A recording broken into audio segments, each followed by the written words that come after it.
him the handsome liberal. Some would argue that that is not a correct title, but okay, fair enough. I want to talk to you folks in regards to the state of the union. How you folks are feeling in regards to how the country is being ran so far. Uh, do you see where perhaps maybe the Democrats are a little bit harsh on President Trump? Perhaps he's doing the best he can, and the Democrats, as Trump often says, would not give them credit even if they cured cancer. So we're going to talk about it from that standpoint. LFG Trump. What does LFG, TR in the comments, what does that mean, LFG? We're going to talk about the State of the Union and how you like things going so far. President Trump has made a large array of promises, and he has a hell of a lot of goals. So there's a million things to discuss, from acquiring Greenland to basically all of the issues with illegal immigrants and things like that. So there's so many things to look at in regards to President Trump. I know a lot of my beloved MAGA do not like hearing about the fact that he promised to do things so quickly, and he certainly has not delivered on that. But I think the argument from MAGA is when he was promising to do things in 24 hours and promising to do things on day one, if you're a voter that was dumb enough not to realize he was lying in your face, then you're the wrong person. I think they're holding the voters accountable for knowing that he was lying about the promises he's made. So we've talked about it. Obviously, he made a lot of promises to do things on day one in 24 hours, but the right believes that you were obligated as a voter to know that he was lying about all that. So we'll cover that, talking about the State of the Union. Last but not least, I do want you to hear, as always, we never come without a clip. In regards to the State of the Union, if I'm certain you've all heard about some of these deportations and the pushback that sets the ground rules. One of the judges ruled that Trump was supposed to return flights that were already in the air. Were supposed to return back to the United States. A judge ruled that Trump did not have the right to deport these folks. Now, the Trump administration, what is the guy? His borders are. I can't think of the guy's name. His name slips my mind a lot. Holman, something like that. Something Holman. They said they don't give a damn what the judges are saying. Is it Tom Holman? What is that? What is his borders are's name? Cannot think of it again, but the guy's getting shit done. I think it's Tom Holman. Tom Holman is his name. Like the borders are or not, whether you're left or right, you have to admit that guy is getting shit done. He is doing the job that President Trump gave him. Now, if you don't like what he's doing, then that's something you take up with President Trump. But Tom Holman is certainly worth every penny he's earning. He is getting the job done. Now, I'm not a fan of, being on record saying you don't care what a judge thinks. But hell, if you got Trump as a boss, you really don't have to. You can be certain that Trump has already made it clear to him, anything you get caught up in, I got your back. And because anything that Tom Holman would be found to have violated would likely be a federal crime, and Trump has the power of the pardon, then Tom Holman pretty much has free reign to do whatever he wants in regards to immigration. And some people probably like that. But what I want to run across to you is the fact that President Trump is attacking the judge that wanted the plane to be turned around. He is saying that judge, who was appointed by, as he states, Barack Hussein Obama, he is saying the judge should be impeached.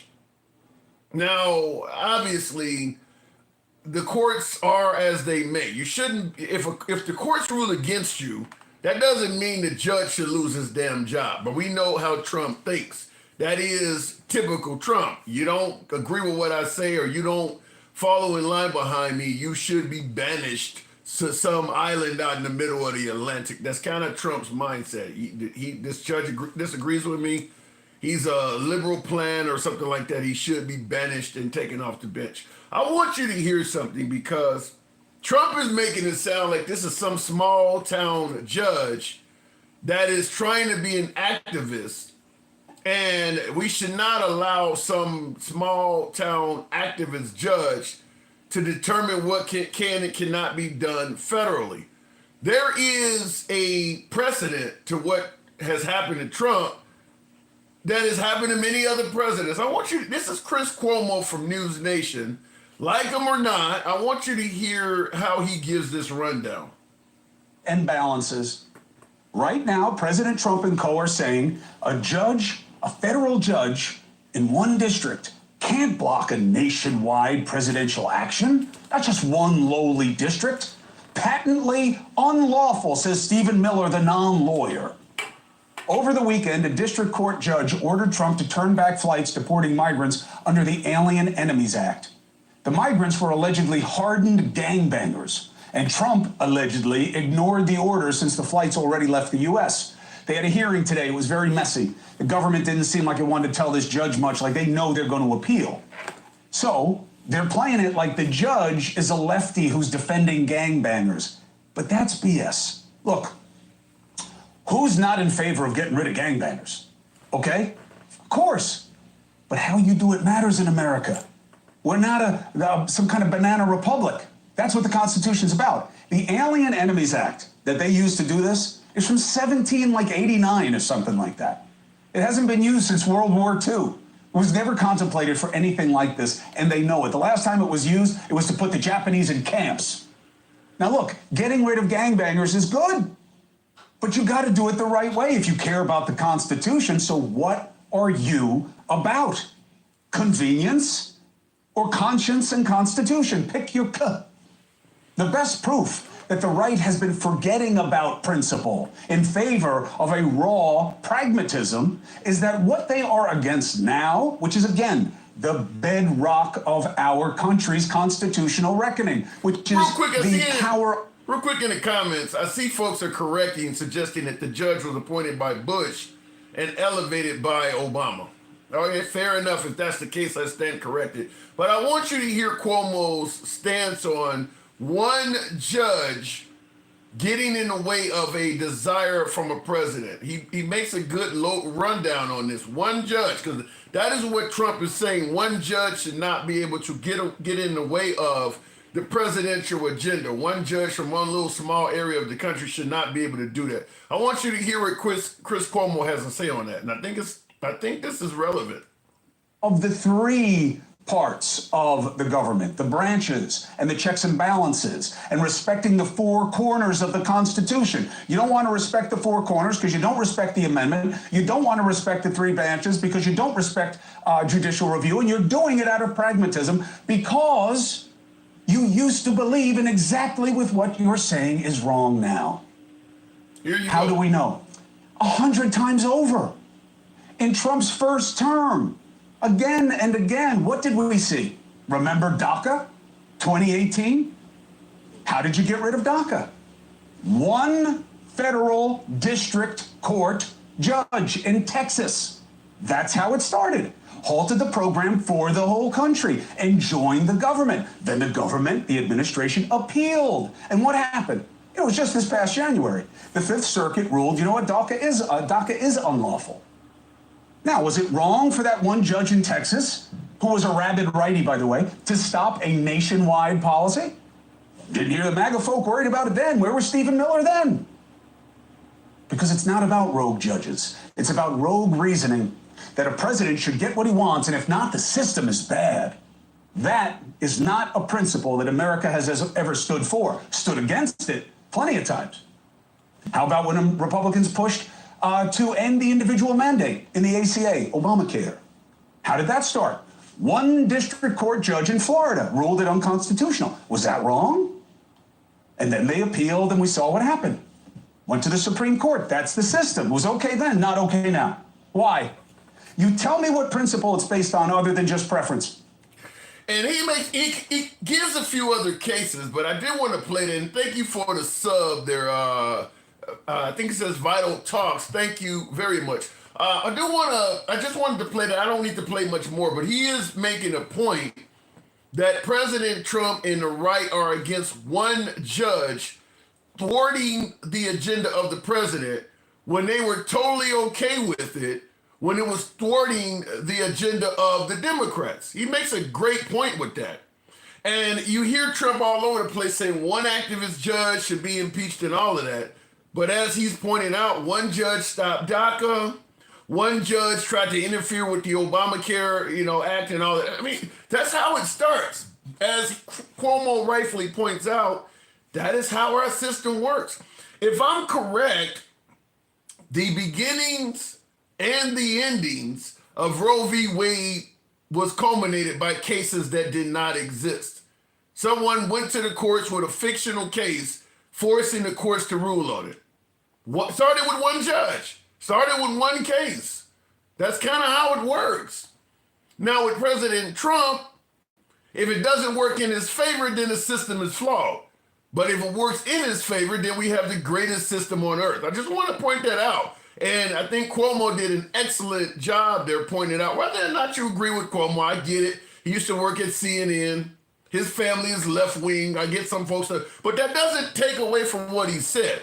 If a liberal says the sky is blue, the sky doesn't change color because you don't like the politics of the liberal. But he does rightfully point out that President Trump is critical of something that he would have celebrated when done to liberals. So we're going to simply talk about the state of the country under President Trump and how you're feeling. I want to get your honest opinion from it.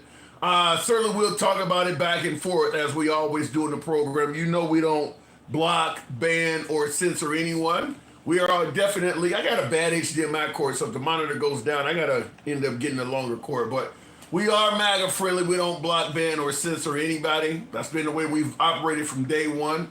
I understand, folks. Some of you folks may see me on other lives. I like to be able to sharpen my chops. So I do go into MAGA lives. If I can find African-American MAGA, doesn't really matter what race. I just like talking to MAGA. And you'll see me getting, talked all over in screaming matches. It's kind of like that in other places. Because you go in and, it's just me against 5 or 6 people and it turns it. We don't do that here. Just understand no matter what your opinion is, no matter how critical you are of anybody in the comment section or even yours truly, we do not talk down the guests. As a host, solemn promise, we never talk down the guests for whatever your opinion is. That's how we run the program.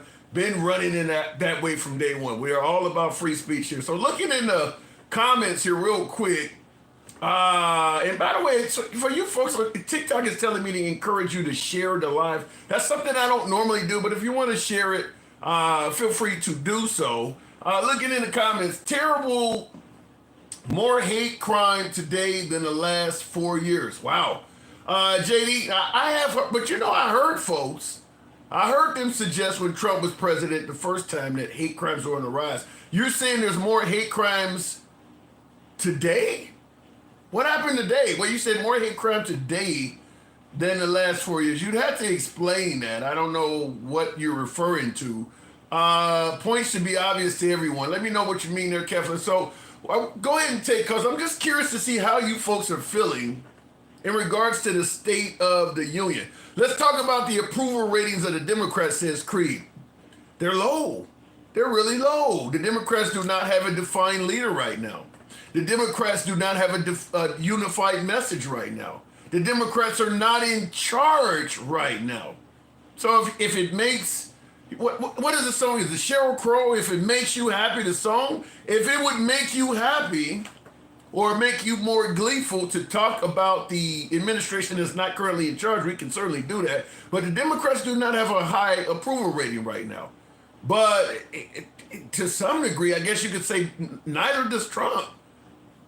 Trump's approval rating is currently higher than the Democrats, depending on the Democrats you're talking about, because there is no leader of the Democratic Party right now. But Trump's approval rating is not very high either. He's below 50% as well.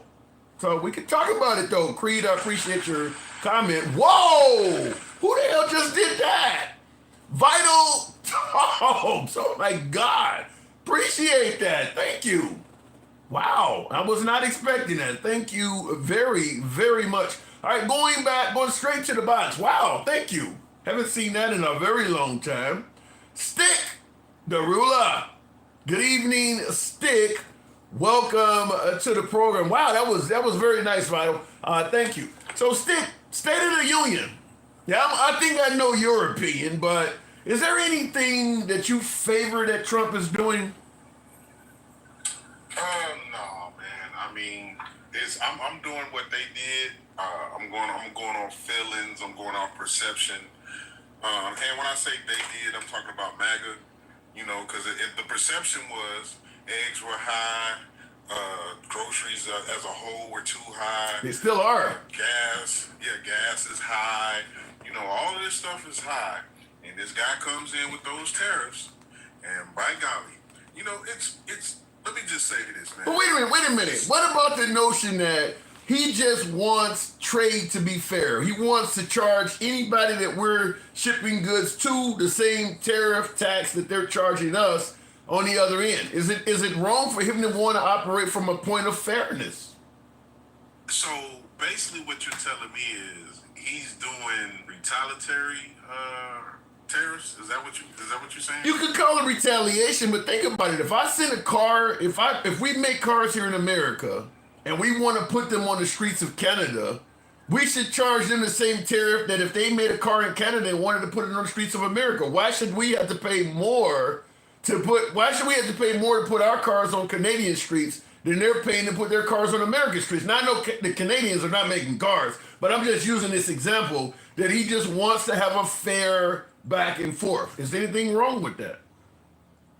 No, I don't think anything's wrong with that when you're sanely doing it. And when I say sanely, I mean, first of all, you come out and you say you're going to put tariffs on them, and you you made the deal in 2017 and said it was the greatest deal ever made. And then now, present day, you say, who the hell made these deals? This is the stupidest deal I've ever seen. Yeah. So when you are the saboteur of your own demise, and your base is basically telling you, don't worry about it, keep going. Don't worry about it, keep going. What you gonna do? You're gonna believe that you have the little engine that could, and you're gonna keep going. And they're gonna keep getting hurt, and they're gonna keep telling you it ain't your fault. And we all know it is. Him and Elon. So, you know, I mean, Tim,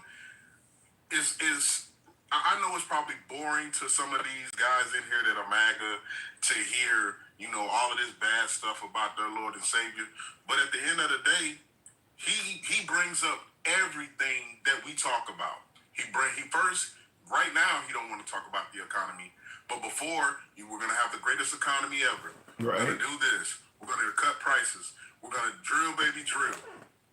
Like none of this stuff. So let me, in all fairness, let's say his tariffs, once we start getting the trade fair, it does start bringing a lot of money into America. Let's say the price of eggs drops, the price of inflation goes down. Would you give him credit then for running a successful administration? I would say no on the eggs, because we all know that the eggs was not because of Trump or Biden or Obama or anybody else. Okay. What about groceries in general? Groceries in general, only way I would give him credit is if, you know, let's just say for however it rose, it came back down in the sense of the same percentages that it rose at. Like, let's just say 1 month it went up 9%. Okay, let me see it go down 9%. And then the next month it went up, you know, 3%. Okay, let me get that 3% back. If it does that, that's a difference. But if I gotta keep waiting, you know, I'm still waiting on this $5,000. I'm a taxpayer. Yeah, you know, I have heard of. What if that comes through? What now? I personally do not think that's going to happen. But what if he did, as a result of all of the savings by Elon Musk's Doge, all of the waste, fraud, and abuse? What if they actually did send out $5,000 to all Americans? What would be your take then? Would you then give them credit? I wouldn't give them credit for nothing, because it's my money anyway. You just giving it back to me. And then but what's wrong with that? Biden wasn't going to give your money back. Biden was giving it to the waste, fraud, and abuse. No, actually, Biden was trying to get it to where you could move freely if you was one of the people that had got a student loan. You know, he was trying to help you with your credit score. He was trying to help you, you know, get some of that debt off your back. And, you know, the right They didn't like that. Oh, I had to pay mine and this, that, and the third. So, that's what they do. They hate when somebody qualifies because they're too rich, and then the poor ones are too stupid. I'm sorry, Maggie. Too stupid to go say, hey, check this out. I need some help. Because a lot of them are from the country, a lot of them are from rural areas where, hard work and grit and missing teeth and shit like that. So you don't have a high opinion of MAGA, sounds like. Hey, they knuckle draggers. Oh my God. Have you heard some of the stuff that they say? The liberals can't even tell you what a damn woman is. I mean, it does go back and forth, don't it? Listen, that's not every liberal. Just like every Republican is not MAGA.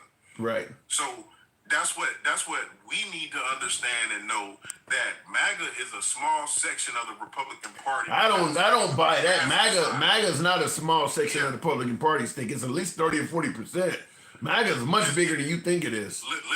Listen what I'm saying. MAGA is the part of the Republican Party that has taken over the Republican Party. Right. All of them people are not MAGA. Just like a lot of those senators and congressmen, and they're not MAGA. They're true Republicans, and they've the ones that are true Republicans, just like that judge. You know how many they all people stand up and say what they need to say. Stick. You know how many people are serving life in prison that weren't true gangbangers, but they were hanging with them and committing the crimes with them. At the end of the day, it don't matter if those governors and senators are true MAGA or not.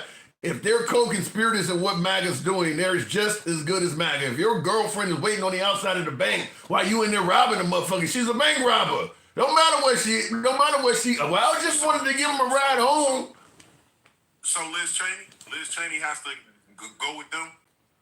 95% of the time, she voted with MAGA. The only thing she did was disagree with January 6th. If it wasn't for January 6th, Liz Cheney would still be riding with Trump. Yes, she's MAGA. But who did? No, she's not. She's MAGA. Wait, hold up. So, Tell me something else that Trump has did other than January 6th that Liz Cheney had a problem with. I'm pretty sure talking bad about her dad. Yeah. Yeah. Other than that. And John McCain, and his mouth. She didn't like his mouth. It's period. Okay, so she didn't agree with him robbing she didn't agree with robbing the second national bank. She was okay with the first. She's still a bank robber. No. Or the threatening. She didn't like the threatening either, because that was a big part of it too. But MAGA helped because they're strong in the Republican Party. It is what it is. Stick. I've seen people actually wearing. I've been to Trump rallies and seen people actually wearing red hats. They said they don't agree with all the name calling, but they were mad. She didn't agree with a couple of things. But Liz Cheney, overall, if you put her resume on paper for how she performed when she was in Congress, she is MAGA. 96%. She voted with Trump 96% of the time. Damn, how long? What do you got to do to be MAGA? Well, listen what I'm saying. Just because you believe everything, majority, everything, 96%.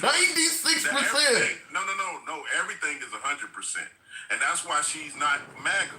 She's not MAGA because she just don't close her eyes and say yes, master. She don't do that. She don't close her eyes and say yes, master. That's what MAGA do. She's a Republican. She said, I like this, but this, hell no. And that right there, hell no.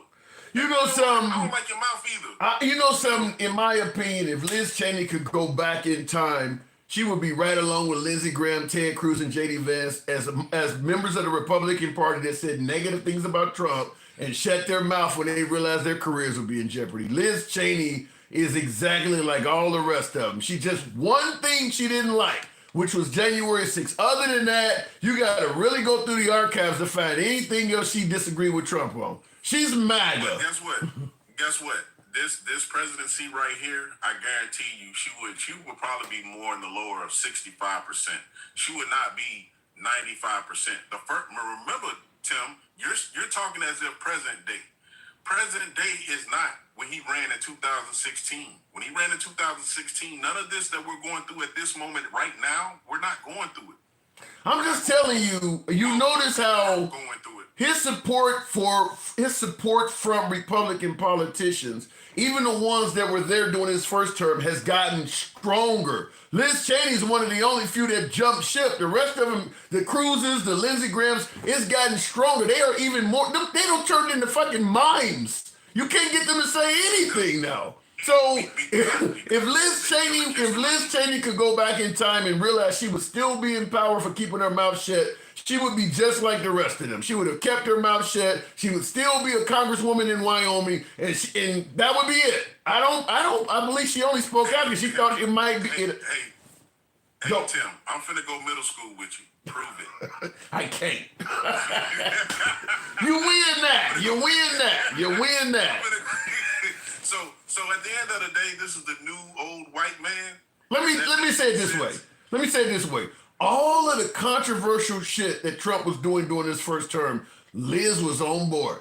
She just happened to be in the Capitol building and maybe felt her life was in danger on January 6th and spoke out. But everything else controversial that he did, she was on board with it. Wait, can I say this, Tim? How was the stock market at the time that Liz Cheney was in there in his first term and he was doing? How was life when he was in? Now, it might have been harder for a certain demographic of folks, but at the end of the day, that first term, he was able to cruise. Until he messed up and got rid of Obama's contingency plan for any pandemic. And that's when all the hell broke loose. She was riding with him, even though a large portion of America was blaming him for pandemic deaths. She was still on board. Yeah, but guess what? At the end of the day, she was doing that Republican Party thing. But that's what I just said. The Republican Party thing, not the MAGA Party thing. MAGA is a totally different entity that has taken over. They're a cancer that has metastasized. So that's what's happening. I'm wondering with a heart to the lungs. You saying all of that? I'm wondering with a quick Google search if I can find a picture of Liz Cheney wearing a MAGA hat. Because we know he was going out. My guess is she's a lot more MAGA than you realize. I just think that one January 6th thing pissed Trump off and put her family in danger, and now she's on the other side. The only person that you're going to find that's a lady that's probably something like Liz Cheney, close to it, is old oil and butter. Margarine Taylor Greene. Oh my! That's the only one you're gonna find with that hat on, and you probably gonna find. I don't see a picture of. Looking at her with the big eyes. That's the only one you're gonna find. He's like, he's taking back. Remember? She had the whole get up on. Well, Margaret Taylor Greene is really out there. You're right. I don't see a picture of Liz Cheney wearing a MAGA hat. I mean, she's there standing right next to Trump, but I don't see a picture of wearing that MAGA hat. So I'll concede that point to you. But in my opinion, she was MAGA. She was MAGA. See, sometimes you got to go back to the old school. Prove it. Yeah. You got me on it. I'm not going to ever get to the point where I won't concede when I don't have it all together. But she was MAGA. By the way, let me just ask you. I'll let you get the last word in. But before we continue on, by way of yes or no in the comments, how many of you folks may think I'm wrong? Do you believe that Liz Cheney up to January 6th was MAGA? Yes or no in the comments? I just want to see. I'll let you get the last word in there. Go ahead, Stick. So last word is, like I said, he's the old new white man, if that makes any sense to you. Explain. Okay, he's old in age, but his tactics are old as well. The white man has been doing the stuff that he's doing. He just brought it back, so he's made it new. So he's the old new white man. Old new white man. Well, Tim Walsh is a white man. I mean, what do you mean? Trump being the old new white man? No. Listen what I said. I said Trump is the old new white man. Explain. So in other words, he's old in age.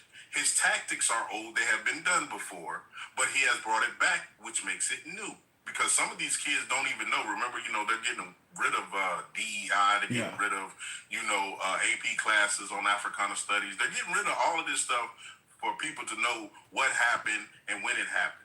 So he's the old new white man. He's trying to erase certain things so the newer generation don't understand and know why certain demographics are upset at the people in charge.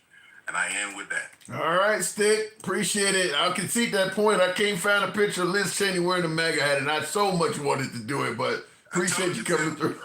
Thank you for that, Tim. I told you. Anytime, Stick. Anytime. You too. All right, moving on with the program. We're talking about the state of the union under Trump. How happy are you with the country? Whether it's the tariffs, whether it is the securing of the border, which I believe in regards to securing the border, Trump has done a phenomenal job. The border crossings are way, way down. Whether you agree with what he's doing or not, he did promise to do it, and he is indeed doing it. So we're talking about the state of the union under Trump and how you're feeling about that. Looking in the comments, so now you got to wear a hat to have ideology. No, you don't have to wear a hat to have ideology there. I don't know what the name said there. I don't put my spectacles on. Your Yoruba man says, he says, so now you got to wear a hat to have ideology. No, you can be right or left without wearing a hat. If wearing a hat means you're MAGA, wearing a hat doesn't mean you have ideology. It means you support Trump, because remember, the Republican Party did not like Vladimir Putin until Trump came along. You know, so wearing a red hat means you're MAGA. It doesn't mean you're right or left, because Trump goes against policies that are from the traditional right and against policies that are from the traditional left. So if you got the hat on, you support Trump and whatever he's rolling with. That's different than being a traditional anything. Looking in the comments real quick, though, I want to make sure I don't miss anybody. You asked, what race is orange? And I asked, what race is black or white? Now, you guys are obviously talking among each other, but I'll read it. I'm racist for calling someone black in a negative way. You're racist for calling someone orange. Orange is not, humanity is not orange. So you can say whatever the hell you want about an orange. You're talking about a fruit. That was like a little bit interesting there. Throwing your support behind a politician is a shit move. I think we all throw our support behind a politician. Here's what I say. I don't think it's a shit move to throw your support behind a politician. I think it's a shit move to throw your support behind a politician when that politician violates your principles. Okay, if you're for the protection of the Second Amendment, shall not be infringed, if you know what I mean. That's fine. But then if you throw your support behind a politician, you're hoping that he also believes that the Second Amendment shall not be infringed. Now, if that politician starts talking about gun bans and taking away your guns without due process, and then you still stay behind that politician, then yeah, you're not on principles at that point. You're just riding with that politician. And by the way, Trump is on video saying that sometimes you got to take away guns first and then give folks due process, which is a completely anti-two-way statement. Said that in 2017. MAGA didn't go anywhere. So yeah, I do believe that you can be behind a politician to the point where principles be damn, I'm riding with him no matter what. Like the tariffs. There's a whole lot of Americans that would not have liked those tariffs coming from Biden, but I trust Trump and I'm riding with Trump so much that even if he does something that hurts me, he has my trust that he will one day fix it and make things better. I just trust him. I don't know. You're riding with somebody that I just know this person has my back. Even if it don't feel good right now, I have the belief that he will eventually do what's right by me. I have blind trust in him. Same thing you have when you get on a commercial airliner. Looking in the comments real quick, though. He is trying to look youthful, but the end result is he barely looks human. Damn. Well, I can't speak for the orange. I don't know why he tans himself orange. I don't know what his natural skin color is under there, but I mean, there's all other shades he could have picked other than orange. I don't know why he does that. For those of you that did not do y'all's homework, need to study history. Trump was prophesized by Nostradamus. He was also prophesized by others before him, Nostradamus as well as after him. You'd have to explain a little bit more of that. I'd like to know. Some politicians represent the best interests of their constituents. I've visited countries where that is apparent. Yeah, there's politicians in this country that represent the best interests of their constituents. Happens everywhere. All right, let me go back to the box, continuing on with the program. By the way, tap the screen. Get your boy on up to about 20,000. Help out the likes. I haven't solicited that yet today, so I'm asking you to do that now. Tap the screen. Help get my likes up. Early live today, we're talking about the state of the union, the condition of this country under President Trump. He's only been in office 2 months as of tomorrow. Inaugurated January 20th. Tomorrow's March 20th. But he's done so much so quickly, it does bear the question. He hasn't been just sitting there quietly. He's done a lot, executive order-wise. Mike, good evening, Mike. Welcome to the program. This damn cord is pissing me off. Mike, good evening. What's going on, man? Not much at all. Good to have you back on, man. We're talking about the State of the Union. How, judging Trump, like in live, let's try to get Tim up to at least 20,000. That would be good. That would be good. Tap the screen. A good minute of tapping will easily make that happen with the smaller number of folks that are in here. We can do that. But given, judging based on high school grades, A, B, C, D, or F, like you got in school, first 2 months, what you giving them? I'm going to give him an F. An F? I'll tell you why I'm going to give him. An F? Like the worst he could possibly do. As in Frank, as in four, as in big, as any other F you want to know. Foxtrot. F. Foxtrot, okay. Yeah, Foxtrot. Damn. What do you want to say? The reason is, Tim, is he's running the country through executive order, and he's trying to strip away all of our rights. First question: what rights is he trying to strip away? Well, he's trying to take our civil liberties away. He's trying to take our listen. Matter of fact, tell me what right he's not trying to take away. It's easier that way. 2A. It's literally your Second Amendment rights. Literally, I'm talking about black and brown folks. I'm not talking about 2A. Okay. I'm talking about our civil rights. Was it yesterday where he just took away the ban on discrimination for federal contracts. Right? It's all through executive. I'm telling the truth. So you can say you have a great economy, but if it's not designed for you to prosper in it, what kind of economy is it? Well, black people only represent like 16% of the country. Nobody gives a damn about them. That shit, man. Nobody gives a damn about them. Give me something that he's taking away rights. Let's say for the majority. Let's say you're white. What right are you losing? Say again? Let's say you are white. What rights are you losing from Trump? White women? Let's say you are a white person. I understand. And I said a white woman. What rights are white women losing? A right to choose? That's not a right. That's a privilege. It's not? No, it never was a right. There's no official amendment or any. Go ahead. I know it. You're right. It was never until we had an amendment. Roe v. Wade gave them a right to choose, right? He's somewhat. Yeah. So what I'm saying, first of all, Tim, you're absolutely right. The Constitution was only written for white men to begin with. Every privilege, right, a choice we have was an amendment. Everything. And now they're trying to roll all that shit back. That's not hyperbole. Give me something else other than Roe v. Wade that somebody white, a right they may be losing. Well, for white men, nothing. Ooh. White men are losing shit. Ooh. That's their whole point. White men aren't losing anything. Tell me what right a white man wasn't born. I know, Tim, it gets tough. It gets tough when I say it that way, but the white women are losing.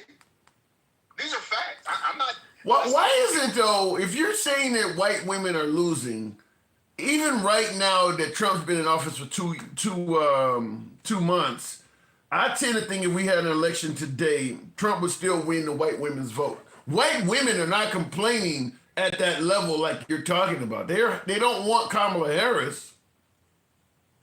They never, unfortunately, they never complain. They just take it. But they are losing. When you have OBG deserts in this country, when you have states where they don't have the right to choose over their own bodily autonomy, they're losing. Now, whether they think they are or they're not is irrelevant. Trump voters think they're winning. Trump voters think that Doge is good. Trump voters think Elon's doing a great job. How could you be a white? Let me just asking you based on what you're saying here. How could you be a white woman in an area where they have OBGYN deserts and not realize? Because obviously that happened. You're saying it happened due to Trump. Why do you think that they don't realize that, or why they're still supporting Trump even though such a drastic condition exists? Because unfortunately, they're not really paying attention. They're just believing what is being told, but they're not. Let me give you a perfect example, Tim. Let me give you a perfect example. I had this conversation yesterday with a white, one of the lives, this young white guy, and he voted for Trump, and he said he was tired of the wokeness. And I said, well, what is woke? And he couldn't define it other than what they defined it as. And I asked him, did he know the origin of woke? The origin of what? Give me that, because somebody else in the comments talked about woke also. What is your definition of that term woke? I'm glad you asked me. And I'm going to tell you what I told him yesterday. And actually, I got through to him when I gave him this analogy. Okay. Because the origin of woke came from back in the 40s, and it was a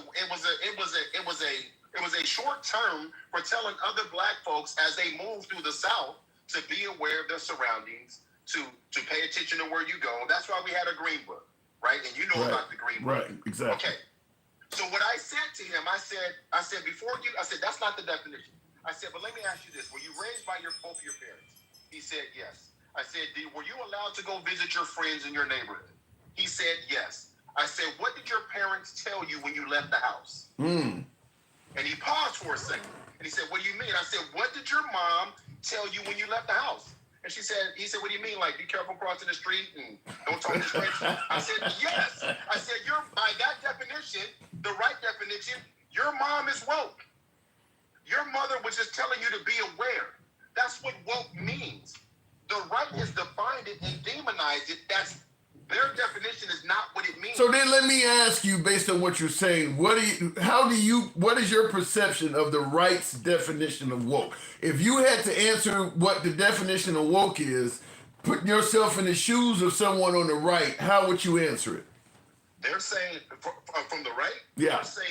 They're saying woke is allowing men into women's bathrooms.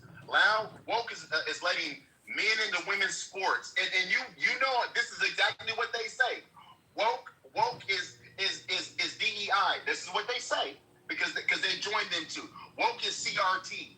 Woke, and it's none of that shit. Yeah. They vilified it for their own purpose. And I can't remember the guy's name right now who actually has said it multiple times. He was part of Project 2025 and the Heritage Foundation. And he said he was going to make it his mission back in 2018 to demonize these things. Tim, this information is out there, but in order to go get the information, you got to get out of your box, right? Yeah. I'm looking right now while you were speaking. I just put in woke in Google. Just simply type the word woke, and it says woke is an adjective derived from African American vernacular English, originally meaning alertness to racial prejudice and discrimination. It is synonymous with the general American English, and there's more to it, but that does sound like the way I thought it was. Is keep, basically keep your head on the swivel to shit that is harmful to you. And obviously, biological males playing against girls has nothing to do with that. Has nothing to do with that at all. It's keep your head on the swivel to things that are functioning around you in society that may be harmful to your safety, your progress, and things of that nature. So, and that's what it's been. And here's the thing, Tim. I don't want you to use the word "that's what you thought it meant."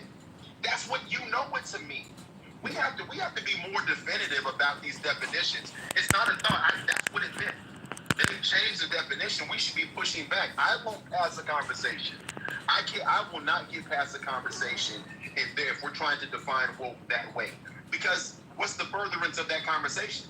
If we're talking about woke and they want to define it the way it is today, but that's not the definition, we can't move forward until we align ourselves on the definition. Yeah. When I got done talking to that young man, he said, yeah, I guess you're right. I'm like, yeah, they made it this harmful thing. It wasn't. We were just trying to be safe. Well, and by the way, JP Farms, thank you for that support. Appreciate JPT Farms. Now, in the comments, like Creed said, woke is losing your damn common sense. And someone else, when I read the definition, said, I didn't know blacks had their own English. So they're not buying that definition of woke. Because it doesn't fit their narrative. Because just by that argument, then they need to show me, by definition, what they think woke is. They need to Google woke and tell me what it says in any dictionary. It won't say what they deemed it to be. So what are we talking about? Yeah. You're not going to open a Webster dictionary and woke's going to say what they think it means. No, they'll tell you Webster's dictionary is, bought out by the left. That's what they'll tell you. Exactly. So now again, so isn't that the irony, which I really wanted to get to? See, that's Trump deranged syndrome. That's Trump derangement syndrome. How? To think that, to show someone evidence that what they believe, factual proof, is not what they think it is, and still say, well, that's because of these other extenuating whatever this bullshit that they try to make it sound, to make it make sense. Like, you just read the definition, and they pretty much told you that definition that you just read is not what it's been since the 40s for us. Yeah. For us, for black folks. Like, I guarantee you that person was white, or he may have been an Hispanic male, but they weren't black. Let me give you one. Now, I got my own opinion, and we're talking about woke. I got my own opinion on this that would be pretty strong, but I want to give this one to you because to me this speaks volumes in regards to woke. PM, I think it says Stacker in the comments, says woke is going extremely to the left. Floor is yours. What does that mean to you? It's exactly what we just said, Tim. They don't understand what the definition is. If they really stopped for a second and gave it a thought to what I just said, woke is being defined for 40 years, our culture, our black culture, defined that. How can another culture redefine our culture? Yeah. Think about that. How can another culture redefine our culture? We are the only culture that gets misappropriated or reappropriated in the way that fits their demonized narrative. It's insane. What he just said, or whoever said that, get back to the true definition of the word you don't know, you don't understand, and you don't want to understand because it feeds into your racism biases. That's all it is, Tim. Think about this. What's his name? The senator out of Minnesota who just got arrested yesterday. Please tell me you know what I'm talking about. I heard the case, but I don't know. I'm trying to think who you're talking about. I heard the mention. Okay. I can't remember his name. I can tell you. Go ahead, keep going. But anyway, he gets arrested for soliciting a minor, just a minor. He gets caught by the police, right? Okay. Because they set him up, just like what was his name? He used to do it on the show all the time, to catch a predator. Chris Hansen. Yes, that's basically what happened. He got Chris Hansen, right? You're talking about John Eichhorn. There we go, John Eichhorn. John Eichhorn and 4 other Republican GOP senators put forth a state bill in Minnesota they want to claim Trump deranged. I saw that. Oh my God. They want to make that a mental illness, TDS, a mental illness. Listen what we're talking about, Tim. Listen what we're talking about. These are the same people that... Oh my God. These are the same people that redefined woke, Tim. These are the same people that believe DEI is this boogeyman.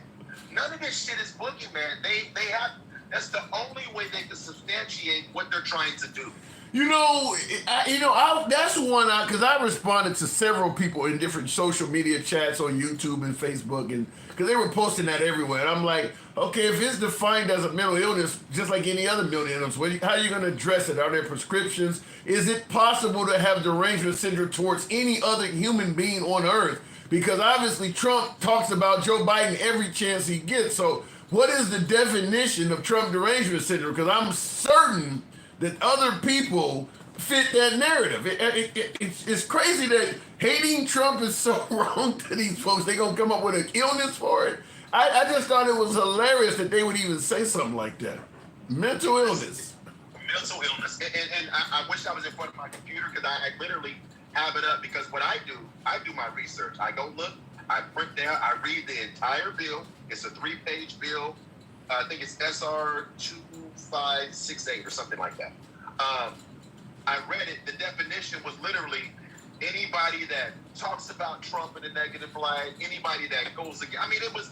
So how do they treat it then? If I got mental illness, what is the treatment for? You're saying I got some kind of medical condition now. What is the treatment for? You just gonna diagnose me and walk off?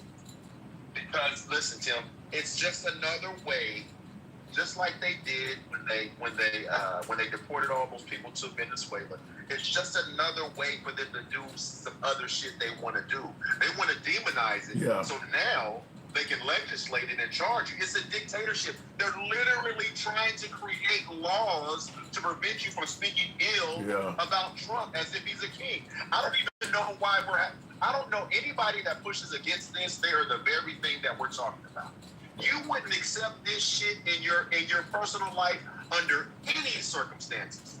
Yeah, that is exact. That, in my opinion, what you just said it certainly sounds like that is what the goal is to try to make it somewhat illegal to criticize Trump. So if you say something about him, you got you got some kind of mental illness, and I guess they would commit you to some insane asylum or whatever. You're silencing a person. So we got to hold this person, and then you start scaring people from speaking out. Trump, Tim, if I got promoted. I know. No, I know. If your daughter, because you said you got 2 daughters, right? Yeah. If your daughters were in a relationship with a man who was taking on these principles, all right? Is he president? As the president right now, if your daughter was in a relationship with a man that was saying, your dad can't say shit bad about me, you can't speak out about me, you can't do this, from the people in their circle, would you not have a problem with that relationship with your daughter? Yeah, I would have a big problem with that. It might make me reach down and grab the leather, if you know what I mean. So no, I would have a big problem with that. Yes, you would. And the reason I'm giving you this analogy, and for the 208 people listening, because we've set that principle down for him. The average person, the average man on this app, even DJ Julio, he would be lying through his motherfucking teeth if he said, well, he would obfuscate. He would go, well, it just depends on, you know what I mean? Yeah. But you say you care about your daughter. If you would allow a man with this dichotomy in your daughter's life, there is something, and if you say you wouldn't, then why is it okay for him to run the country that way? Why is it okay for him to try to create a dictatorship and undo things that are for the betterment of other people? This makes no sense other than they're trying to... the argument is, yeah, he might be narcissistic or he might be a bully, but he is a bully for the benefit of America. That's why they're doing it. I got to move it on, but they favor what he's doing because they believe he's doing it out of love and adoration for this country. I'll give you the last word. Let me say this. Yeah, that's what they say, because that's the only thing they can convince themselves to make it sound like it makes sense. But that's not the reality. The reality is not that. The reality is we have a president and an administration for the first time in modern history that is connected to the 4 things I'm getting ready to tell you, and it's not even up for debate. They're connected to white Christian nationalism, white supremacy, sexual assault, and predator behavior with children. Damn. All 4. Okay, Tim, I just said what I said, and I'm telling you, if you look at his cabinet, if you look at the support, and you look at what they've tied themselves to, it is 100% factual.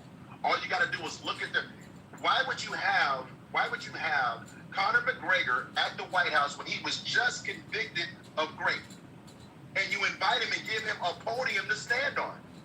Most people would distance themselves from this stuff, Tim. Yeah. Most people would distance themselves. If I told you your neighbor that just moved in across the street was a convicted child, whatever, would you let your kids go across the street, Tim? Probably not.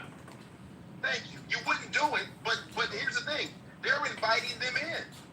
In the last 3 weeks, we've had Robert Morris and the senator out of Minnesota convicted of touching children. Have you heard anybody come out and push back against it, Tim? Not on the right. That's my point. I mean, I will say this: the right is a pro-man party. So, like I said before in the program, many times, if a woman accuses a liberal of, let's say, sexual assault, the liberals tend to believe a woman and start already treating the man as if he's guilty. If a woman accuses a right-wing politician of sexual assault, we tend to believe the man and suggest that maybe the woman is doing it because she's on a take or she's trying to get paid. We tend to be more critical of women that criticize the right than those that criticize the left. And the sad part about it, Tim, the sad part about it is when I hear them talk about protecting children and keeping men out of bathrooms, I've been telling you this for months. They're not coming out about the very shit I just said to you. They haven't said a word about it. These two men in the last 3 weeks have harmed more women, more children that we know of than the right has been telling us that transgenders may have. Yeah. Well, it's ridiculous, Tim. It's ridiculous, and it's not going to get better because they don't take accountability for anything. But then we're talking about AIDS and we're talking about this other stuff. It's just insane, Tim. It's absolutely insane. This is who we voted for, Mike. I gotta move it on. I didn't vote for this shit. Stop saying This that. is who we voted for. He is your president. No, you said we voted for. I didn't vote for America, Mike. Mike, America voted for him. Trump is who we voted for. He is our president. Do you agree with that? He is our president, but it's like getting herpes. I gotta go. All right, Mike. All right. Oh my God. All right, moving on with the program. He suggested Trump winning the presidency is akin to getting herpes. Jesus Christ. I wish I could have got an elaboration on how the hell that equates. Looking in the comments though, this guy he's talking to is horrible at analogy. John Smith, I was my last caller, horrible at his analogies. MAGA incels are aroused by trans women. You guys are horrible in the comments. Wow. Tap the screen. Just a lot of lazy thumbs in here. I'm going to wait till I get it to 20,000. I'm going to promote my own damn show by reading a few comments before I take the next call. Get your boy up to 20,000. Tap the screen on TikTok. If you're on Clapper, if you're on YouTube, feel free to smash that like button as well. We are live on Clapper, Clapper, TikTok, and YouTube horizontal and vertical. You can argue with a black person for hours. And once you win the argument, all they say is, why does it matter? That's interesting, because I've been told that by a hell of a lot of folks that are MAGA. Well, I had somebody tell me today in a MAGA live. They asked me what issues that I might have with Trump, and I said lack of transparency. Well, what is he, Trump gets on TV every day. What has he not been transparent about? I brought up the 2020 election and he still says he won. He ain't proved that. Well, that doesn't matter. That's been 4 years ago. Then why is he still saying it every day? So your comment about it only comes from a black person. I think there's a whole lot of people. I'm not saying that some blacks don't do it too, but there's plenty of MAGA that when you win an argument, they say the same shit. It's irrelevant. Such as these folks that are getting deported. I don't believe he's being transparent on that. He's screaming out that they're gangbangers, rapists, and murderers. He ain't proving it. He's just saying it. That's not transparency.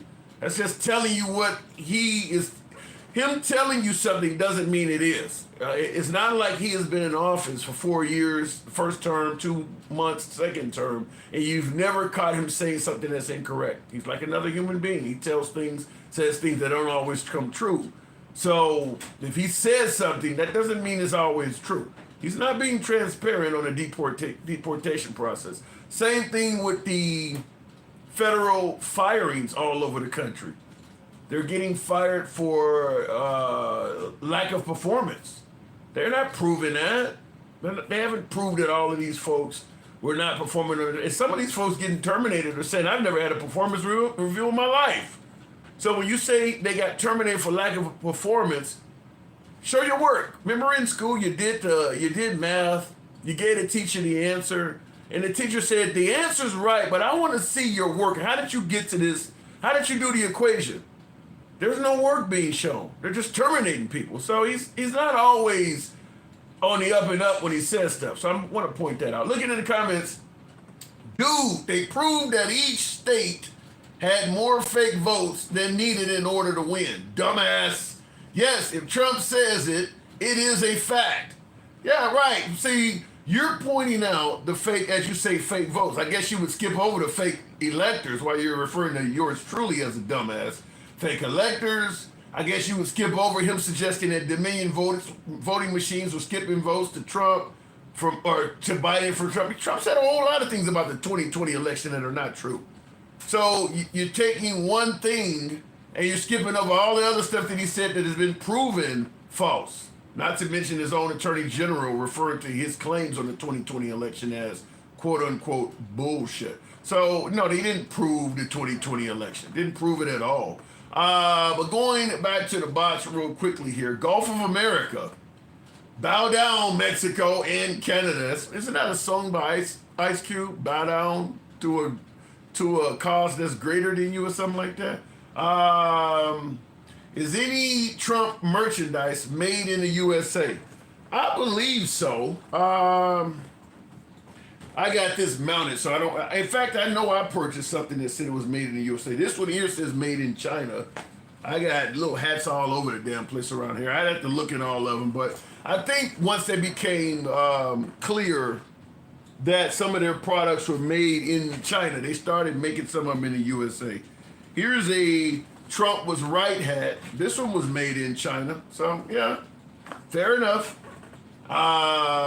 Some made in USA, most made in China though. That's true, because all of the MAGA products are not coming from Trump. There's plenty of folks that are selling MAGA related products that Trump has nothing to do with. You can make money selling MAGA hats. Democrats won in every state that doesn't require proof of citizenship. That's where all the big numbers come from. Vote dumps. Now, well, you know, Jonathan Smith, that's an interesting point. I'll tell you something. When this is in the 2020 election, Pennsylvania was sued because they made changes to the voting process, citing the pandemic as the reason why, allowing mail-in votes and things like that. State of Texas sued Pennsylvania. When the state of Texas sued Pennsylvania, stating that their changes were unconstitutional according to the Constitution in the state of Pennsylvania, the governor of Montana, who happened to be a liberal at the time, came forward and stated, we made the exact same changes as they did in Pennsylvania. And the Trump administration is not suing us because he won here. So I'm just pointing out, he didn't prove he won the 2020 election. And anytime you talk to someone who believes he won the 2020 election, what they give you is things that may have not looked right or things that may have been suspicious in nature. Everything from closing polling places, they stopped counting election night and started back. As somebody pointed out, missing votes or 20 million votes or whatever. Suspicion doesn't amount to a victory. If you go to your house and when you walk up the porch, your door's wide open, oh, that's suspicious as fuck. That don't mean nobody broke in your house, though. You may have just not pulled the door up all the way and the wind blew it open. Trump is pointing out suspicion. He has not proved he won the 2020 election by any means at all. He hasn't proved that. And when people defend him, they point out suspicious stuff. Just because something doesn't look right don't mean you get to jump up and say you won. All of the methods that they suggest the Democrats may have used to cheat, those methods were available to the Republican Party as well. How do you know the Republicans didn't use some of those methods to cheat? Well, we just assume only Democrats cheat, such as voting without an ID. Is it possible that someone may have voted without an ID that voted for Republicans? No. Republicans are 100% honest. Only Democrats cheat. That's not evidence. That's not evidence. So when you point out that, well, in Democrat states, you could vote without an ID. So that means every single politician in a Democratic state that allows you to vote without an ID, every politician that won, even at the lower level, they were all Democrats. City council on up, all Democrats. Otherwise, you got to admit that any of the Republican politicians that won in the lower ballots, they may have won by fraud. Notice you don't hear the right saying anything like that. Because keep in mind, even though Trump lost in 2020, the Republicans actually outperformed expectations. It was just Trump that lost. There was a whole lot of Republican senators and Republican congresspersons elected that year. Did all of them win by fraud as well? Or are we to believe that there was somehow some surgical strike by tens of millions of people that all only focused on Trump? Makes no sense at all. So I'm just simply saying he didn't prove that he won the 2020 election. And now that he's back in office, he ain't making no effort to prove it because he doesn't have to. The same Republicans won on the same ticket Trump lost. Exactly.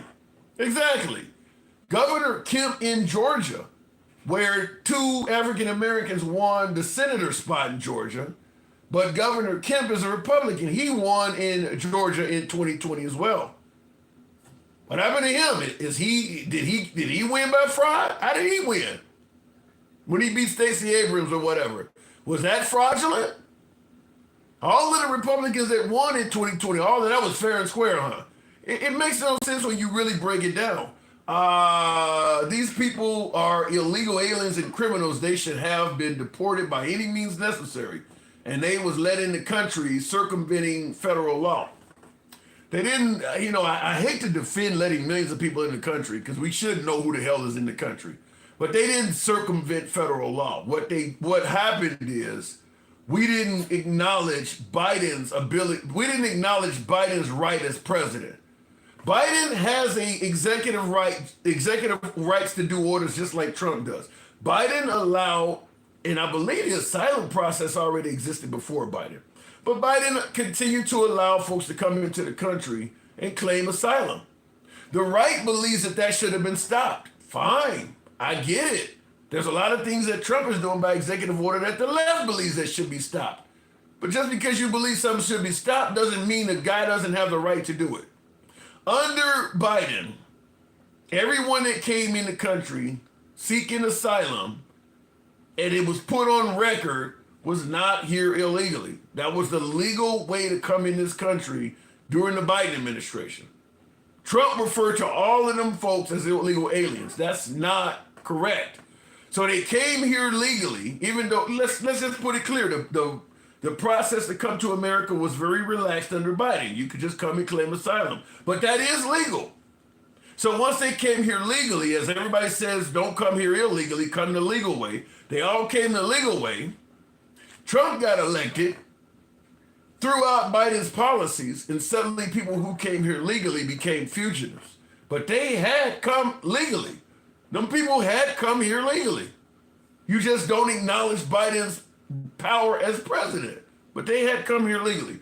Always feelings over facts with MAGA, says Club. All right. Let me go back to the bots. They were here legally. That's all I'm saying. Gangsta Grandma. Good evening or welcome to the program. Gangsta. State of the Union. Now, I already know you're not a big Trump fan, but... Oh, I hate Trump. But I owe you an apology. I'm sorry I went off on you last time. When I found out about what they did to Arlington, I found out right just before I got onto your live. So I wasn't like, all, you know what I mean? I was just, but I found out a lot more. So I'm not like, I'm very pissed off, but I'm not going to spaz out.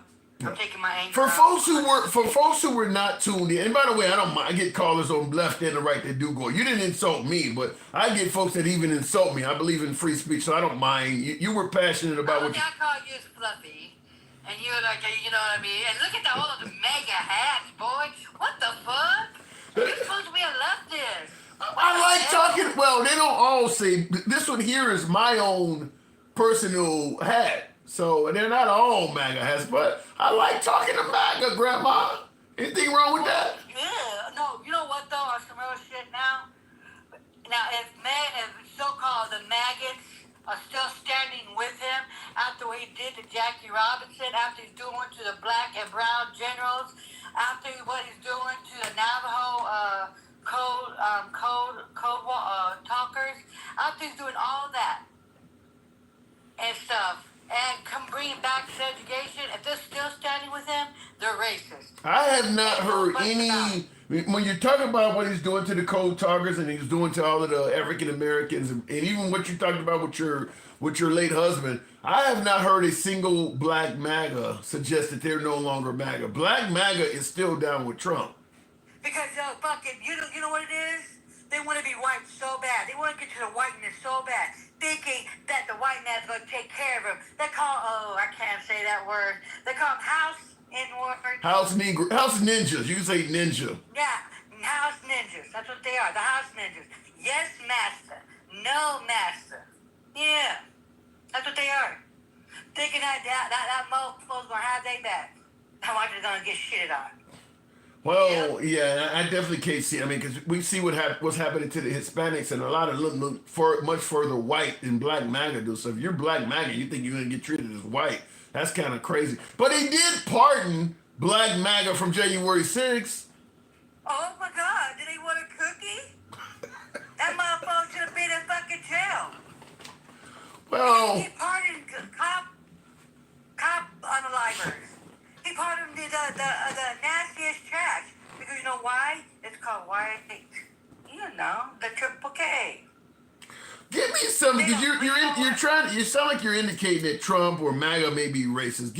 You got to explain that. What's making you say that? Come on, man. Come on, Fluffy. I got to ask. Let's get back to the blue side. I'm hearing you say something. I just want you to clarify. A lot of different audience members. What has Trump said or done to make you suggest that the guy is intolerant or racist? Well, my God. Okay, the National Cemetery, right? Arlington, right? My husband's way up there. He was a Marine. He was a general. Okay. Your husband was a general? My father needs a general. I don't. Colonel? He was up there. Colonel? He was up there. He was up there. He was up there. Okay. He got 3 Purple Hearts.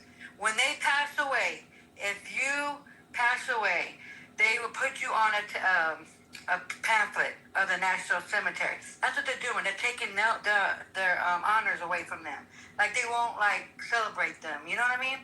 They're doing it to the code talkers. They're doing it to all the things. You know what I mean? That's what they're doing.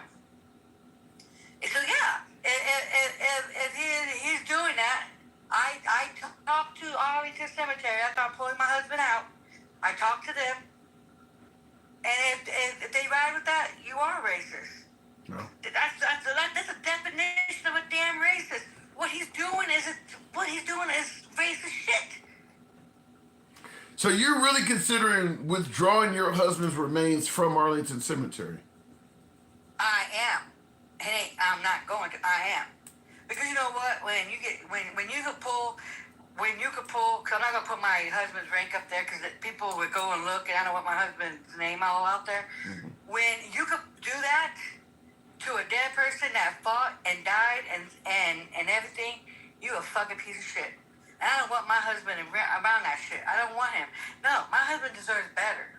And I'm not the only one that's doing it though.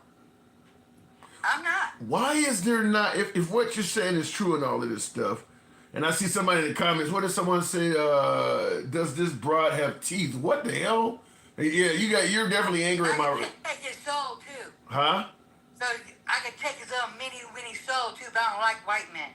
They gave me salmonella. So shut the fuck up. Always talking about somebody not having no damn teeth. That's all they got. See, that's small dick energy right there. You feel what I'm saying? That's all they can come to. Like, oh my God, I'm spitting the truth, and they know I'm spitting the truth. Let me give you one that's a little bit more civilized. Dale Val says he takes care of the military. This lady is nuts. He takes care of the... Okay.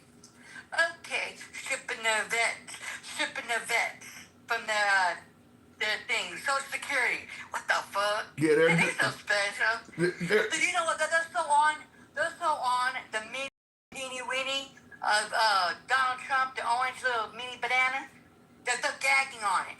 And anything that motherfucker tells them, they believe. They really believe that he's really for the vets. So why is he taking away the code talkers?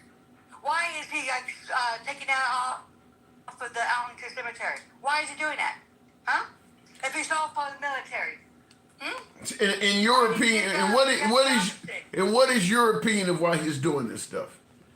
He's racist.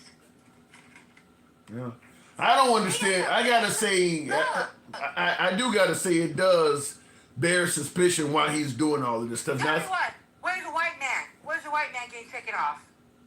It's black and brown, native, indigenous, black and brown, Hispanics, black and brown, black men and black women, black and brown. nothing to do with the white team man. He's not shipping out the white team man. He ain't telling the Russians to go back. That's off of that got overstayed. Only the black and brown. Well, why do you believe, if what you're saying is true, why are there not more black and brown people speaking out? They are speaking out. I mean, you got more people that protest the death of George Floyd than this stuff. And this is effective. If what you're saying is true. Okay, let me tell you, it's all going to come. All going to come. It's all coming. And it's going, you know what, United States is going to burn. You watch, United States is going to burn. They're already doing Tesla. It's going to get really bad. When they start doing segregation, it's going to get really bad. Segregation? You know, he's bringing back segregation. Didn't you read oh my God. Segregation? Did you read the bill? Did you read the little thing that he's saying about segregation? I mean, I saw the bill. I saw people give commentary on it. But you really believe that under Trump, we're going to go back to separate water fountains and all of that? Duh. They want to. But you know what, though? Let me tell you something. You know what? They're so afraid of black and brown people. If Hispanics, black people, then indigenous people, all the people of color, if we all got together and quit bitching at each other and came for one, do you know how powerful we'll be? Well, we'll get the white man out here. We would. You don't. This is our country. It's not the white team man's country. The white team man didn't build this shit. Slavery built this shit. I don't know. Thursday, you do realize Trump is on record saying he has actually done more for black people than anybody since Abraham Lincoln. Name me one thing here. See, let me tell you something about these fools and that pretty black nigga. Well, Trump did a lot. No president cannot do not one thing for one person of color. They can't. They can't do nothing for the Vietnamese. They got to do it for all. Joe Biden did for us. But he did for all nationalities. But look what he did. The PACT Act. What he did. He did the CHIPS Act. That all helped. Obama did the Obamacare. Well, in regards to... You can't just do it for black. Well, that's how ignorant, mega black people are.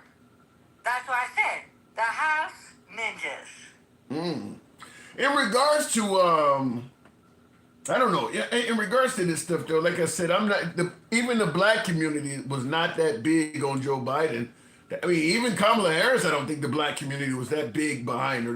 A lot of them didn't like Trump. I get your point there, but it wasn't like the black community looks back at Biden. With some black people, and then I'm talking about my own people, they think she wasn't black enough. Like me, I look white as shit. But my dad is dark as you. I look white as shit. I'm light skinned. I look light as you. It's called colorism. If, oh my God, they're not dark, they're not black enough. Oh my God, she's mixed. She's not black enough. And that woman was a black woman, an educated black woman. But you know what it is? They gotta have a white man burn this place down to have an educated black woman bring us up. Well, they're claiming under Trump that America's going to prosper, not burn down. It's going to burn down. You watch. You mark my word. You really think that 4 years of Trump is going... I mean, because people are going to bring up... We're not going to make it for 4 years. We're not going to make it. It's going to burn the fuck down. It's going to burn the fuck down. Look what he's doing to Social Security. Look what he's doing to SNAP. Look what he's doing. He ain't giving it to the billionaires. Look at Elon, his bitch. Elon Musk. He's giving head to you every fucking night. Jesus God. Well, how do you respond to this? People point out all of the things you're saying. They're going to say it's fear-mongering, but I want to ask you this. We had 4 years... The Democrats, we have been saying this shit from day one. From fucking day one. But that's the problem. But Grandma, that's the problem. We had 4 years of Trump, and many would suggest none of the stuff you're saying happened then. Because we have people that had common sense. So what are you saying? He has all his own maggots. So what are you saying? The White House has lost all common sense? Yeah, we know how. You know what the true definition of DEI is, right? But to the white team man, the definition is they're ignorant. They don't know shit about it. Well, the whole goddamn cabinet is DEI. So he got all his no good for nothing white tea trash in there, and that's baggage, so he can do whatever he wants. Because they say, yes, master, yes, master. So if we get, let's just, before I move it on, I want you to speculate on this. Let's imagine it's 2028. What does America look like? 4 years of Trump. He's been in office for 4 years. What do you think is America's going to look like in 4 years? We're not going to be the same. We're not going to be a powerhouse. Look what he's doing to our allies. Look at it. Yeah. I was told. You know what? And I touch anything, everybody's gonna cry about where's Biden. Oh, Sleepy Joe, but we had peace though. I was told that under Joe Biden. We're not trying to go into Mexico and get the what out. I was told that under Joe Biden, the world was laughing at us, and we're now respected under Trump. Are you fucking serious? That's what I'm being told. Serious? I'm gonna tell you something. That's why they got his Pee Weenie and their mouth so much and they're gagging and their lips so white and shit. Because let me tell you, that's so untrue. Who's the laughing stock right now, man? They're making songs about United States. You know what I mean? They're making songs, man. Grandma, our border's secure. Our tariffs are up.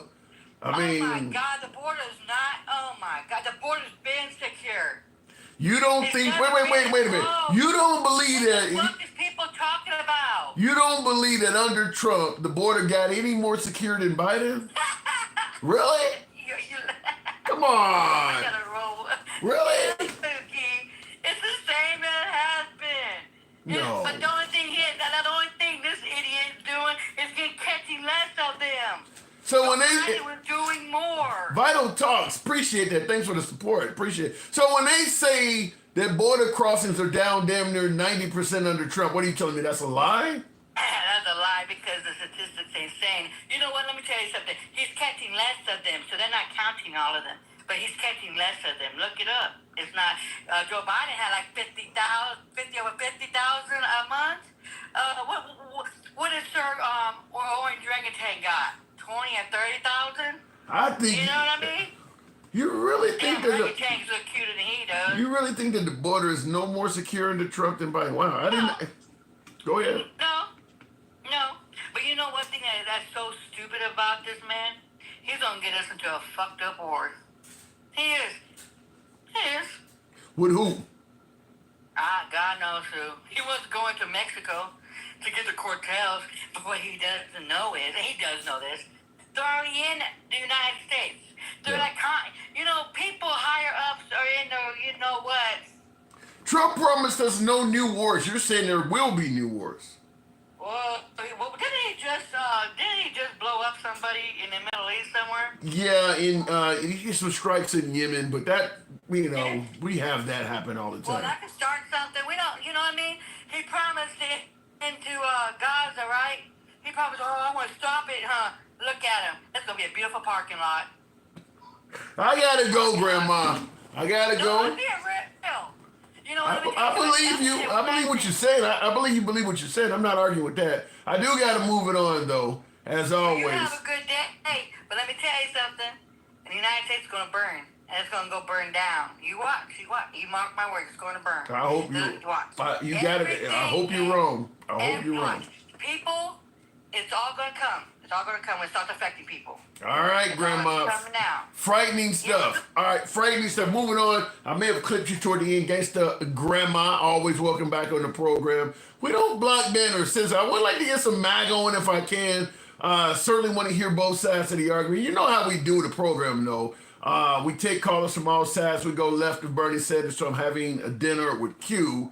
Despite some of the calls you may hear, understand we don't censor or limit you for your politics or any of that. And we always make the solemn promise that we don't talk down to guests. So it's all about free speech here. It's all about free speech. Looking in the comments. And by the way, if you enjoy this type of dialogue from all sides of the aisle, regardless of your opinion, your political affiliation, being allowed to speak, the host is not trying to dictate what side of the aisle you should be on. Congratulations, you're in the right place. I'd ask you to follow the program if you're on we are on Instagram too. I'm not live on Instagram right now. We're live on Clapper. We're live on TikTok. And we're live on YouTube, horizontal and vertical. Follow, subscribe if you will. If you want to call in maybe Tara, the host, a new one, maybe correct a few things. If you have the TikTok app or the Clapper app, we'll bring you right up and you will become the audio portion of the program for that point. And we give you plenty of time to get your point across, so understand that. Looking in the comments, but crazy is crazy, says Dale Val. Are you suggesting that you heard something that may have sounded crazy today? We don't talk down to guests, or you promise not to talk down to guests. We don't do it, period. You can correct the wording of it any way you want, Nikolai, but at the end of the day, no guest leaves the program feeling like the host did not give them a chance to state their case, or that the host was trying to talk down to them. We just don't do that. We don't always have to agree. We'll challenge the hell out of you, but damn it, you have your right to free speech. We'll preserve that on every program. I don't want the U.S. to burn. I love the United States. I've been here. I've spent money. There I go for vacation, says Tinder. You know the crazy thing is, if you look on any of the Canadian news sites and things like that, they say the same thing you're saying. I used to go to the United States. I had a trip planned. They're canceling shit right and left. And it ain't got nothing to do with the tariffs. They believe that Trump threatened their sovereignty. Calling their prime minister or governor, we're talking about Trudeau, but he pretty much made it sound like we're going to own Canada, and that the prime minister of Canada is like a governor that reports to the president. They are really insulted by that.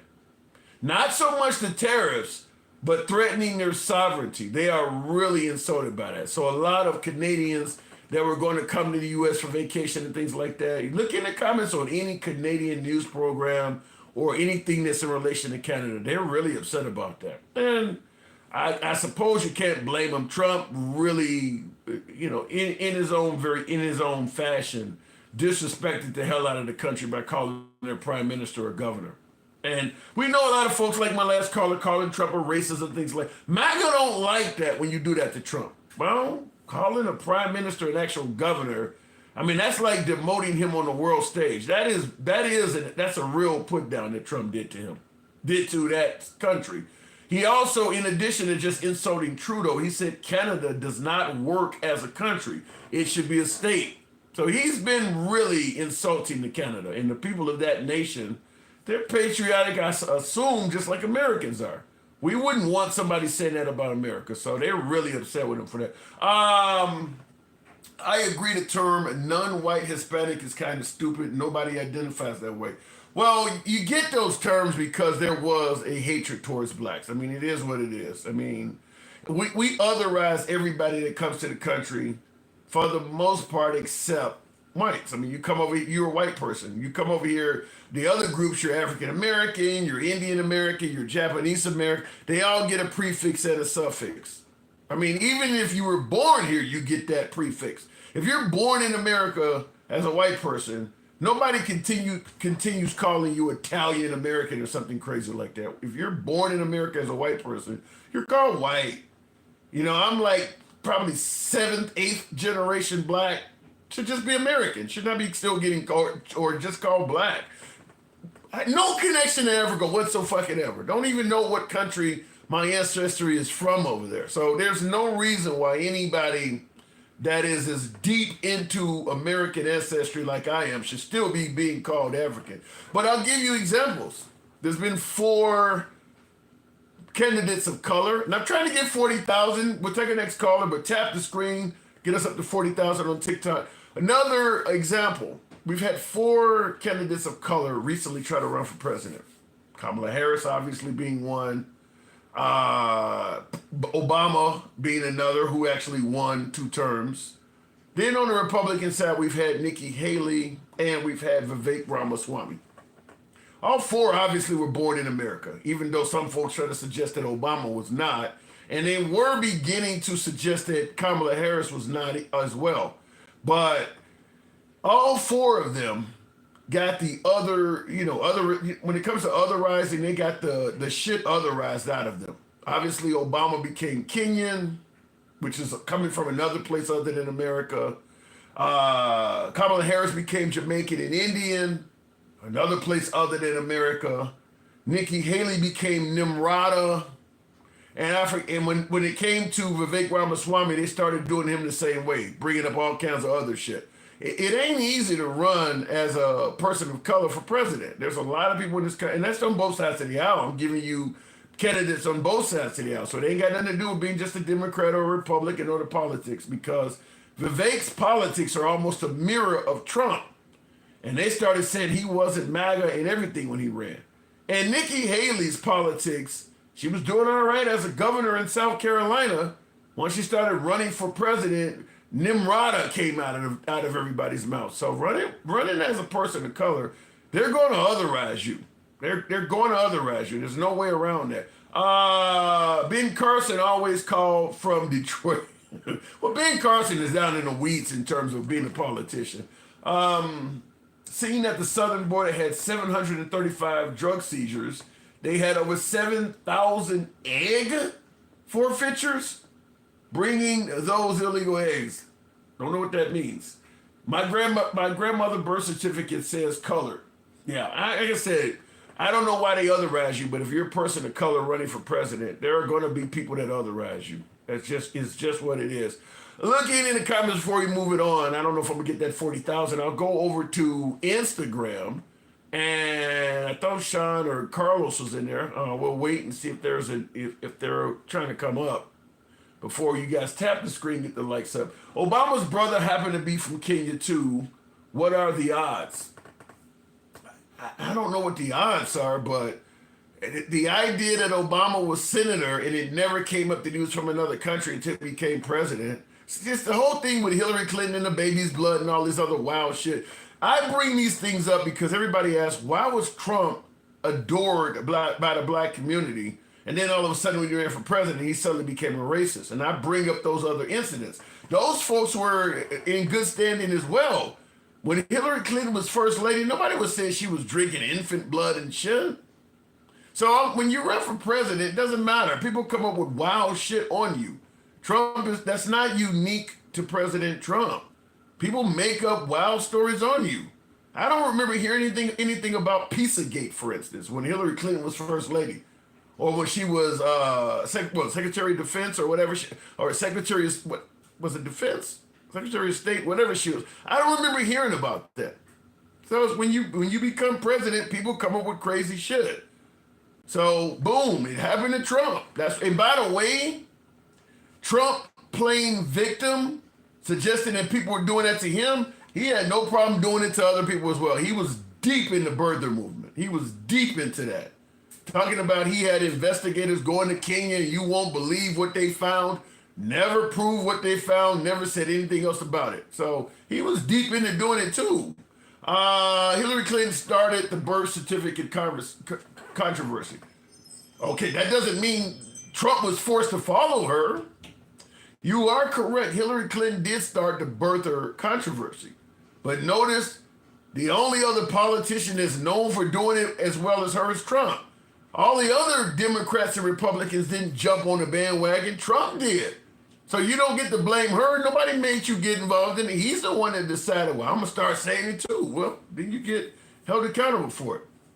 It's nice having white people with neighbors. It's nice having white people with neighbors, I suppose. I don't quite get, I guess you're saying as neighbors, Jeremiah? Is that what you're saying? I don't know.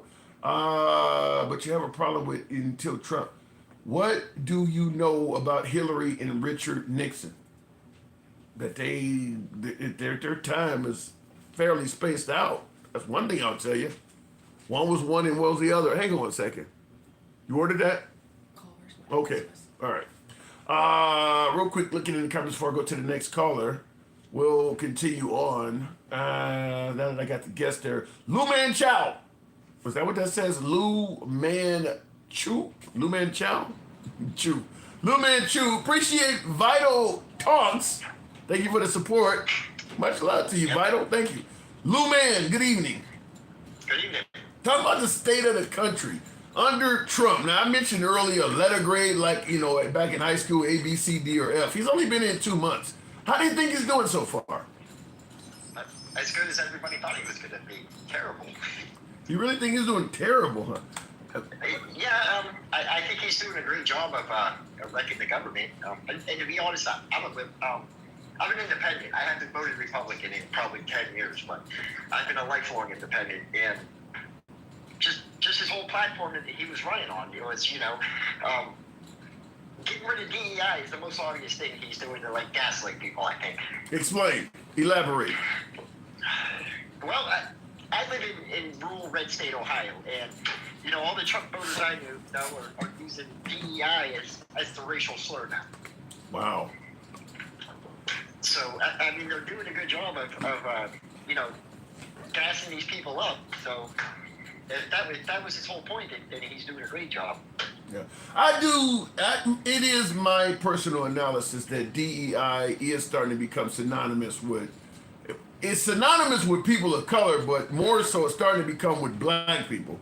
When you hear DEI, I'm getting to the point, like, you hear the term thug, you think black. You hear the term illegal immigrants, you think Hispanic. You hear the term racist, you think white.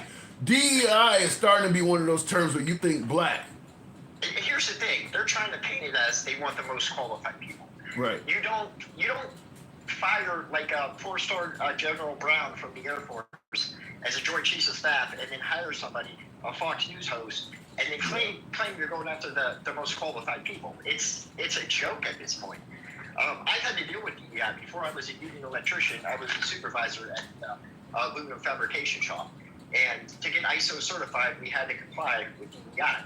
All it did was make us take minority applicants and consider them. There was no repercussion if we didn't hire somebody.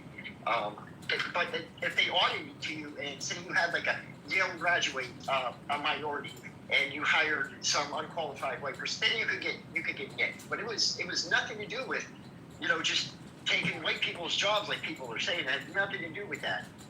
Well, there is some. Actually, DEI and affirmative action, it absolutely will take white people's jobs. And I'm saying that even as a fan of affirmative action, and I can see the need for DEI. But fact is, before DEI and affirmative action, there were many industries where the hiring was 100% white.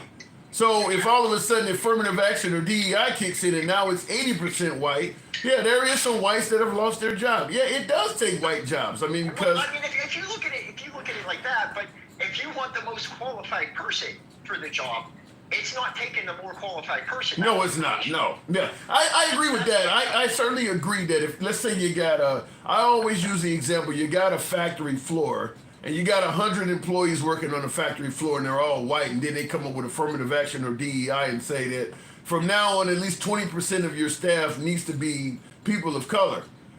The right is saying that the 20%, okay, you don't get rid of 20% of the whites and you're looking for people of color. The right is saying that all 20% of them people are unqualified. It's ludicrous. Yeah, and that's what I disagree with. They make it sound like that if you had to find a person of color, you could not find anybody of color that has merit, which means essentially the only people with merit are white guys. And that makes no sense. I work in probably the biggest union. I'm a union electrician, and I live in a very diverse part of the country, and we're almost like 95% white. Mm-hmm. Minus a couple guys, and that's because it's a nepotism thing. I got lucky, and I tested in with a high school and do 5-year apprenticeship. But most of the electricians in the trade are there because their dad was an electrician or their uncle was, and they got them in. So, like I said, I don't think it takes white jobs away, but it more qualified person, in my opinion. Yeah, I mean, it takes away some of the superiority. There's no way you can come down off of being superior without losing some jobs. I mean, you used to be in an environment where there was 100% chance just based on your skin color you were going to get the job. Now you actually got to compete against women and people of color and all this stuff, which is why the overwhelming majority of people complaining about DEI are white guys, because it hurt them the most. It hurt them the most. We live in the most diverse country in the world. It shouldn't be whitewashed every day. It's sad. I mean, we could all come together and everybody's culture has something to pitch in and make the country great. But instead, we're going to roll back 50 years. And let me ask it to you this way, though, because this is an interesting comment. This is coming from Does it say bipolar bear? He says. That's funny, right? Yeah, that's how kind of remind me of cocaine bear. He says 70% of the population is white. The racial makeup of the workforce does not match the standards have been lowered. So he's saying that 70% of the country is white, but less than 70% of the workforce is white. How do you view that? I think that's crazy. Last time I looked, I don't think it was 70%. I think it was a little bit lower, but I had to double check that. Yeah. It is what it is. I mean, it's only going to get worse if they get rid of DI fully and nobody abides by it. I'll say this in response to his statement. That is something that depends on your locale. If you go out in the middle of rural Alabama, you're going to see that 70%, probably much higher than that. I mean, if you're in some small town in rural Alabama, it's probably far more than 70% of the employees in that town are white. If you're in Chicago somewhere, they don't represent 70% of the population. So yeah, you're going to have more blacks.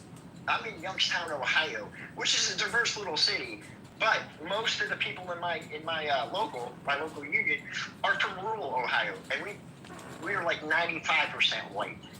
So. But like I said, that has a lot more to do with and I will also add that when we say the workforce is divided. There's managerial positions, there are factory floor positions, lower level. When you talk about the managerial positions, even in areas where the population is more densely black, the whites still have a disproportionately high number. I mean, so go ahead. And I think that's what it is. They're upset. I think mediocre white guys are upset that we're not getting a leg up anymore. They want it fair, and they don't want that. They don't want it to be fair playing, in my opinion. Yeah. I don't, like I said, I understand it. If you're on top, and all of a sudden now people want you to be averaged into everything, it is a demotion. I can totally understand. You didn't have to work as hard 2, 3, 4 generations ago as you do now. Now you are competing with people of color that has merit. There was none of them in line for when your father or your grandfather applied for this job. So exactly. Yeah. And I said, if we want to make this country better, it's the most diverse country in the world. Whitewashing everything is only going to make it horribly uncomfortable for everybody. I don't think they care about that part, though. I do. Yeah, I mean, if it goes away, some are suggesting it looks as where you can make America very similar to how it used to be, where even though things are being whitewashed, minority. This is very important. They want to go back to like the 50s when America was great and you could be openly racist. Here's the problem. In the 50s, when that time was, we taxed the top 1% like 90% over a certain amount of money. So they wanted to go back to that time where they could be openly racist, but nobody gets paid a living wage. It's not going to work. Yeah, I said something similar to that because Trump is talking about the tariffs are going to bring jobs back to America, and I said something similar. Like, if you don't pay people American salaries, ain't nobody going to do those jobs. You want to bring back, making electronics and all those products, but you're not for minimum wage increases. You're not for the union. Americans are not going to do those jobs for what the Chinese were doing them for. Here's the thing. The world's moved on. If they bring jobs back over here, it's going to be mostly automated. The Industrial Revolution is over. We're moving into technology now. That's why I became an electrician, because they're always going to need power. But I mean, like, manufacturing job, when you're making like steel parts and stuff, it's not as prevalent as it used to be. Yeah. Most of that stuff is automated. So they're not going to bring this big rush of jobs back. It's not going to happen because, first of all, Americans ain't going to do it for peanuts like China does. So, all right, that's all I had to say, big guy. Hey, appreciate it, Lou, man. Thanks for coming through. Yep. All right, moving on with the program. And I said that before. Trump is talking about bringing jobs back. He ain't talking about bringing back decent salaries, though. He ain't talking. I mean, he's against a minimum wage increase. He's against, as I said, unions. He was not a big fan of universal health care. I mean, he's against all of the entitlements that somebody who's barely making a living would need. And he's also against raising the salaries. Like, you're going to bring these jobs back and find out ain't nobody around to do them. So bring the jobs back. That sounds great. But you got to pay people. And nobody wants to be living 10 to a house. You don't kicked out the immigrants and it sounds like he may want us to live like they were living. Gay Ford don't know about COVID. Okay, looking in the comments real quick. I get your point though, and I don't actually have a problem with mass trade. Okay, I guess you guys are speaking amongst each other.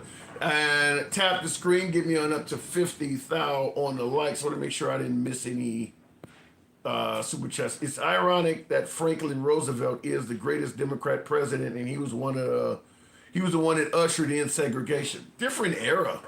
Different era. I mean, you could say the Klan, they were founded by the Democrat Party. You think the Klan voted for Kamala Harris?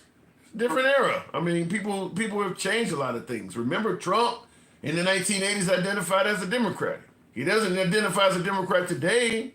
I mean, he's on record talking about he favored, you don't need to have an assault rifle. He was for the assault rifles ban and everything. So, you're going all the way back to Franklin Roosevelt. People change. That's several generations ago. So it kind of is what it is. Black people voted for, you're bringing up talking about voted for segregation with FDR. Yeah, that's multiple generations ago.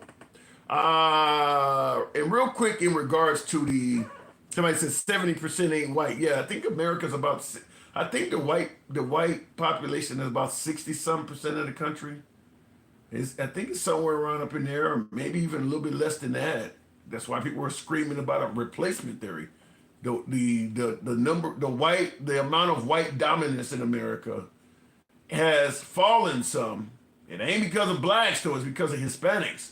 But that may get neutralized by kicking so many of them out. So we'll see how that goes. They've lost birthright citizenship, and even many of them that hold green cards got to go. A lot of Hispanics that came to America the legal way thought that they had reached paradise once they achieved a green card status, permanent residency. Under the Trump administration, permanent residency don't mean shit. I mean, they can come up with any excuse. I mean, like the woman that was the woman that went over to Lebanon, and she apparently went to some kind of funeral of a slain terrorist, and they said she could not come back home. Now, the funeral she went to was held in a big ass stadium because the person had a lot of respect in that country. We view him as a terrorist. They view him as a leader. I mean, this is a massive funeral. This is not something small done in some little conference room. She went to that, and that was enough to kick her out of the country and prohibit her from coming back. So, and she, like I said, having permanent residency, I don't think she had permanent residency. She was on a work visa, but the other guy that was at Columbia University that was speaking on behalf of the Palestinians and some said Hamas, he's gone. He had permanent residency. He had permanent residency. So unless you are an actual U.S. citizen, and I kind of hesitate if they would not even probably revoke your citizenship. It ain't like MAGA would disagree with that. If you came to America and you did all the work necessary to become a U.S. citizen, but they thought you did something unpatriotic, MAGA would probably be okay with revoking your citizenship. So I don't think any Hispanic is safe. And I said that before. When people accuse me of fear mongering, but I said before when they were talking about you can come to the country, just come legally. I said before that if you do not have citizenship, you are not safe. It doesn't matter what method you use to come here, how far you are along the process, if you do not have citizenship, you are not safe. Some of them folks that are in El Salvador prison now are sent there just because they had tattoos. Anybody could interpret that shit to mean anything. Remember, they were suggesting that Pete Hegseth was a white supremacist because of his tattoos. Anybody can interpret your tattoos to mean any damn thing. And by the way, a tattoo was never considered a crime. Sending somebody to prison, a maximum security prison, because they have tattoos. What happened to rapists and murderers? Even joining the gang alone is not a crime. Remember, you got folks walking down the street with swastikas and every damn thing. That's terrorism. We don't discipline them at all for doing that. That's all under the category of free speech. But if you're an immigrant, you go to prison for doing that? So, like I said, I don't buy that if you're an immigrant, particularly one from south of the border or from one of these minority countries, you're not safe. You're not safe unless you have U.S. citizenship. And in the comments, several folks are disagreeing with me, and that's fine. I believe in free speech, such as someone said, I'm literally fear-mongering. Every step of the way with President Trump is fear-mongering until it actually becomes reality. Whether it's Social Security and Medicare, Medicaid, firing employees, rolling back Roe v. Wade, all of that stuff was fear-mongering until it became real. Every one of those things, you know, they were saying if he wins, he's going to roll back Roe v. Wade. It's a liberal fear-mongering. Every one of those things is fear-mongering until it actually becomes reality. Then as well, it was a good thing to do. So it doesn't matter if it's fear-mongering or not, you're going to support it no matter what he does. Project 2025 is another one. It's all fear-mongering.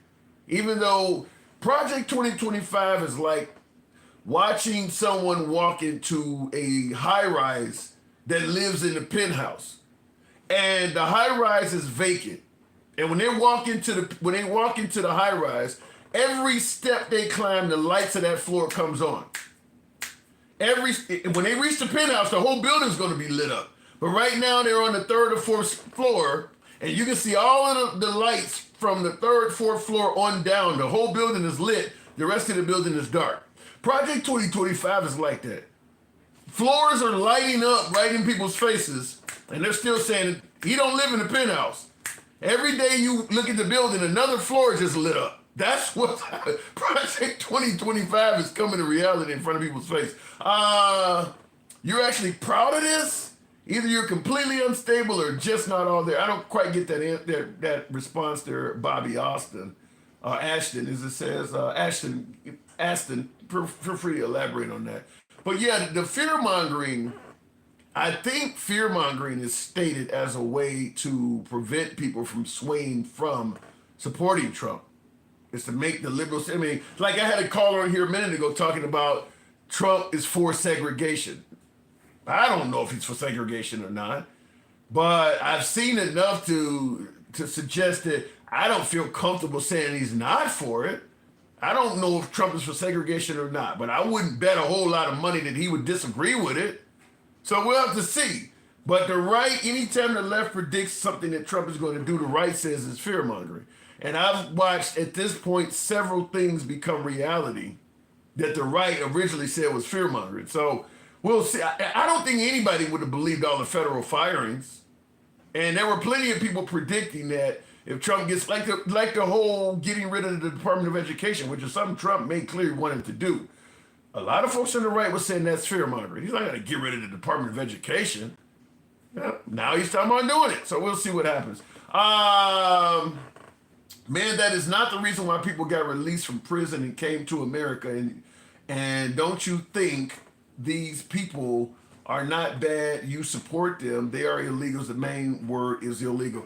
Well, a few things on that. People keep saying that they deserve to be in El Salvador. Look, they were here illegally. As I pointed out before, the problem is we do not recognize the power that Biden had as president. If he is allowing people to come in this country and claim asylum, then while he's president allowing that, that is coming here legally. Now, once President Trump became president, he switched their status from coming here legally to suddenly being an illegal immigrant. They actually followed the rules. It's just the next president did not like the rules that were put in place. And suddenly all these people, thousands of people suddenly became fugitives. All of them folks that came here and claimed asylum all had court dates and things like that. They were in the system going through the process. Trump became president, now they're fugitives. So they didn't come here illegally. Coming here illegally is overstaying your visa, running across the Rio Grande, or maybe seeking asylum. But then when your court date shows up, you don't answer it, and now you're here illegally. But most of the folks that sought asylum under Biden, they were still legal when Biden left office. Trump just changed it and made them become fugitives. So, so you say, well, the number one thing is they were here illegally. No, they weren't. Trump made them illegal. And now folks are saying, well, now that Trump has made you illegal, when we catch you, it's okay to send you to prison in El Salvador. That's what we're being told. Well, you were here illegally. No, I wasn't until you changed the rules. The rhetoric you spew makes it difficult to discern whether you are intentionally propagating misinformation or genuinely lost in a delusional state, says Bobby. You'd have to elaborate on what rhetoric is being spoken, because first question I would ask anybody is, when Biden allowed them to come here and seek asylum, did he not have the right to do that? Was that not coming here legally? You may have not liked it. I didn't even like letting people in without vetting them, but it's legal. Because I don't like all of Trump's executive orders, but they're legal. He legally could do that. What Biden did was 100% legal. The right just don't like it. I get it. But you can't tell a president, I don't like what you're doing, therefore it's illegal. It's not. Now, when Trump came in and changed it, it suddenly became a point where they were here now illegally. But they came legally. They did not come in this country illegal. Coming during the Biden administration, coming in the country to seek asylum was not coming in America illegally. Just because Biden said they were asylum seekers doesn't mean they were. That's a great point, Aaron. Great point, which is why I'm saying Trump is not transparent. He says that just because Biden said they were asylum seekers does not mean they actually were. And I'll counter by saying just because Trump says they're rapists and murderers does not mean they actually are. Just because Trump says federal employees do not have the right performance to keep the job does not mean that's actually true. It's okay when he says it, but it's wrong when Biden said it. Trump has said a whole lot of shit and he ain't proven it either. You're okay with that? So I just want to make sure you understand there's two sides to that argument. Will G says Trump ain't shit. Tried to remove Jackie Robinson's military information, but brought him back real quick. That's cruel. I'm going to tell you that's really cruel that people that are dead, and I saw in the comments Creed had said when I had one of my callers on, suggested that she wants to remove her husband's remains from the Arlington Cemetery because of all of the alleged racism. Creed said, your husband is deceased. Let him rest in peace. Why isn't Trump letting these folks rest in peace? Why is he trying to remove the accolades and credits that have been attributed to people who are now deceased? Why is he doing that? And tell me, how does that make America great? I'd be curious to know. Because look, we can argue back and forth whether Trump is intolerant or some kind of racist or not. Look, I get folks don't want it, but why is he doing that? And why is the people he's doing it to all people of color? Because that's what she pointed out. Ain't nobody white having their credentials removed in some cemetery or some history book. It's all people of color. Why is that happening? Is it wrong to ask that question? Looking in the comment. Hey, look. Let me make something clear, particularly to my YouTubers, my beloved MAGA on YouTube, who I enjoy reading your comments. On YouTube, you got room to type quite a bit, at least a paragraph. So for folks typing you're spewing nonsense or you're fear-mongering, well, add a little bit to it. If I'm fear-mongering or spewing nonsense and you point it out, I'll give you the credit. I don't mind admitting when I'm wrong. But when you just say you're talking nonsense, that don't say shit. That could just be you don't like what I'm talking about. Maybe you don't like hearing something that may be truthful. Give the nonsense that is actually being spewed. Give the propaganda that goes against what may actually be factual. Add something to your conversation other than, you don't know what you're talking about. That don't say shit. And this is a program where we're all for free speech. You can say shit, even to the host. You can actually get your point across. So, just throwing out, you don't know what you're talking about, that don't mean nothing. Gordon, 777. Good evening. Welcome to the program. You know why he's doing that shit, says King Fan. Gordon, good evening. How you doing? Hey, hanging around like Mike Pence on January 6th. Am I spewing nonsense? Nah, you do pretty good, man. Some people just don't like it just because you're so good at it. That's my opinion. Okay, I feel validated a little bit then. So do you Just see... a little bit. Just a little bit. Do you see Trump, though, as somebody who is literally trying to roll back America to, quote, share if I could turn back time?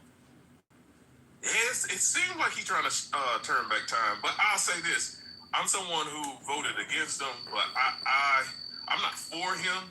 But I'm listening now, and I'm not just listening because I like him. Are you hearing something you like? Now that you're listening, are you hearing good shit?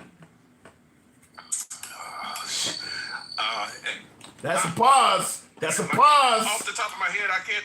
Off the top of my head, I can't say that I do, but it's a lot of people that. Well, I ain't gonna say a lot, but it's a couple of people who I really trust their judgment, who is for him, and I kind of lean on what they're saying. Give me some names. Give me some names. What do you mean, give you some names? I'm talking about like people I work with. Oh, I thought you meant like Ben Shapiro or Glenn Beck or somebody. Okay, people. No, I'm not saying that, but it's people who I trust like that say, man, I think he's really doing something good. Like one cat that I know, he's saying that he likes the tariff stuff. He said that that's going to be a good thing, and he explained that like like Tesla wasn't able to really sell their stuff in China until they moved over to China. But why use Tesla? Here's what I don't, and maybe your friend is right. I'm not saying he's wrong, but I hate using Tesla for the example because we know who makes money. Are we imposing tariffs just to help Elon Musk? Why can't you use Ford or Cadillac? Why Tesla? I mean, I don't know if overseas do they do that too? Like for you to be able to sell Ford over there. I'm gonna tell you what changed my mind because I was against tariffs overall. I'm not gonna lie to you, but this is what changed me myself. No, I'm like I said, it's not that I'm for him because I didn't vote for him and I don't like the stuff he say. But when it comes to tariffs, right? That I look at that, and then when like Canada says to themselves, "Oh, you gonna put some tariffs on me? I'm gonna put some tariffs on you." And I was thinking to myself, okay, if tariffs so bad and it's gonna hurt your people, why the fuck would you put it on your people? You get what I'm saying? That at least for me, when I thought of that, I was like, if tariffs are so bad for America and it's gonna hurt Americans, then why would you put tariffs on your people if it's gonna hurt your people? Now I don't know the whole ins and outs of tariffs outside of we're gonna pay for whatever comes in from somewhere else because we put the tariffs on it, and then us as the consumer, we pay for the difference of what the people who buying it has to pay for that new stuff that's coming in. But overall, I'm thinking to myself, well, for me to believe that tariffs are 100% bad, why are you going to use that same method of saying I'm gonna put them on your stuff? So it must be something good about it. Now I didn't look at it that way at first until I was like, well, why are they using that too if it's gonna hurt their people? Well, that's how it was introduced. Go ahead. Well, when you come along like Trump, where you're even in Trump's case, some folks say, well, look, he's just trying to make the game fair.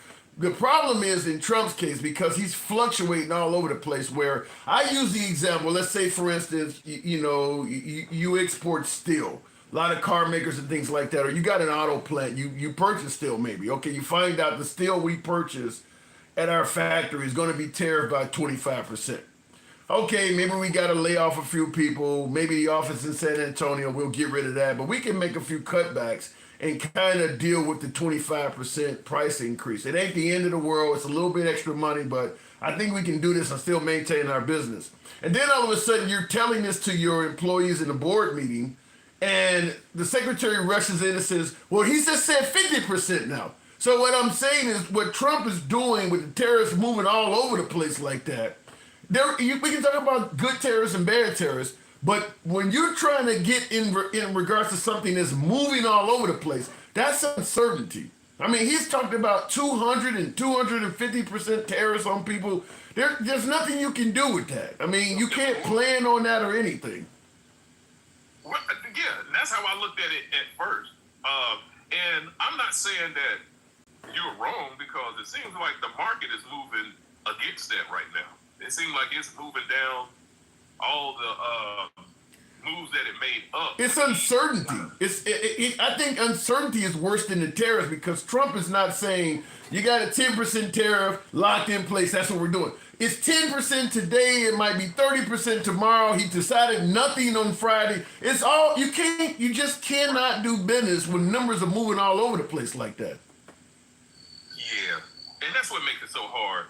to kind of say, okay, well, if that many people voted for him, like, and that's what made me settle down and say, okay, now if this many Americans say that they want him after they knew what he's about, at least from the first time, it made me just listen. Like I said, it doesn't mean that I'm with him. I'm just not against him at this moment, just because he's the one that everybody picked. But, yeah, I mean, but I get it, and I don't feed into the notion that everything about Trump is bad. But I will say that the thing when we talk about tariffs and stuff, he didn't run on this. I mean, and that's the reason. If he got in there and secured the border, maybe some of the woke policies that a lot of white America does not favor, some of that stuff he probably could have been viewed far more favorably. But when you start firing the federal government and stuff like this, and people weren't expecting that. He's doing a lot of things that he never, like Greenland and all this stuff. He didn't campaign on any of that stuff. Yeah, see, and that's what makes it hard to go for me, because it's like, come on, man, that's kind of wild in itself to just take over another country by making it ours. I mean, and why you ain't saying that to Mexico? And he campaigned on getting us out of overseas conflicts. We were going to stop giving money to the Ukraine, and we were going to work on America first and stop nation building and get us out of overseas conflicts. That's what he campaigned on. But then when he got in there, suddenly we were going to acquire Greenland. Canada's going to be the 51st state. We're going to retake the Panama Canal. Gaza's suddenly going to become the Riviera of the Middle East. I mean, so he's doing exactly the opposite of what he campaigned on with that. I know that's right. It is. So does that mean we're going to have to change our flag? Because we got 50 stars on there to say that this is the flag that we have. Is that now we're going to have to make a new flag? I mean, that's the least of our issues. That's the least of our issues. Right. I mean, you're right. But I don't know, man. It's hard to, like I said, I'm trying not to be against them, just because a couple of people that I know, I really think that they're smart guys. And they're going for him, but I tell you, it's hard as hell. I'm like, this dude right here. Every time I'm like trying to really say that, okay, I'm gonna calm down and pay attention to him, and then he'll do some more stuff. I think I'll say this on the Democratic side. Now I'm a person who believes, even though Obama did whatever he did when he was coming, I think a good amount of black people was going to migrate away from the Democratic Party anyway, because of some of the stuff that, not saying that a lot of black people wasn't happy about him just taking a position of the president being a person of color. That felt good, and it did get people to like straighten up and say, okay, I can do some stuff that they said that it wasn't possible. But you saying a lot of black people are going to migrate away from the Democratic Party for what reason again? Just because the Democratic Party just, at least me, because I'm an independent now, before this, it was because there was a lot of stuff that it felt like we would get Democratic candidates in, and after they get in, it's almost like they kind of just forget about it. But it was only because of Trump that really made me kind of be like, oh, hell, that ain't what I was looking for. What did you think, as a person of color, what did you think of his first term? I thought he was a little brash. I was like, this dude is, I didn't think he was for people of color. But Trump states that he did more during his first term for blacks than anybody since Abraham Lincoln. Like you just said, there was a lot of stuff that he said that he was going to do, but he went somewhere else when he got in there. So, I mean, I don't know. Do you view him? Now, some African Americans would suggest that he's racist or intolerant or bigoted. Do you see any of that? I'm starting to believe this time around it doesn't matter, and that's the hard part. It doesn't matter. What do you mean by that? Because I'm gonna use the black community. We only make up 13% of the United States, right? Okay. And of course, we have to deal with racism a lot. Right? Just on certain things, we just have to deal with it all the time. But it still matters. Yes, all right, but catch me right quick. I'm not saying it don't. I should have used that word. It doesn't. Yeah, that's. that was excessive. All right, but just catch me on this. 13% is worried about racism at a high clip, right? Okay. But another, what you say, a 65% sometimes don't even have to worry about that for a long time until it's like thrown in their face. So that's something that they don't even pay attention to. So when we start to talk about it a lot, and we worry about like, well, why are you going to vote for something? They don't even think about that stuff on a day-to-day basis. I mean, that's always been the case. I mean, but if you're a middle child and you know, I mean, that's always been the case. But the question is, do you see any of that in Trump? Yes, I did, but this time I'm trying to look at it through a different lens. And the only reason I'm doing it because the other lens got shot down so quickly.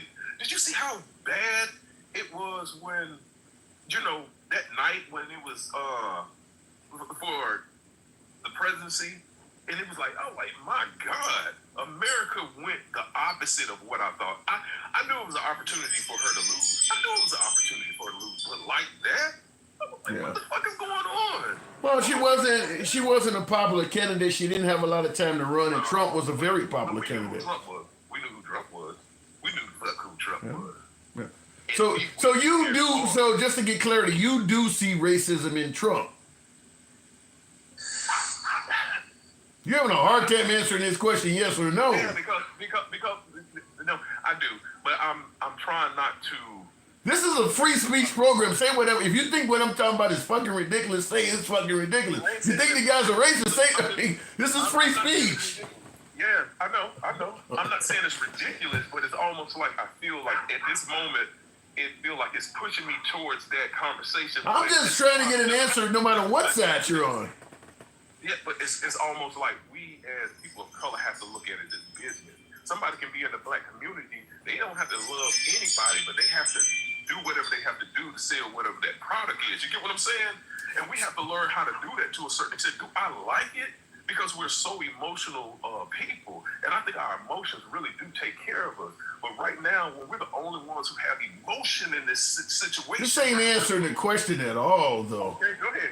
Do you see Trump as an intolerant guy, or are people just making this shit up? Do you see racism in Trump, or are people making it up? Well, we ain't making this stuff up. You know good and well we ain't making this stuff up. Okay. But right now, it seems like America don't care about that right now. I get that. America ain't never cared about it, but that don't mean you can't answer the question. Did I answer it that time? Yeah, you did that time. You finally did that time. I guess because I'm trying to make the point of we're going to have to learn. I did use the wrong word by saying it does not matter, because it does matter. Right. But we have to use a different style of doing things, because I see that they're getting stuff ready. Like you said, going back in the before, where you can say whatever you want to. You even have comedians who's starting to get that stuff ready. They're getting ready to be able to just go on stage and just say some old foul stuff more than usual, because that cancel culture is starting to change. Now, I'm not saying that cancel culture wasn't going too far, but they're about to sway this boat all. So what you're now saying is Trump has emboldened folks who are racist and intolerant to be, free to speak freely. Yeah, but I don't. I hate that you keep going back there, because I think that doesn't. I don't want us to get. You sound like I'm asking you to tell me how grandma's chicken tastes while grandma's sitting at the table. No, what I think you're trying to do is, I guess for what I'm trying to say is, we went through this thing before, as in using race and stuff like that. I'm not saying that we don't still need soldiers out there to talk about it and do it. I'm just saying that I'm on a different situation at this moment, because we're going to make sure we keep him honest on that, but we have to have a different style of doing stuff. Like I said, people can deal with us and not like us. Is that your background is ringing like that? Yeah, it's every time I get Okay. I'm about to move it on anyway, but I just wanted to make sure I had it, because my device sometimes make that same noise, and I'm like, damn, what is going on? But I'll move it on. But look, Gordon, we haven't talked in a while. I do appreciate you coming through. You know my doors are always open, man. Thank you. Yes, sir. All right. Thank you again. Anytime. Moving on with the program. By the way, tap the screen. We might be to get to 70,000, if you will. Tap the screen. Going straight to the box. Sean, I see your. Once again, MAGA says, Will says MAGA ain't shit. You'll always hear that tone anytime a super chat refers to somebody as not being worth shit. When Will says MAGA ain't shit, they said only hard criminals would get removed. Catch 22. They are technically criminals. Gotcha, bitch. That is true. That is absolutely true. MAGA made it sound like the goal was going to be to get rid of rapists and murderers. And then the moment they became president, well, you enter the country illegally. That alone is enough for us to treat you like a rapist or murderer. They made it sound like they were going at the hardened criminals. And then all of a sudden, now they got in, and anybody they go after, well, he is here illegally, so that does count. That ain't what you suggested. You made it sound like you were going after violent felons, not somebody, not a woman with a kid that just walked across the river and tried to get in the country illegally. You made it sound like it was rapists and murderers. Well, technically they are a criminal. They entered the country, and by the way, even that's not always the case. A lot of these folks are asylum seekers that they're kicking out and calling them criminal. They did really ramp up the way they made it sound to make a point. Because I think anybody can get behind getting rid of somebody that's in the country raping and murdering people. So they went to the worst of the worst to get folks to rally behind them. And the liberals do this stuff all the time too. But we're talking about what Trump did right now. Same thing with the LGBTQ community. I bring that up all the time. To get folks in line behind the trans community, they use things like a transgender, a biological boy became a female athlete, and now he's punching women in the face and breaking noses and shit, causing all kinds of severe amounts of violence. Anybody can get behind that. I don't think a biological boy should be in girl sports and causing physical harm to them. The extreme of the extreme examples. I mean, I don't know how many biological males are even playing female sports, but then you got to factor in ones that are causing all this extreme physical damage. I mean, it's like out in space the numbers are, but the extreme examples are what people get behind. I don't want somebody to go in the bathroom and abuse my daughter, even though, like I said, it's like extremely minute. Well, in the country of 350 million people, one is too many. So you come up with these extreme examples, and it does work. It has been very effective for President Trump. So shout out to him for using this stuff, but it is what it is. It's an extreme example. Think about like this. White people, 65%, have been deliberate in keeping black people, 13%, at a low state while gaslighting them. What you see is not what it really seems. How are white people responsible for keeping blacks at 13%? I don't see how that, they're not exactly sterilizing blacks. I know some pro-lifers have brought up Margaret Sanger and, Planned Parenthood, but ain't nobody been forced to go in there. So I'd have to know, how are whites responsible for keeping the black population low? I don't see how. I'd like to know. Maybe I'm getting that one wrong. White people have been wanting to push black people off the cliff for the longest time without being overly racist. Damn. There are some areas in that. Charles Vaughn, you say that you do believe that blacks have been sterilized to a significant number to keep them down to 13%? The last generation or two have been really good for blacks, considering when you compare it to the rest of history. I think things have been pretty, not 100% equal, but better than any point in history. When you look at the last generation, let's say from 2000 and now, that's a whole generation. 20 years is a generation. I don't know if they've been keeping the black population at 13%. I don't know if I buy that. I'd have to have somebody elaborate and explain to me how that happened. You didn't hear what Tom Homan said. We ain't playing. Do it the right way and look at the immigration status. Most likely criminals until Obama gave the LGBTQ the go into bathrooms and other BS. I don't know where Obama gave the LGBTQ the right to go into bathrooms. You'd have to explain what you're talking about. But Tom Homan is doing his job. Look, we can criticize Tom Homan.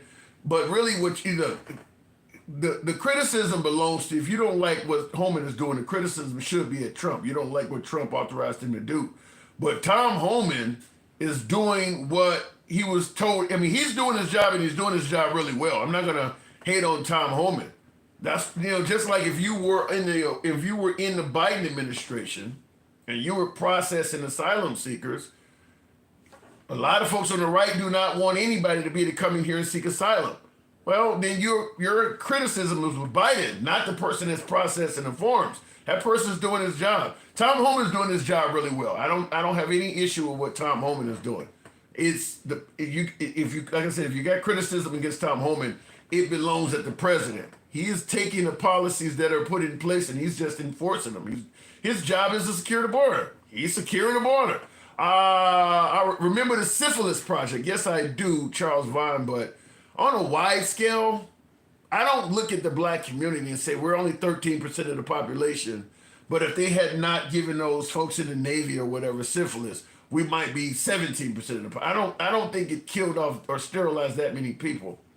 I don't see any evidence where whites are responsible for keeping blacks at 13% of the population. And I would concede the point if I did. I don't see that though. Mountain, come again. This time, come without. Biden did not do anything. His mind's gone. Others did damage. Biden was a puppet. That's going to be your opinion. I mean, whether it's the infrastructure project, the CHIPS Act, people benefited from the Biden administration. Maybe you didn't. Just like there's going to be people who say that they didn't benefit from Trump's first administration or benefit from him now, but there are people who do. So he didn't do nothing in your opinion. Eugenics was a staple for white people. MAGA doesn't want to admit it, but just like the days of old, like to see less black people suffer either by them or ourselves. So you believe that white America imposed eugenics on blacks? I haven't heard that. Now, the prison population, Charles, I agree with you on that. He says jaywalking got you 20 years. I don't know about 20. Well, I do know right after slavery, a lot of things were done to keep blacks incarcerated. So if you want to suggest that what do you want to call it? The prison, the prison project or whatever term you want, war on drugs, all of that shit, lowered the reproduction rates in the black community. I can see some possible validity to that. There's no denying that there's a portion of America's history where there were efforts put in place to incarcerate black males. I don't think that's up for denial. Certainly right after slavery, where they passed laws that simply said if you don't have a job, they can lock you up, knowing damn well ain't nobody gonna hire a black man that just was free from slavery. So yeah, there is parts of that throughout history. Would our population have been higher than 13% if that didn't happen? Maybe. So okay, I get what you're saying. Gator bait, damn Charles, you're really going bad. I know what gator bait is. Taking a young baby and hanging it over a tree branch right over low above the bayou or something like that, and literally using it to catch gators. Yeah, gator bait has a horrible historical context. And a lot of, this is why some folks say that history was whitewashed or people wrote stuff out of history.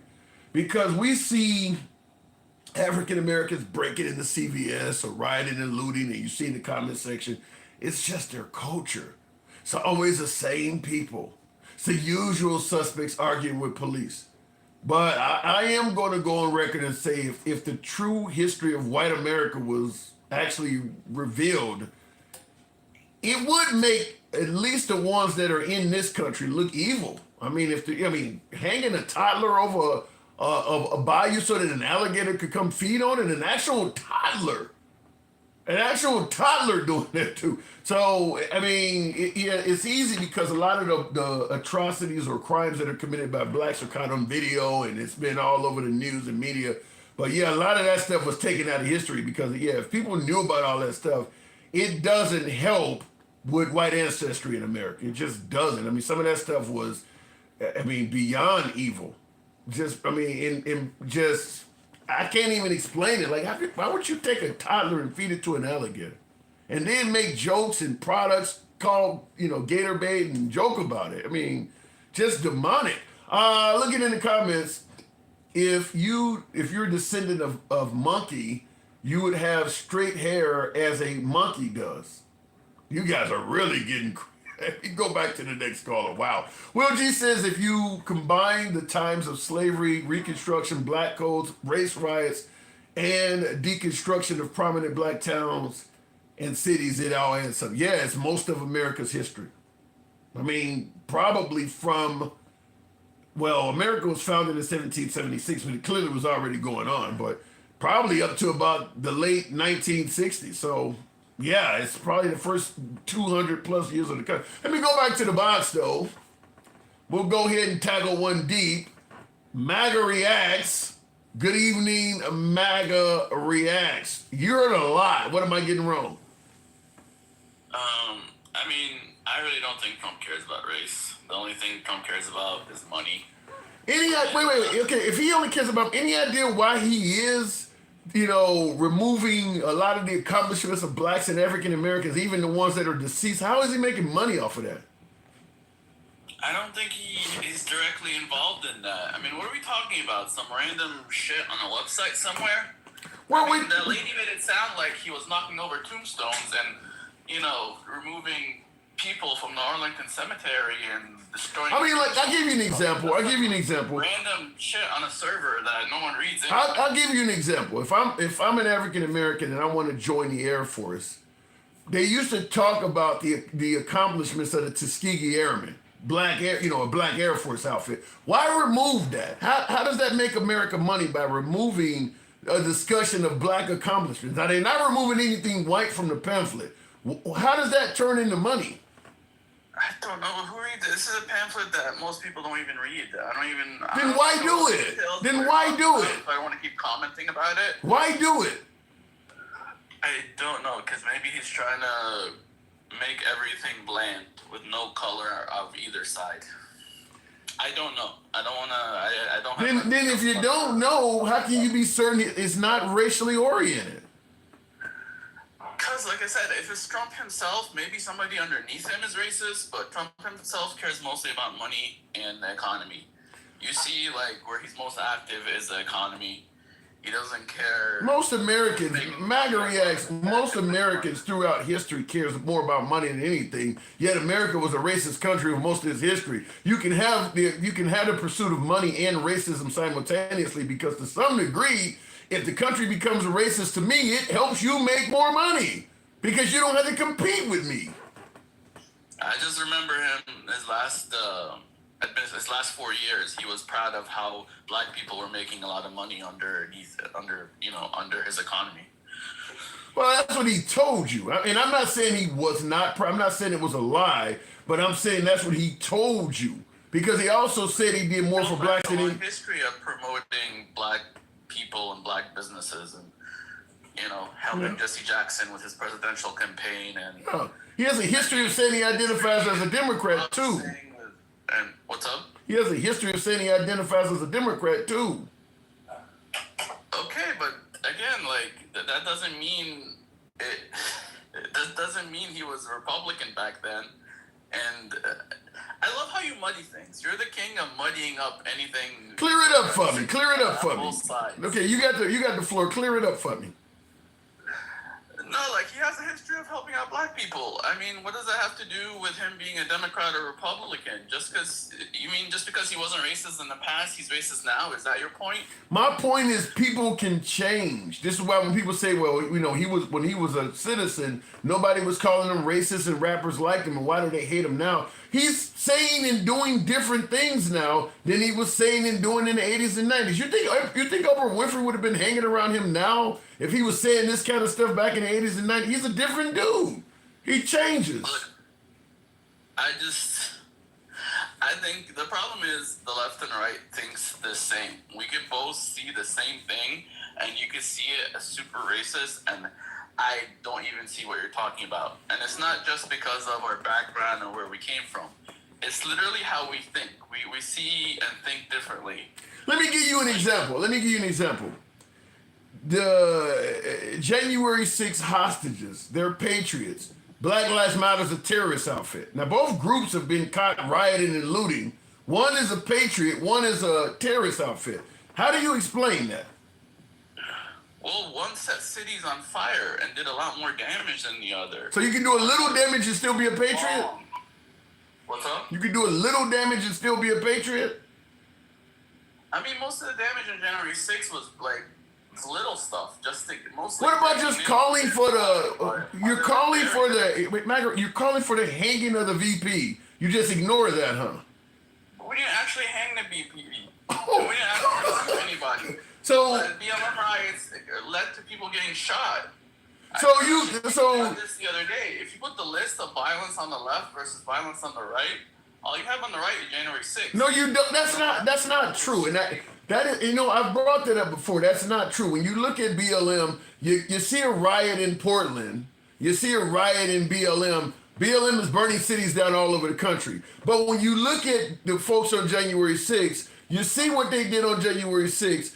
You see what happened in Charlottesville. Nobody links that, even though these are the same people that surrounded the Capitol building in Michigan over the mask mandates. Them all are the same groups of people. They've done far more than just January 6th. All of them folks think alike. The mask mandates, I don't think Charlottesville is linked. Like, part of Charlottesville is linked to people protesting the statue, but not those fucking New York. You don't think the folks in Charlottesville protesting statues, the same thing that Trump is doing now, renaming stuff at the Confederates, you don't think none of them folks are connected? You don't see MAGA being the ones that are fighting for this stuff? Again, this is the same issue, the same problem with Charlottesville. You're connecting the Nazis with the statue people. Those are two different subjects. And either way, even if you count Charlottesville, there's still a lot more violence on the left. You forget when they shot up the baseball thing, the congressional baseball thing, and that's one guy. That's one dude. Okay, but it's still the left. And then you're like, the other day you're talking shit about what's her name, the Supreme Court lady getting death threats, where there was actually an assassination attempt from some guy on the left the other day. Like, I remember that, like a year earlier, there was assassination attempt. Okay, I hear what you're saying. Here's the point I'm making. Based on what you and I are having back and forth, your argument is it's more of it on the left. You're not saying it doesn't exist on the right. So my argument is Obviously not. Right. So my point to you is why is one side why is one side patriots and the other side terrorists? There's just a lot more of it. Take your time. They thought they were cheated. They were trying to fix an election that they thought was stolen from them. Even though you guys paint them as Trump was trying. You paint it as Trump's trying to steal the election, but it was Biden. No, they were there saying stop the steal. They were the ones saying stop the steal. They were saying Biden was trying to steal the election. Exactly. And they wanted to kill Mike Pence for not agreeing with it. Again, that's hyperbole. I don't think they would ever. Every time we talk about this, I don't think. What is your definition of hyperbole? If I bring a noose to your house, threatening your life, is that hyperbole? If you don't, that's more specific. But that happened. They literally came to the Capitol building with a galley, with gallows. They actually brought that. It wouldn't have worked. You know what it takes to actually run around and walk around with an actual galley that you can hang someone with? Wood is fucking heavy. That's just a fucking. It just looks like it. You sound like the robber with a BB gun that said the gun would not have worked. You came with a killing device, and your only argument is, well, it wouldn't have actually killed you. That's a good analogy, because it wouldn't have killed you. It just would have scared you into thinking I have a gun, but it wouldn't have actually hurt you. Okay, so is that patriotic? Is that patriotic to try to scare the vice president by threatening his life? Is that patriotic? No, but you're acting like every single person there had a noose. It's only a handful of people out of millions that were there. Oh. And I'm just comparing like basic damage and basic, we didn't go, like the January 6th, they didn't go around, looting CVS's. They didn't go around doing this other shit. They didn't do went that. specifically to the Capitol because they cared about the election getting stolen, and everything they did had to do with the election and trying to stop the steal. Here's what I don't understand. You had all kinds of rioting and all kinds of violence that had nothing to do with, justice. It had to do with revenge more than anything. No, and that's where you're getting it wrong. You're telling me the January 6th protesters thought the election was stolen, as if BLM did not think justice was stolen from them. You're not viewing it right. You're also talking. What does burning down the CBS have to do with justice? You said what? Wait. Courthouses. If it was just courthouses, I would have gave you that. You said around destroying businesses. What does it have to do with anything? You said what does smearing shit on Nancy Pelosi's wall have to do with justice? Is that what you said? I mean, if the election was stolen, she probably had no something to do with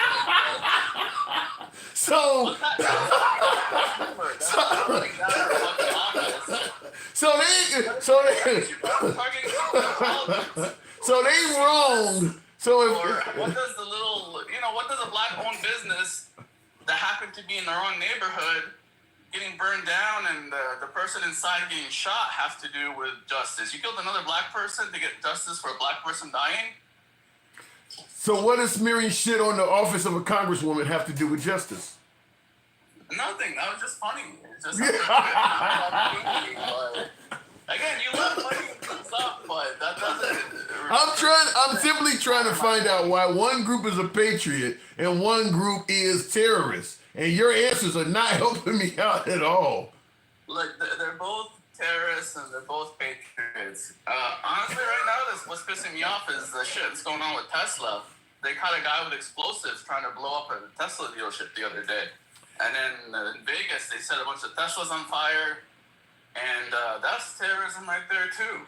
That is terrorism, but and I'm not arguing with you on that, but I do believe that if any liberal was out there firing veterans and taking their jobs, they would be facing the same shit. I mean, you're destroying. Elon Musk is not only destroying people's lives, he's on stage with a chainsaw laughing at it. I mean, even if you do believe that's waste fraud, and abuse, do that shit with some tact and professionalism. You're destroying people's lives. And you're the richest man on earth, destroying people's lives and seeming to be enjoying doing it.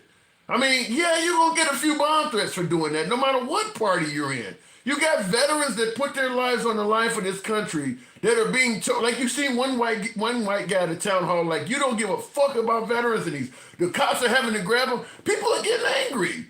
They're not just hurting people, they're laughing at it.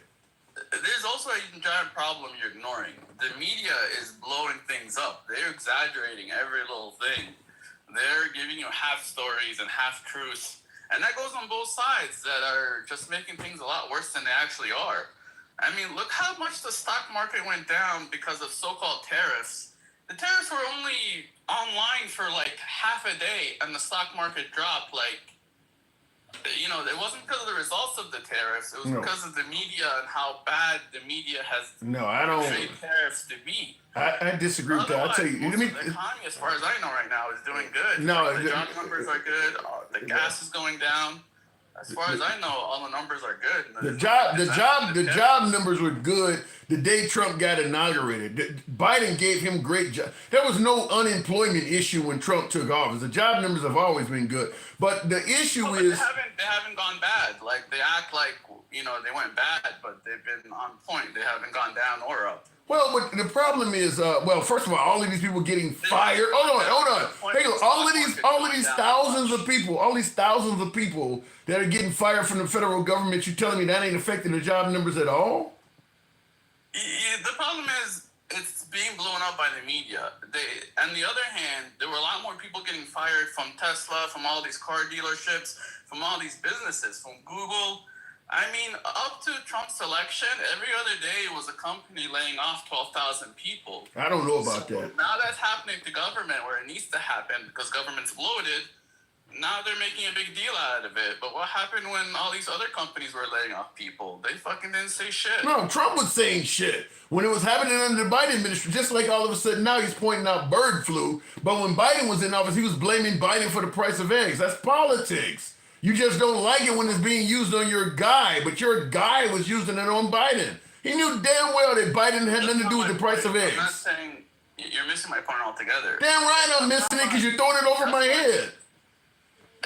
Just like the firing, right now you're upset because all these people in the government are getting fired, right? I don't work for the government. I'm not upset. I'm doing all right.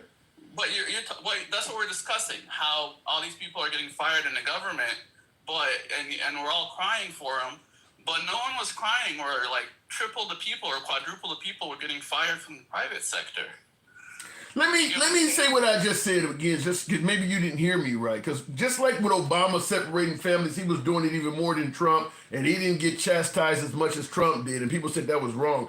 When you're on stage with a chainsaw smiling at firing people, you could fire a lot less than may have lost their job under Biden, and you're still going to get criticized more because Elon is giving the indication that he takes pleasure in firing people. Just like Trump was making it that he took pleasure in separating families. They're making it sound like they enjoy providing misery. That's going to cause problems.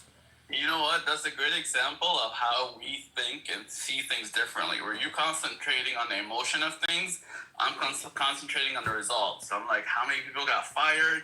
Is it more than we're losing before? I mean, so you like the chainsaw? You like the chainsaw? Like, I'm trying to like balance things out. So you like the chainsaw? Did you like the chainsaw? Was that enjoyable to you? No, I mean it was fun, but you're right. It's insensitive, but it was fun, and he didn't bring it up. The other guy brought it up. He just played along with it. Somebody brings up a chainsaw to a fucking stage, you're gonna put on a show. No, you don't. No, you don't.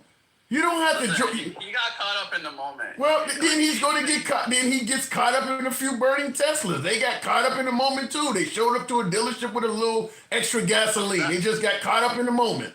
That required planning, So the difference between manslaughter. Right, you're saying that required planning as if you can just get next to Elon Musk with a chainsaw. That required planning too. What do you get? What do you know? You can't just bring a chainsaw in next to Elon. They ain't gonna let you just bring a chainsaw in there. But you're putting it on Elon. You're not putting it on the guy that brought the chainsaw. I'm putting it on the guy that's firing people, MAGA. It's Elon. The chainsaw had nothing. He had no idea there was going to be a chainsaw there. Some guy just showed up with a chainsaw, and he was like, "Oh, cool, chainsaw. Let me play with it." This is the same guy that invented a flamethrower. Some guy just showed up to a. And all the toys he invents, he likes playing with toys, and someone brought a toy to a stage that he wasn't expecting, and he started playing with it. MAGA. Elon is damn near the second or third in charge of this country. You're not going to just be some guy that showed up. No, you're not going to just be some guy that shows up with a chainsaw. You're not getting into that unless somebody gives you authorization. You don't just show up with a chainsaw. Really? He just showed up with a chainsaw, huh? Have you ever been to a Trump rally with a chainsaw? This wasn't a Trump rally. This was some random. You can't even get into a governor's event with a chain. Just showed up with a chainsaw, and they let him in. I don't even think. Again, was Elon Musk in charge of the guest list? Did he approve the chainsaw? This wasn't his event. He just showed up as a guest, and another guest that he had nothing to do with brought a chainsaw.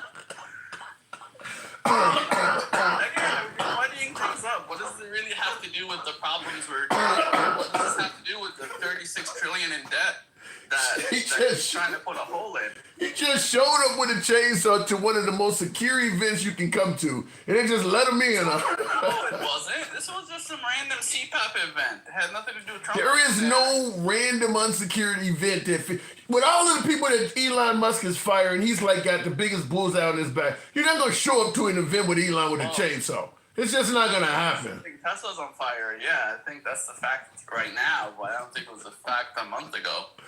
All right, MAGA. My favorite part is some of your guests, they're complaining about Trump's tax cuts and tariffs at the same time.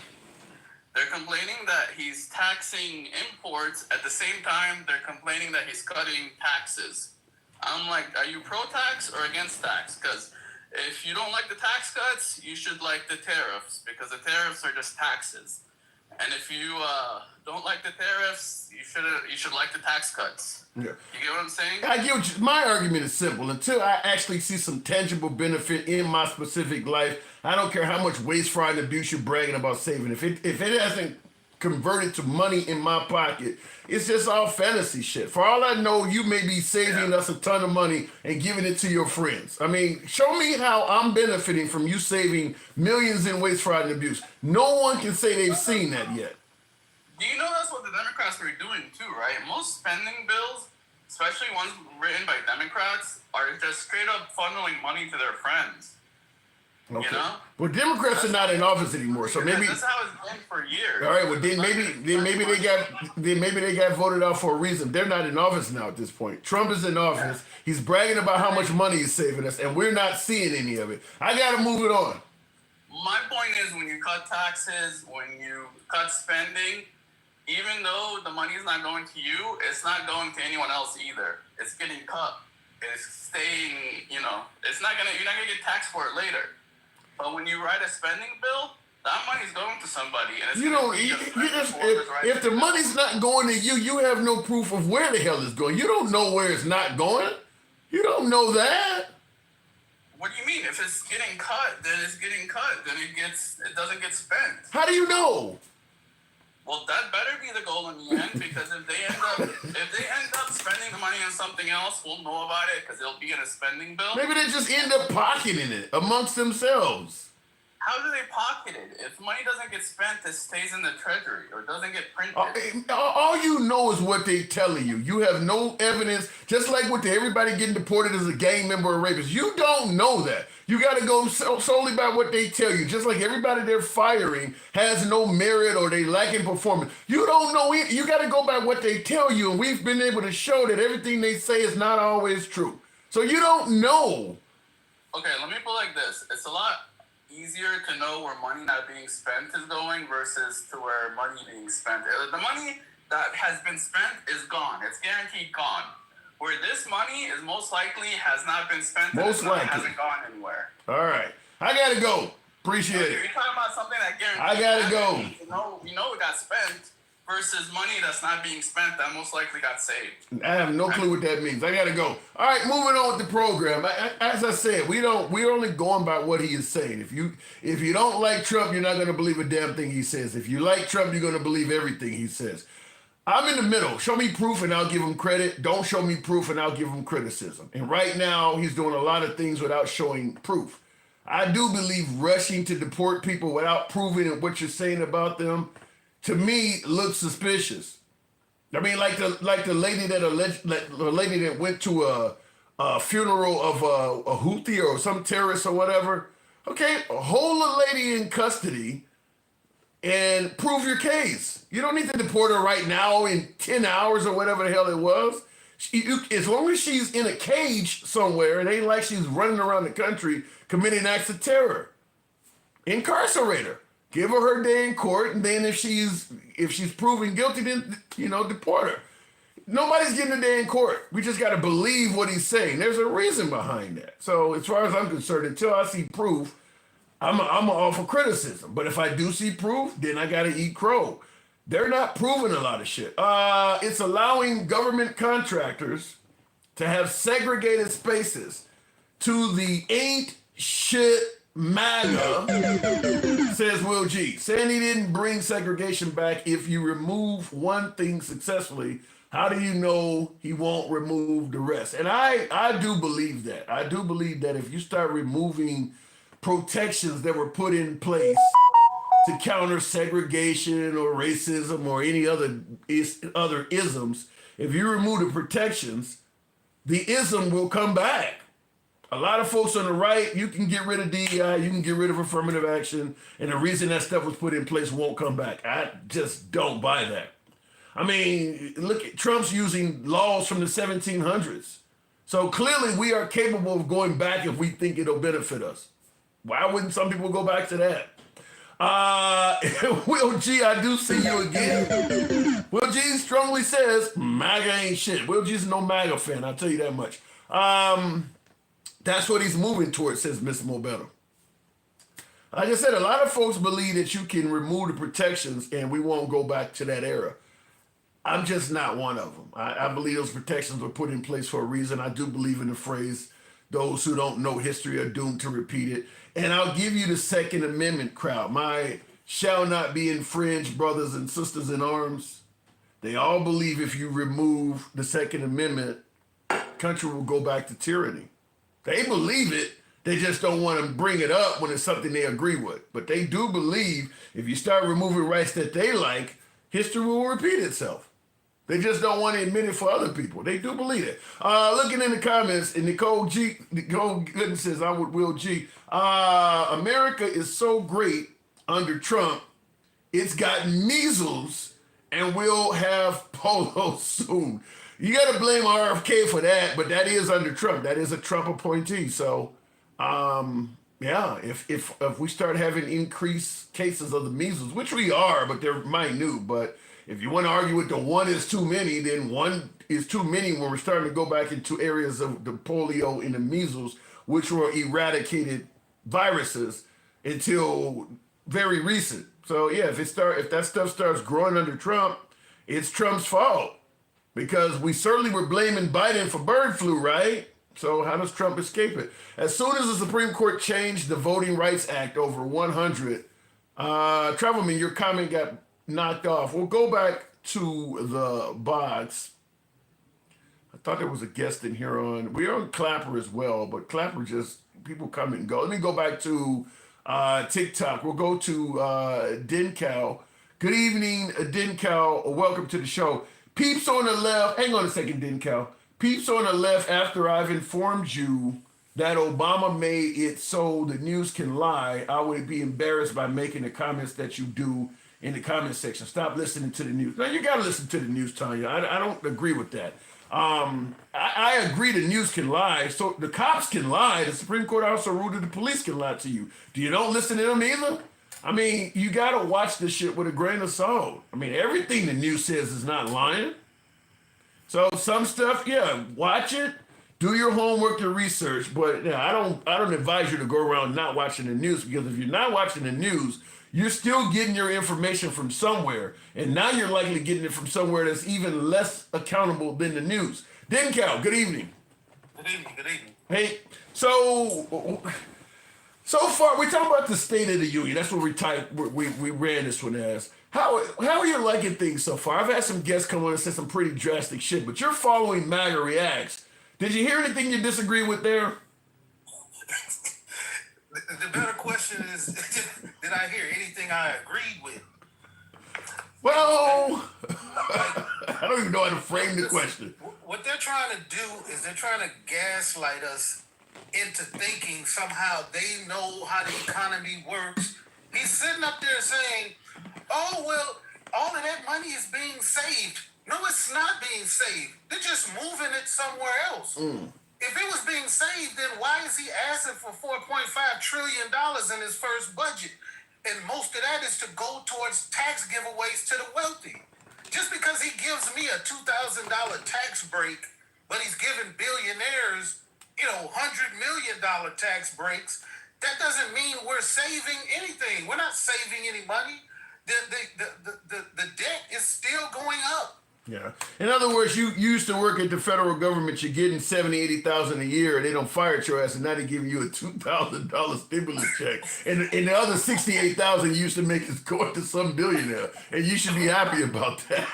Right. Yeah, I get it. If he's saving all of these billions and billions of dollars, then that means his next budget should be billions of dollars cheaper, right? Yeah. Vital. Appreciate. Wow, that looks nice. Thank you. Yeah, I don't. I do have a. Go ahead. Right. He ran up almost $8 trillion in debt spending his last time. Now the first budget in the first year, he wants $4.5 trillion in his first year of a 4-year term. Imagine what the deficit is going to be like that adds to the debt. Elon's running around talking about he found $1 million, a couple billion here and this and that. You're asking for $4.5 trillion. Where's the savings he talking about? And that's what I was telling MAGA Reacts. And Sean Herbert, I do see you in the comments saying MAGA Reacts is the apologist in chief every time. Apologist in chief. Wow. But yeah, I mean, I'm the same way. As far as I'm concerned, I'm willing to give Trump credit. If Elon is saving all kinds of waste, fraud, and abuse, I would be willing to give him credit if I could see where it makes a difference in my life. And it's gotta make more of a difference than a couple $100 or whatever the hell they're talking about. But right now, all I hear is a bunch of bragging of how much money you're saving, and it ain't making a difference in the life of the average American at all. Right now, it's zero. In fact, it's negative because a lot of working Americans have lost their jobs because of waste, fraud, and abuse you're cutting. So it's actually it's a negative return so far. Right, and what is it? The saying, insanity is doing the same thing over and over and expecting a different outcome. Results, yeah. Remember, he did it the last time. He gave the biggest, most beautiful tax cut in the history of the world. Where if that tax cut is still ongoing right now, why isn't everybody benefiting now? That tax cut he said the last time should be still benefiting everybody, right? It's still in effect. But let me ask it to you this way. Are we, because Trump is in office as of tomorrow, 2 months, are we being too hard on a guy who has only been in office for a few weeks? Listen, we can criticize the person for what he said. The man said day one. Yeah. So we are being critical of what he said. You can't say, well, he didn't mean none of the stuff he said, so we shouldn't be critical of him. We should be critical of what he said. And now we're being critical of what he is doing. And none of it's leading towards what he said it would. He said everybody would be better off under him. He didn't say after I get rid of hundreds of thousands of government employees, after I give these rich people a bunch of more billions of dollars, somehow we'll just be better. Like, that don't make sense. So yes, I'm going to criticize him by what he said because we criticize every president by what they say. Yeah, I'm in the same camp as that, and I've asked that on the show in regards to videos and things like that for folks who suggest that as a voter you should have knew nobody can end the war in 24 hours and stuff like that. My response has been, when he's making these wild promises, do we hold the viewer accountable for not knowing that he's lying to your face? In other words, what people were saying is you should have been smart enough to know the guy is lying to you, which still does not put Trump in a good light. I mean, they're trying to defend Trump. But they knew it. But they're saying everybody knew it, but that's not what they were saying when he was running. Right. They was literally saying he can do it. Yeah. They said only he can do it. Now they're saying, well, you guys knew.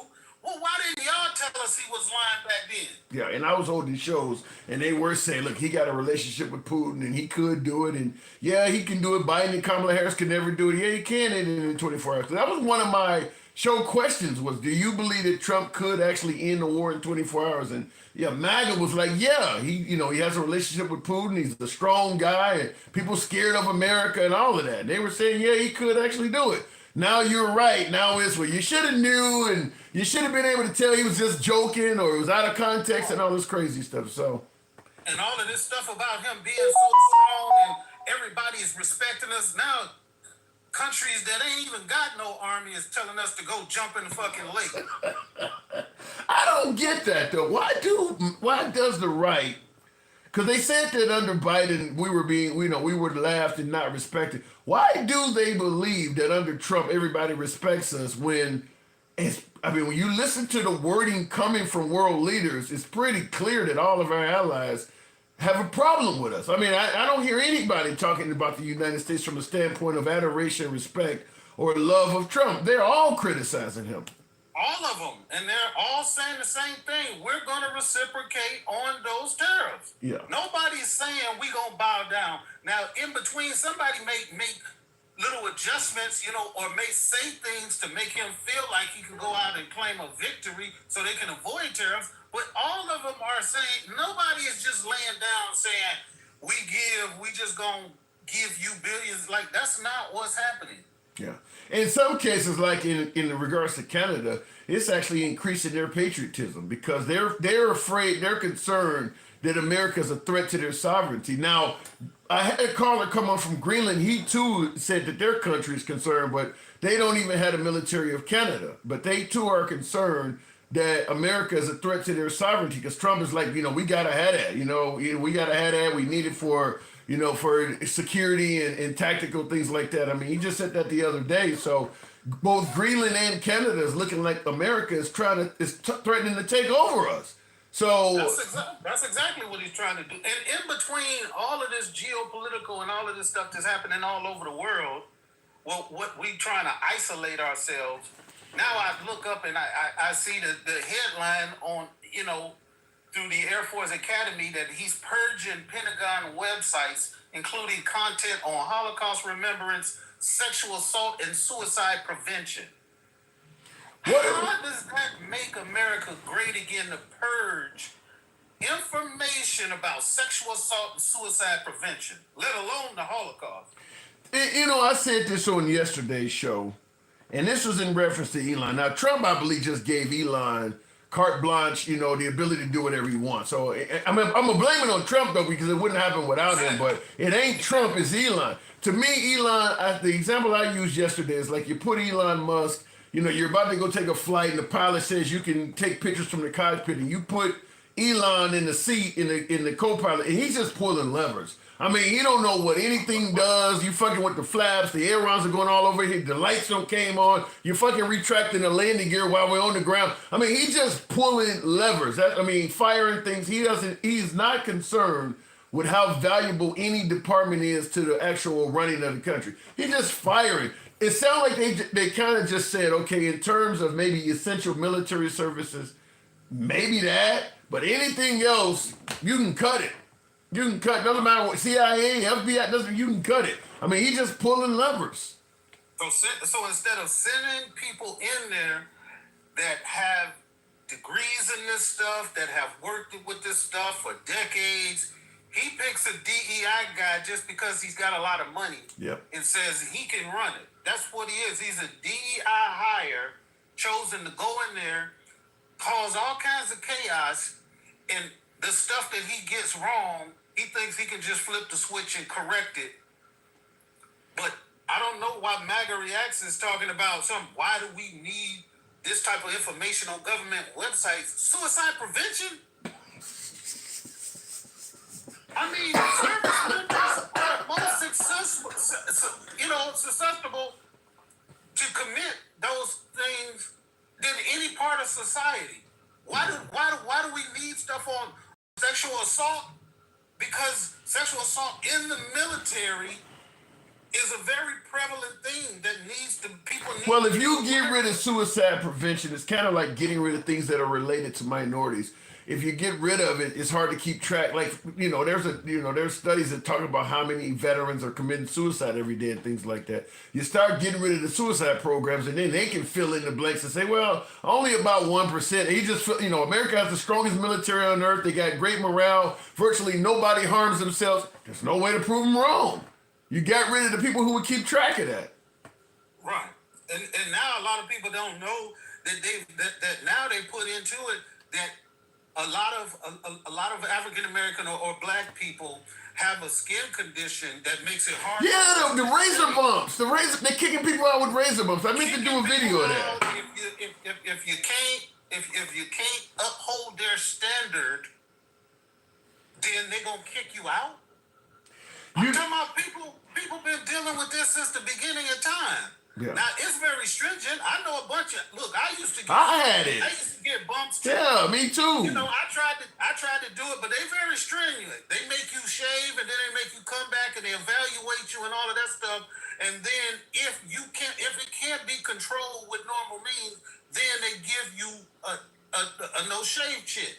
What the hell would razor bumps have to do with you being able to do your job in the military or not? I mean, there are plenty of young white men in that post-teenage era that get tons of acne. You don't kick them out. Why are you kicking people out with razor bump? Well, the one thing that they'll use as an excuse is they'll say, any event that you have to put on a gas mask, it does prevent you from getting a good seal. But by the time you get ready to have to go use a gas mask, it can simply be shave before you go on this mission. Like, it's not going to be something that's going to happen to you all of a sudden. You're just going to pop up. And most of the time when you go into these, even when you go into battle zones, nobody's fucking shaving. Yeah, but see, I was about to say also, how many folks served in the military where they actually had to really use a gas mask during, I guess if you're in a fire on the ship or something like that, but that's usually just training. In regards to how often are you using gas masks? No, that's what I'm saying. It's not very often. Yeah. Usually when you're going to have to use it, like we're going into an area where you might have to use it. I can understand if they say, okay, at that point everybody has to shave before we go on this message, on this. But so it's essentially targeting people of color. It's targeting black men. Yes. Yeah. Wow. So they're just coming up with ways of kicking them out of the military. Yep. Yeah, they said, it's the scariest stuff that these people are overlooking, and they ride with this overall, idea that, well, all he's doing is saving money and kicking out criminals. He's not looking at none of the other people that are being affected while he's doing this. You know what, to me, what the Democratic Party needs to do while they fighting each other over Schumer and shit like that, there's enough money in the Democratic Party where they need to start renting airtime. Just like Trump can hold a press conference at any given time because he's the president and interrupt every channel. Even if the Democrats got to pay for it, they need to, start holding something where all of them get together and start listing that stuff and make it clear that people realize what's happening. Because a lot of Americans don't know all this. And of course, the MAGA side of the aisle, because they only watch networks that are not going to cover any of this stuff, to them it's just all made up. But if they held some type of major press conference where they were all together and stated this stuff, gave the actual names of the bills and things like that, you can't blame that on the media when they actually giving you the bill you can go check and look at. But the only people that's actually doing it out loud is, Jasmine Crockett and AOC. Yeah, they need to come together on that. Everybody else are still falling under the old leadership trying to do things the right way. And they don't understand that does not work in this atmosphere. You can't be playing by the same rules that got you power 20 years ago. It doesn't work. Yeah. To me, you need to have like stadium tours and shit. Like when Trump was in the off season, when Biden was president and he was planning on running, he continued having these huge rallies and things like that to get the message out. Bernie Sanders, as old as he is, can still draw a hell of a crowd. Find different things you can do to draw crowds and start, like I said, read the bills off so that people know this ain't media hype. Here's the bill. This is what is in it. This is what happened. Razor bumps, you can get kicked. Whatever you want to talk about. Like somebody mentioned Jackie Robinson, all this stuff's getting removed from the history books. Or like one of my guests talking about, she want to remove her husband from Arlington Cemetery because they removed.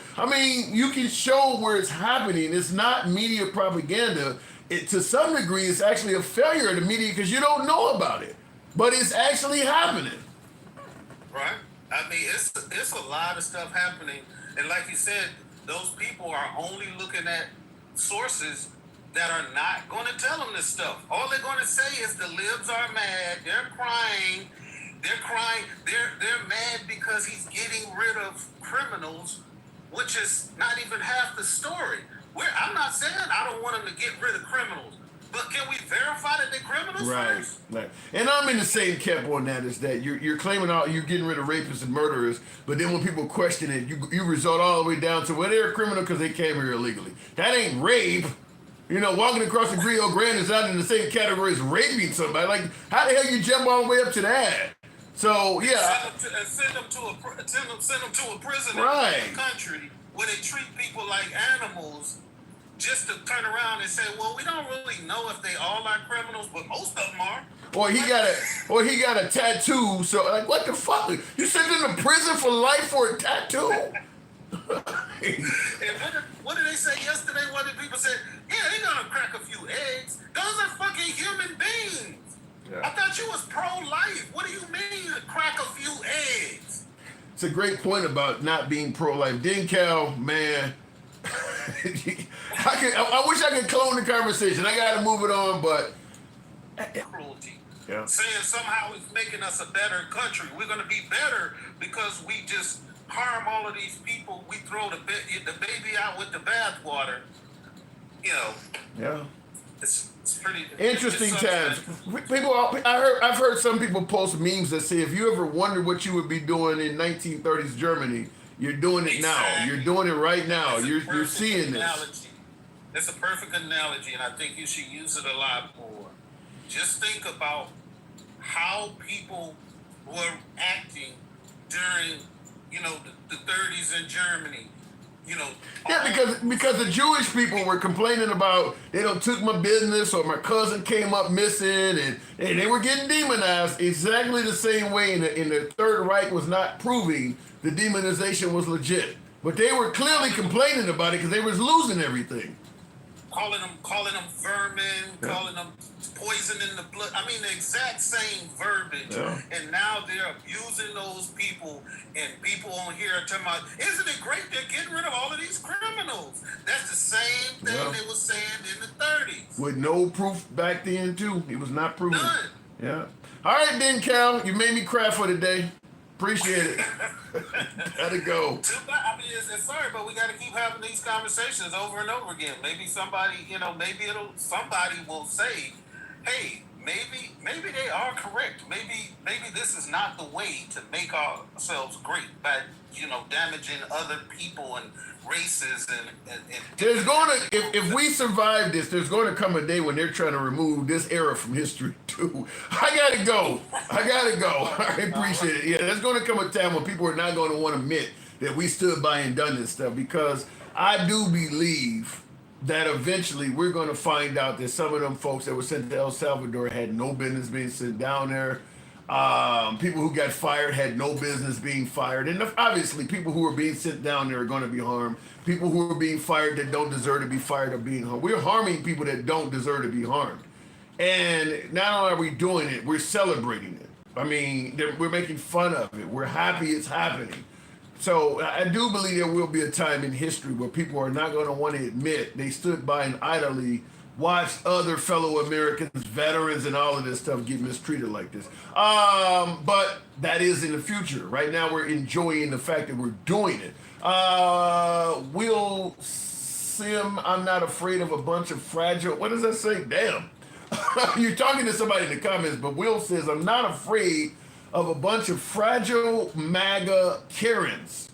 If anything else, MAGA is afraid and won't admit they are racist, says Will G. Yikes. Real quick in the comments, I want to make sure I didn't miss any super chats. He also follows up by saying, Musk smells like shit. Oh my God.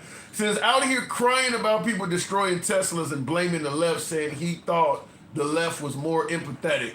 But that's what you get when you cuss and lie and laugh at the left. Yeah, the left ain't gonna be empathetic of him. When you're riding with Trump and they're bragging about liberal tears and mean tweets and shit, why would the left be empathetic of Elon? He ain't did shit for the left. He did shit for the left with ridicule, and they're not gonna be empathetic of him firing all these people and stuff. I tell you, you see what happened to Taylor Swift among the right when she started endorsing Kamala Harris. Elon Musk is way more involved in politics than Taylor Swift or Colin Kaepernick or any other. I mean, he really deeply involved in politics. There's a cost to that. Any business, I don't care what you're selling. You see what happened with Target? When they started selling LGBTQ merchandise, the right started getting away from them. And that's minuscule compared to the stuff Elon is doing. Elon is deeply involved in politics. There's a cost to it. You see what happened with Bud Light when they had a transgender spokesperson. Biggest boycott in history. Tesla may surpass that. Tesla may surpass what happened with Bud Light because Bud Light corrected the error of its ways pretty damn quick within the span of a few months. If Elon rides out 4 years of Trump's term, shit, Teslas may become an artifact. I mean, because it ain't going to be safe to ride in one when people are calling them the swastika now. They're literally calling them the swastikas. Do you want to buy a car when you know somebody may vandalize it at any given time, even though you don't have anything to do with the cause? I'd rather go out and buy something else that's electric. I don't want to buy one of them motherfuckers if people are going to be tearing it apart. I'm not trying to find road rage. Yeah, so, yeah, if you end up letting Elon serve Trump's term out, them Teslas are they're gonna definitely drop in value. I'm gonna tell you that. Them Teslas are gonna drop in value. It's 2025. Most of what was happening in Germany, people didn't know about. Yeah, that's the lie they tell you, MAGA Reacts, that they didn't know about it. That's, yeah. Just like now they're telling you they don't know about it. It ain't that people didn't know about it. It's that they turned a blind eye to what was obviously going on. Like I said, Adolf, first, before he ended up with the final solution in murdering people, started out by first demonizing them. They clearly knew that, where everybody in the country that's Jewish is getting called all kinds of awful names and saying that they're robbing it. So they knew that happened. There's no denying of that because he ran a campaign on saying that Jewish people were bad. But then once he gets in there, they suddenly can't do business in certain neighborhoods. People are losing businesses and property that's been in the federal. They knew that. They had you had relationships of Germans that were dating and marrying Jewish people. They knew what was going on. This is your neighbors. These are people that are in your country. These are your countrymen. Jewish people were citizens of Germany. There's no way they didn't know that.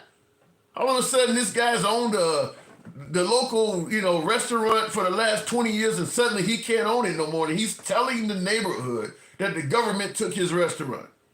They knew it. They just turned a blind eye to it. The same way now when I'm telling you, people are on the news saying that their child was wrongfully deported to El Salvador. You're hearing it. You're just ignoring it. You're hearing it now. You're just ignoring it. Like the memes are saying, if you wonder what you'd be doing in Germany in the 1930s, you're doing it now. The people are all around you, just like they were during that era, complaining that stuff is happening. You're just not listening to it. You just like they sided with Adolf and believed Adolf, even though Adolf didn't prove anything he was saying about them was accurate, people were siding with the administration. If Trump says he got rid of a bunch of rapists and murderers, you don't need proof of that. You believe him. They didn't need proof that the Jewish people were bad. They believed him. History dictates they were lying about it. But right now they believed it. If you wonder what you'd be doing in that era, you're doing it now. You're ignoring people who are saying they are being wronged. How many people work for the federal government that are saying, I never even had a performance review, yet they fired me for poor performance? Never had it. You're ignoring them. You're ignoring them right now. They're telling you, and you're just ignoring it and turning a blind eye to it. Looking in the car. Think about it. He's not proving a damn thing. How many folks that have been terminated for lack of performance, for DEI, have you seen any proof? How many people can you name, considering how many folks they don't fire for DEI? Think about how many of them you can name where you feel confident this person did not have merit because they showed me. How many of them have you seen the lack of merit from? You ain't seeing it, you just believing it. The same way they believed it in Germany in the 1930s. So you're seeing it. So when people say, well, they didn't know, yeah, you knew. You just believed the lies. You didn't want it. You didn't believe the people that were telling you they were being victimized. Real quick in the comments, back in the day, prior to desegregation, at least the Navy beards were allowed. Yeah. But kicking them out for razor bumps, which is obviously something that is, it affects mostly people of color. Black people, mostly people of color get affected by it. I've had, a spout with razor bumps. You don't know how to shave the right way or some shit. Wow, that's crazy to kick somebody completely out of the military for that. And you're talking about people with lack of merit. So somebody who has an accomplished military career, they get razor bumps and now you're going to kick them out? The Navy had a long history of allowing beards, but in 1985, a ban was implemented, citing concerns about uniformity and the potential interference with the seal of oxygen mask in emergency situations. Well, at least in the case of beards, it affects everybody. It affects everybody. I don't know. I can't speak. I'll leave it at that. But to me, the razor bump situation thing, I'm just wondering, how does that, other than what Dencal said, it affects putting the mask on. How else does having razor bumps affect your duty? We need someone on the left to step up and be our leader moving forward. If the left ever wants to become leaderships again, yeah, they do need somebody. Let me go back to the box. Continuing on with one of my subs, Miss Mo Better. I think that is I clicked on, or who did I click on there? We'll give it a minute to move on. Oh, Nicole, good evening. What's up, Tim? Hey, you know what I always say, hanging like Jesse Jackson at a Klan meeting. Are you seeing this bullshit? Are you seeing all of this shit? I mean, we talk every now and then, but when he first got elected, you was saying I was painting such a gloomy picture. Yeah. This fucking shit is ridiculous. And the whole bumps thing. Yeah, I did. I will say I thought there was a little bit more fear-mongering coming from the left. And I did hear them say Trump was going to do things that even I didn't believe. I try to see both sides, and I thought the left was trying to really bash Trump. But yes, a lot of things people said are coming true and beyond. I mean, like the removing accolades of African Americans in the military and even folks that are dead. I would have never guessed that was going to happen. But Tim, okay, I'm gonna bring something up. So do you remember it was a while ago? They put in, it was a bunch of articles about white people going to become a minority soon by 2050 or 2050. Yeah, that's replacement theory. Yeah. So, Trump, okay, he doesn't like Obama. They did a video, D.L. Hughley posted a video about how he was praising how smart and black intelligent people were and yada, yada, yada. Mm-hmm. But once Obama got elected, it incited so much racism that this black articulate man was able to become a president. So then, because of the bigotry and that was hidden behind that, because they was doing stuff to Michelle, they was doing stuff to her that they never did to any first ladies. Right? So then, this idiot decides, I want to be president, because if this Negro can do it, I can do it. So then he runs, he gets elected, but he starts off mal-manneredly telling you the racist shit that he wanted to do anyway. He came down and called all these rapists, and everybody of color was some type of thug or basically something negative. And now all of a sudden he's showing his true colors. He's been this way. He had so many lawsuits against him about not renting to black people back day or whenever, long time ago. He's been this way. So then, based on what you're saying, if he's been this way, I do have to ask. I mean, he didn't get a lot, but he did get thousands of blacks to vote for him, and he actually won the male Hispanic vote. How does that happen if he's so intolerant? Idiots. Plain and simple. And then they got tricked because they thought, okay, that money that was out there on PPP, it's gonna be something similar the second time around. No, idiot. So they sold themselves out for a little PPP money? Yes. Jeez. They thought that he really cared about them. Oh, he was letting us in and get. No. He never cared. I want to give you this one. I don't block, ban, or censor, so this comment is pretty harsh, but I want to give you the floor on this one. A. Warwick says Obama was a fucking satanic motherfucker. Says just because he was black and well-spoken don't mean shit. Says you just like pretty words while you're getting reamed. Floor is yours, Nicole. Wow.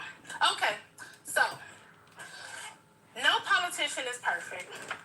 They all have some type of lies or something they say that they're going to do.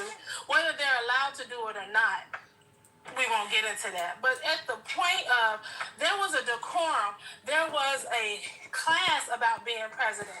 Like they just released the JFK stuff, and they said that everybody's been chasing this dream of Camelot. We've all idolized JFK and want to know why he killed. This motherfucker is the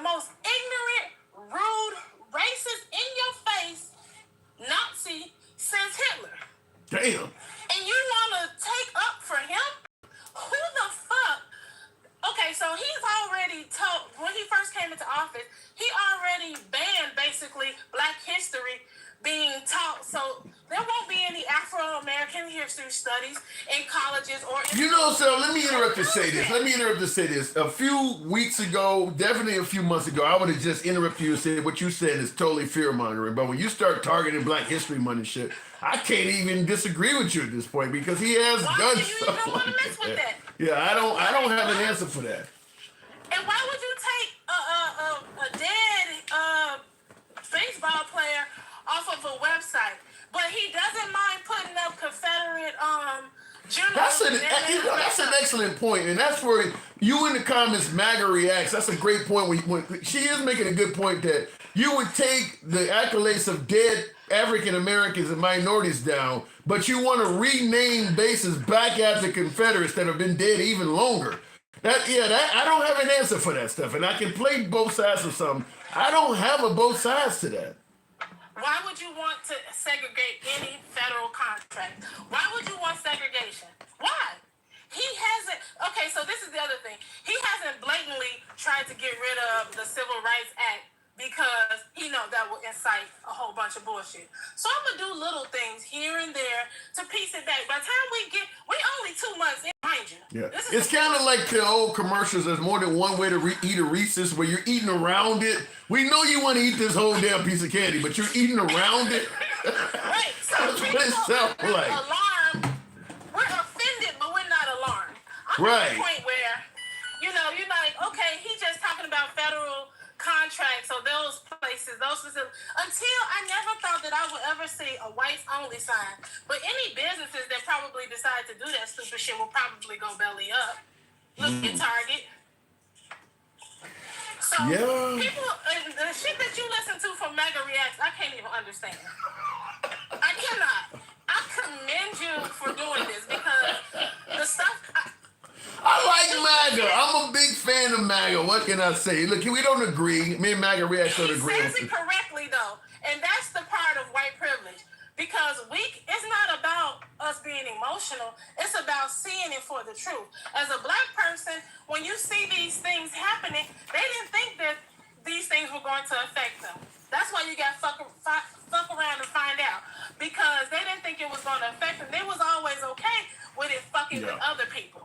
So if some of the stuff he's doing is so racist, though, where are all the African Americans speaking out? I've seen far more protests of the killing of George Floyd than I'm seeing for what people are claiming that Trump is doing. And what Trump is doing is affecting far more people. Where is the protest?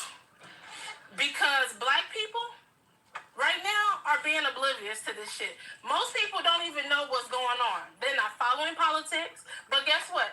When I left my house the other day, it's a Tesla dealership. And I told you I saw like 20, 30 people out there. It was like 500, 600 people. Damn. Now, here's the other thing. What were they out there doing? Just protesting? Protesting. The police was out there, everything. I decided to join this group. I might be one of the only Black people in it, but we all have to figure out a way to make a difference. Because in 6 months, we'll probably be in chains and all other kind of bullshit. Now you're fear-mongering. Now you're not going to be in chains in 6 months. Who the fuck wants to start segregation over? What would be your purpose in that? What is your purpose? He's making America great again. Exactly. That was the whole fucking dog whistle. I'm going to put these motherfuckers back in slavery. I am going... How do you plan on getting all this fucking food out the fields that these farmers can't even sell now? Bro, your ass gonna pick it. Damn it, it ain't like you got a choice anymore. Exactly. Shit, welcome to slavery. Fuck, I'm not. But at this point, what else is there? And then not to mention, I hope Elon gets everything he deserves because he's stupid. He is the richest. He is the world's richest man, Nicole. He's only going to continue his wealth through the U.S. government. Everything else around him is tanking. I believe that's a great point. That most likely because he is so polarizing at this point. Yeah, his wealth is only going to continue to grow from U.S. contract jobs. They removed his cars from a car show because of all of this shit was going on. I heard he thought that he was going to be able to ride the wave and fuck over Americans, being a South African, and do it with total. Hey, amnesty. Nobody's. But I understand that. I totally understand it because You seeing Trump get away, you know, Trump can pretty much do whatever he wants. And if he tells you, come on my team, you kind of think, well, shit, I'm rolling with Suge Knight. I'm good. Yeah. No, you ain't good because Suge Knight ain't going to look out for you. So, But Suge is, he tried, but it doesn't work for him because people know that he's not an American and people know that he's the richest. So how does the richest person take from the poorest people? Like, okay, here's another ironic thing. Imagine being a Republican with a government job that voted for his ass and you drive a Tesla. You super fucked. I mean, just picturing that is kind of funny, but. And I'm sure there are some people out there like that. So then, not to mention, now you can't, so he done fired so many people, and then the judges, I'm so happy that some of these judges are standing up because this shit really needs to end. But at the same time, these people were told to go back to work. They put them on a leave of absence. They put them on a leave, but they're paying them to stay their ass at home. Yeah. What?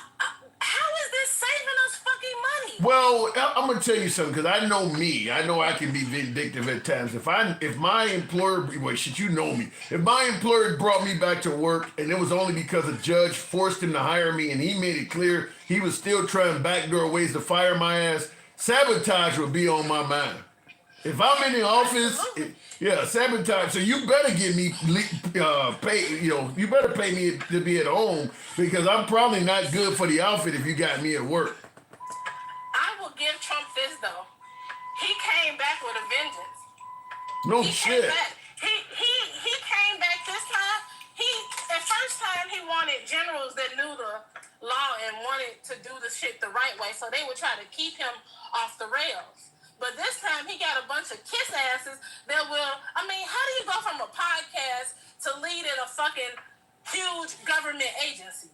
Like, where the fuck does that happen at? Well, the merit is loyalty. He's hiring based on loyalty. He's hiring based on loyalty. He has a bunch of kiss ass people that don't know what they're doing. They have no government background. Look at Elon. He's doing shit just as though he did it in Twitter.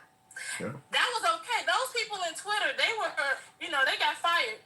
These people, most federal employees retire. They don't get fired. But that's what people wanted, though, Nicole. They wanted people to not have tenure and automatic pay, even if they didn't have performance. You know, you get a job at the federal government, the union would protect you, and you could just ride it out. People are saying that they should not have had that privilege, and they're happy Elon took it away. No. So that's the same thing for our public officials. They get their salaries and all of that other They want that taken away too. It would not surprise me. They want that taken. No, but hear me out though. When I say MAGA wants that taken away, and what I was going to say is, it would not surprise me if after helping Trump achieve his agenda, they started going after some of those politicians too. They may just, we need you right now to help us ride through this. But once you get us to where we're going, they may push you out the car too. Yeah, I can see that happening too because he's very, very disloyal. Yeah, I mean, he will use you to get to the top and drop your ass off. Yeah, I don't think MAGA would have a problem if they started chopping off congressmen and senators. You know, if he said we only need 10 senators instead of 50, I don't think MAGA would have a problem with that. I mean, we in real trouble if that shit happens. We are really in trouble. Some of this stuff people are saying we in trouble now, but yeah, I mean, wouldn't be surprised if, you know, the Supreme Court or something like that. We really don't need that. I mean, I get MAGA all the time that say America would be better off if Trump was allowed to run more terms. Steve Bannon on TV yesterday saying that he's going to vote for Trump for a third term. People who support Trump wants him to have more than 4 years. So if he does it, they're going to support it. Did you do that? Could you actually see him? I mean, could you even fathom seeing that? Yeah. If you got the whole of Congress on the Republican side that are in control because the liberals don't have the power and they're all showing nothing but loyalty, yeah, I can see it. Okay, so that's a problem, right? So then the reason why people really need to stand up and react right now, because you have people in their town hall, they walk out of their town hall meetings. They having people thrown out of their town hall meetings. And I don't understand how you differentiate between if it's a Republican or a Democrat doing any of this shit. I don't think they have on a shirt that says I'm a fucking Democrat.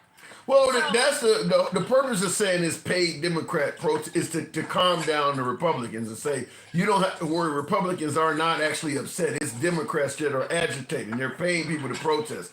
I mean, it's not true, but that's what they're saying. Exactly. They act like, and then every time I see a Republican on TV, 77 million people voted for him. So the fuck what? They not happy now. Yeah. Those 77 million have dropped. And shit, some of them probably are deported. I gotta move it on. And we'll end on that, Nicole. I do appreciate the Tesla dealership. Would you take a free Tesla if they gave you one? And No, drive it. burn. If you had to drive it, you can't sell it. We'll give you a Tesla, but you gotta drive it. Would you be okay with that? Absolutely not. Tell them burn, baby, burn. All right, gotta move it on. Appreciate it. Good talk. Bye. All right, moving on with the program. By the way, tap the screen. Get your boy on up. We almost at 100,000. I think we can easily do that. Maybe even 110 if you tap the screen and show some love. Thank you, folks that are doing that. Stevie D can't vote if you're not a citizen. Therefore, can't deport. You can deport with anything you want to. Because the way the Trump administration are deporting people right now, they could deport you or me and get away with it. You don't, I mean, I get you're a citizen. There's no fucking way they can do it. Yeah, they can't. Think about what's going on. They're sending you to El Salvador. They've paid the El Salvadoran president money to take inmates. So that the guy down in El Salvador is going to take whoever they fucking send. So Trump is deporting people with no due process. So you don't get a day in court. If Trump says you're a gangbanger, you're a rapist, you're a murderer, they can grab you, send you, and nobody in your family ever gets to talk to you, see you, or speak out on your behalf at all. In fact, you can't even prove that they're gone. The police could come back and tell you that person's just, he's an adult. He's just missing. He probably ran away from home or something like that. Was there any problem in your relationship? So they can deport anybody. If they came and grabbed you right now and sent you to El Salvador, that dude ain't gonna say shit. He's getting paid to take people. And your family don't have any right to come visit you. You don't get any due process. So it's not like you can fight in the court. They could literally deport anybody right now. It is that strong. When you don't, this is what I was telling folks yesterday when I said when you don't have due process, innocent people get caught up in it. Now, Stevie D, you says, Tim, come on. The right is so rooted in the Constitution that Trump sells a Bible where the Constitution is in it. But now all of a sudden we're okay with getting rid of amendments, like birthright citizenship, the stuff that's written into the Constitution. Talking about judges should be impeached simply because they disagree with them. So when you say, Tim, come on, I would submit this to you, Stevie D, and you're certainly a friend of the program. I'll tell you this. Most of the stuff we're talking about right now, if I had to talk to you about this stuff 6 months ago, you would have said, Tim, come on all of that stuff too. Removing the Tuskegee Airmen from Air Force manuals. You think you predicted that was going to happen? You would have said, Tim, come on. You're race baiting. They're not going to do that. They're doing all kinds of shit that you would have said, Tim, come on. Which is why I'm saying I don't want to put Trump in some category, but because of his actions, I no longer feel confident excluding him from any category because he's constantly doing things that I never would have predicted. And I see you in the comments, Stevie D, you said I predicted that. No, I didn't predict any of this stuff. I would have been on the side of MAGA telling did you hear what my last guest said? The first thing she said is, when she was saying that Trump was going to do shit, I was accusing her of fear-mongering. She just said it a minute ago, that I was telling her, you're painting this doom and gloom picture. Why are you doing that? I was actually chastising liberals that were saying this stuff. I didn't believe it. I was like, Stevie D, come on, man. But I can't deny what's happening in front of my face, how radical some of this stuff is. Why would you remove the accolades of dead people of color? I don't have an answer for that. I wouldn't have expected him to get rid of DEI and affirmative action within the first month. I wouldn't have expected that. I would have accused any black person or person of color that suggested he was going to do all of that shit as fear-mongering. So he is moving fast. And like my last caller said, it's only been 2 months. Tomorrow. It's only been 2 months as of tomorrow when he's done all of this. What are we going to be saying at 2 years or even 6 months? So yeah, I don't feel confident anymore saying he can't. Without due process, I would have never expected him to do that. You're saying they're rapists and murderers. It should be easy to prove that these people have raped or murdered somebody and get rid of their ass once you find out. That's not too much to ask. No, I want to be able to tell you they did something, and I want to be able to act on it and give them no say-so in it at all. Based on that, they can literally deport anyone. Anyone. Just simply have ICE come round you up, say you are an illegal immigrant, throw you in the back of a car. You could be screaming all you want. I went to high school in Ohio. It ain't the guy who's arresting you job to listen to you. He's been told to bring you to a facility. That's all he's doing is driving. He's handcuffing you and driving. He don't give a shit what you're talking about. And he can't speak out about what he heard without risking losing his damn job. He drops you off at a facility. They throw you in a room. Next time they come and get you, they're telling you to stick your hands through some kind of opening. They're handcuffing you and taking you to an airport. You can scream all you want about where you grew up and how you don't speak any other language but English. Nobody's hearing that. Nobody. The only people you're talking to are the ones that are about to take you down to El Salvador or wherever else they want to send you. That's it. And when you get there, he's been paid millions of dollars to keep you. He certainly ain't gonna say shit. But that's it. They can literally deport anybody at this point. That is why I'm so adamantly against lack of due process.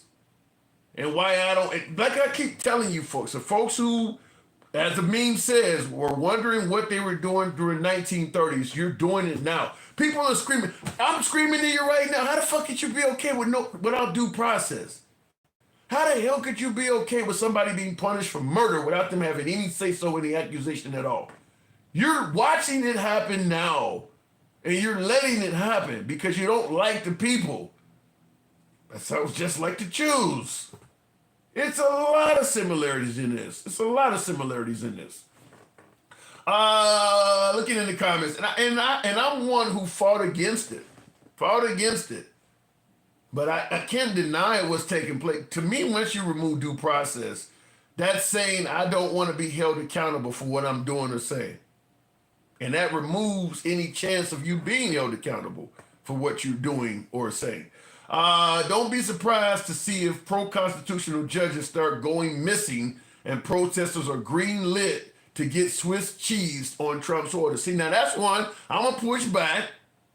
And say I want that to be just straight fear-mongering. He's saying don't be surprised if constitutional judges just start going missing. I'm going to jump on Stevie D's side and says, come on, man. He's not going to make judges start going missing. He's not going to let protesters get green lit to be shot, which is what he's saying. I'm still seeing some hope in MAGA that they won't approve shooting protesters. I don't want to say that. But I can't pretend like I don't see the parts of the things that they have approved. The lack of due process is really bad. That's generally third world shit. I've had people tell me constantly, MAGA friends that I talk to and debate with, well, he came in the country illegally. Why should he get due process? Why should he get any rights? There's no first world country on earth that deports people or incarcerates people without them getting due process. If you enter any first world country illegally, you get a case, you get a hearing. They don't just send you to prison. That's North Korea type shit. Nobody does that.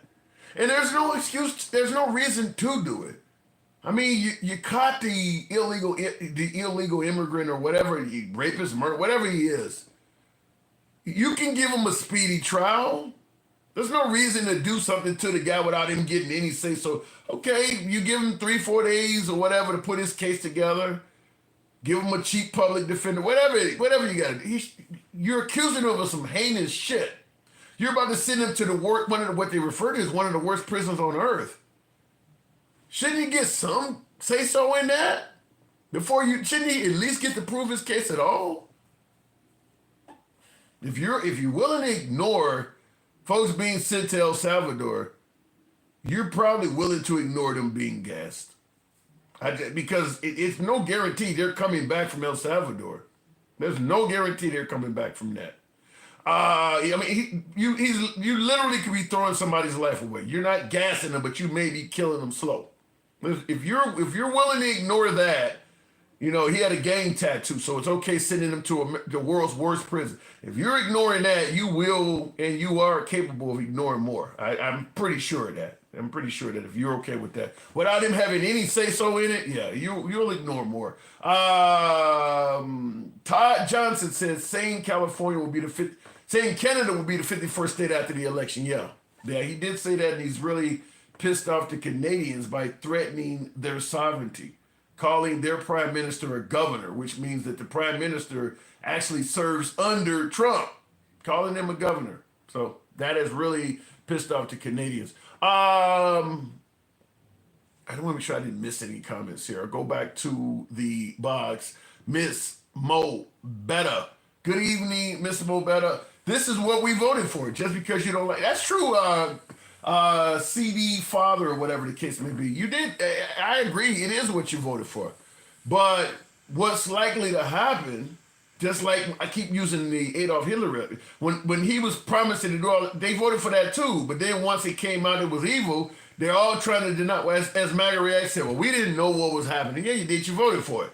And that's likely what's going to happen in this case. Is once this stuff is resolved, you're going to have a hell of a lot of people refusing to admit that they voted for sending people to prison without due process and all of that stuff. We didn't know that. You know, yeah, you do know because he's made it clear he's going to do it. Miss Mo Betta, good evening. Hey Tim. Hey everybody on the chat. Yeah. This shit got a lot darker than I expected. Some of my liberals showed up and showed out and opened my eyes in ways I didn't want them to, but this is dark. This is dark. Just to keep you aligned, keep you honest, you know what I'm saying? Like, just to keep you honest. I need more MAGA to get my level because I'm really depressed at this something because my eyes have been open too much. I don't know how you talk to some of these MAGA. I really don't. Because MAGA Reacts, I don't know what school he went to, but we see why they canceling some of this education because his ass ain't learned a damn thing. MAGA Reacts always comes with it. He definitely, obviously, is MAGA. He does defend a lot of things that I don't have an explanation for, but, like I say, I believe he has the right to speak, so I let him talk. But to see this, to actually see this stuff happening in real time and still deny it, you have to be a special kind of slow. And I'm saying you in general, Tim, or to the MAGA, to the people that actually support him and deny what they're seeing. You know, I don't. You know something? To be honest with it, I don't think it's actually denial. I mean, they're denying out loud. But I think they kind of know what's going on and like it. I mean, Trump is convinced. You know what it is, Tim? They because of the and they say don't bring up race, but you have to. They don't see the threat, even though you have a few blaggers. But as far as the actual, what did you call them? Blagger. Blagger. Okay, Black MAGA. Blagger. Yes. But as far as MAGA goes, they don't have that kind of threat where they were never in jeopardy where they had to use a different toilet or go through a different. Well, you can't drink from a certain kind. Well, they do have the threat. Whites do have the threat, but they believe the threat exists. Hold on, let me hear me out. They believe the threat exists under the liberals. They believe the liberals are leading them down a path of DEI where they can't get jobs. They believe the liberals are leading them down a path of replacement theory. They feel threatened. They feel threatened, though, by people like you and by people like the libs. That's what they're seeing it, and Trump is neutralizing that. They full of shit. And like you said, that's because Trump turned people into boogeymen. And people that all he does, he comes out with insults and name calling and stuff. That's because he has a poor vocabulary, very low IQ, and a poor demeanor. He has no moral. He doesn't know how to speak to people.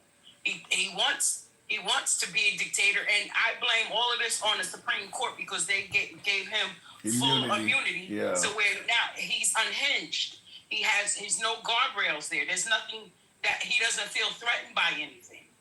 Is there any chance at all? We're using strong language. We're using strong ways to describe Trump. Is there any chance at all that, look, this guy is literally just trying to make this country great, and the liberals are just propagandizing and blowing this shit out of proportion and going with the media? Great for who and how?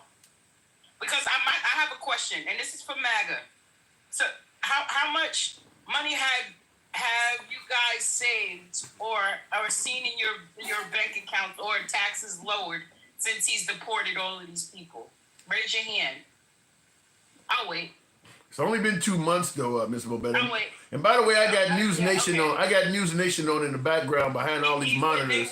Hold on a second. Yeah, he did say that. Hold on. I got News Nation on behind my monitors here, and they got a picture of a Tesla dealership burning up, the whole dealership.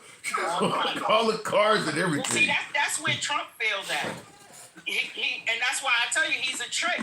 You know what happens with tricks, right? They are easily bought and sold. And Elon came in there and bought himself. So Elon is a John. He is the John.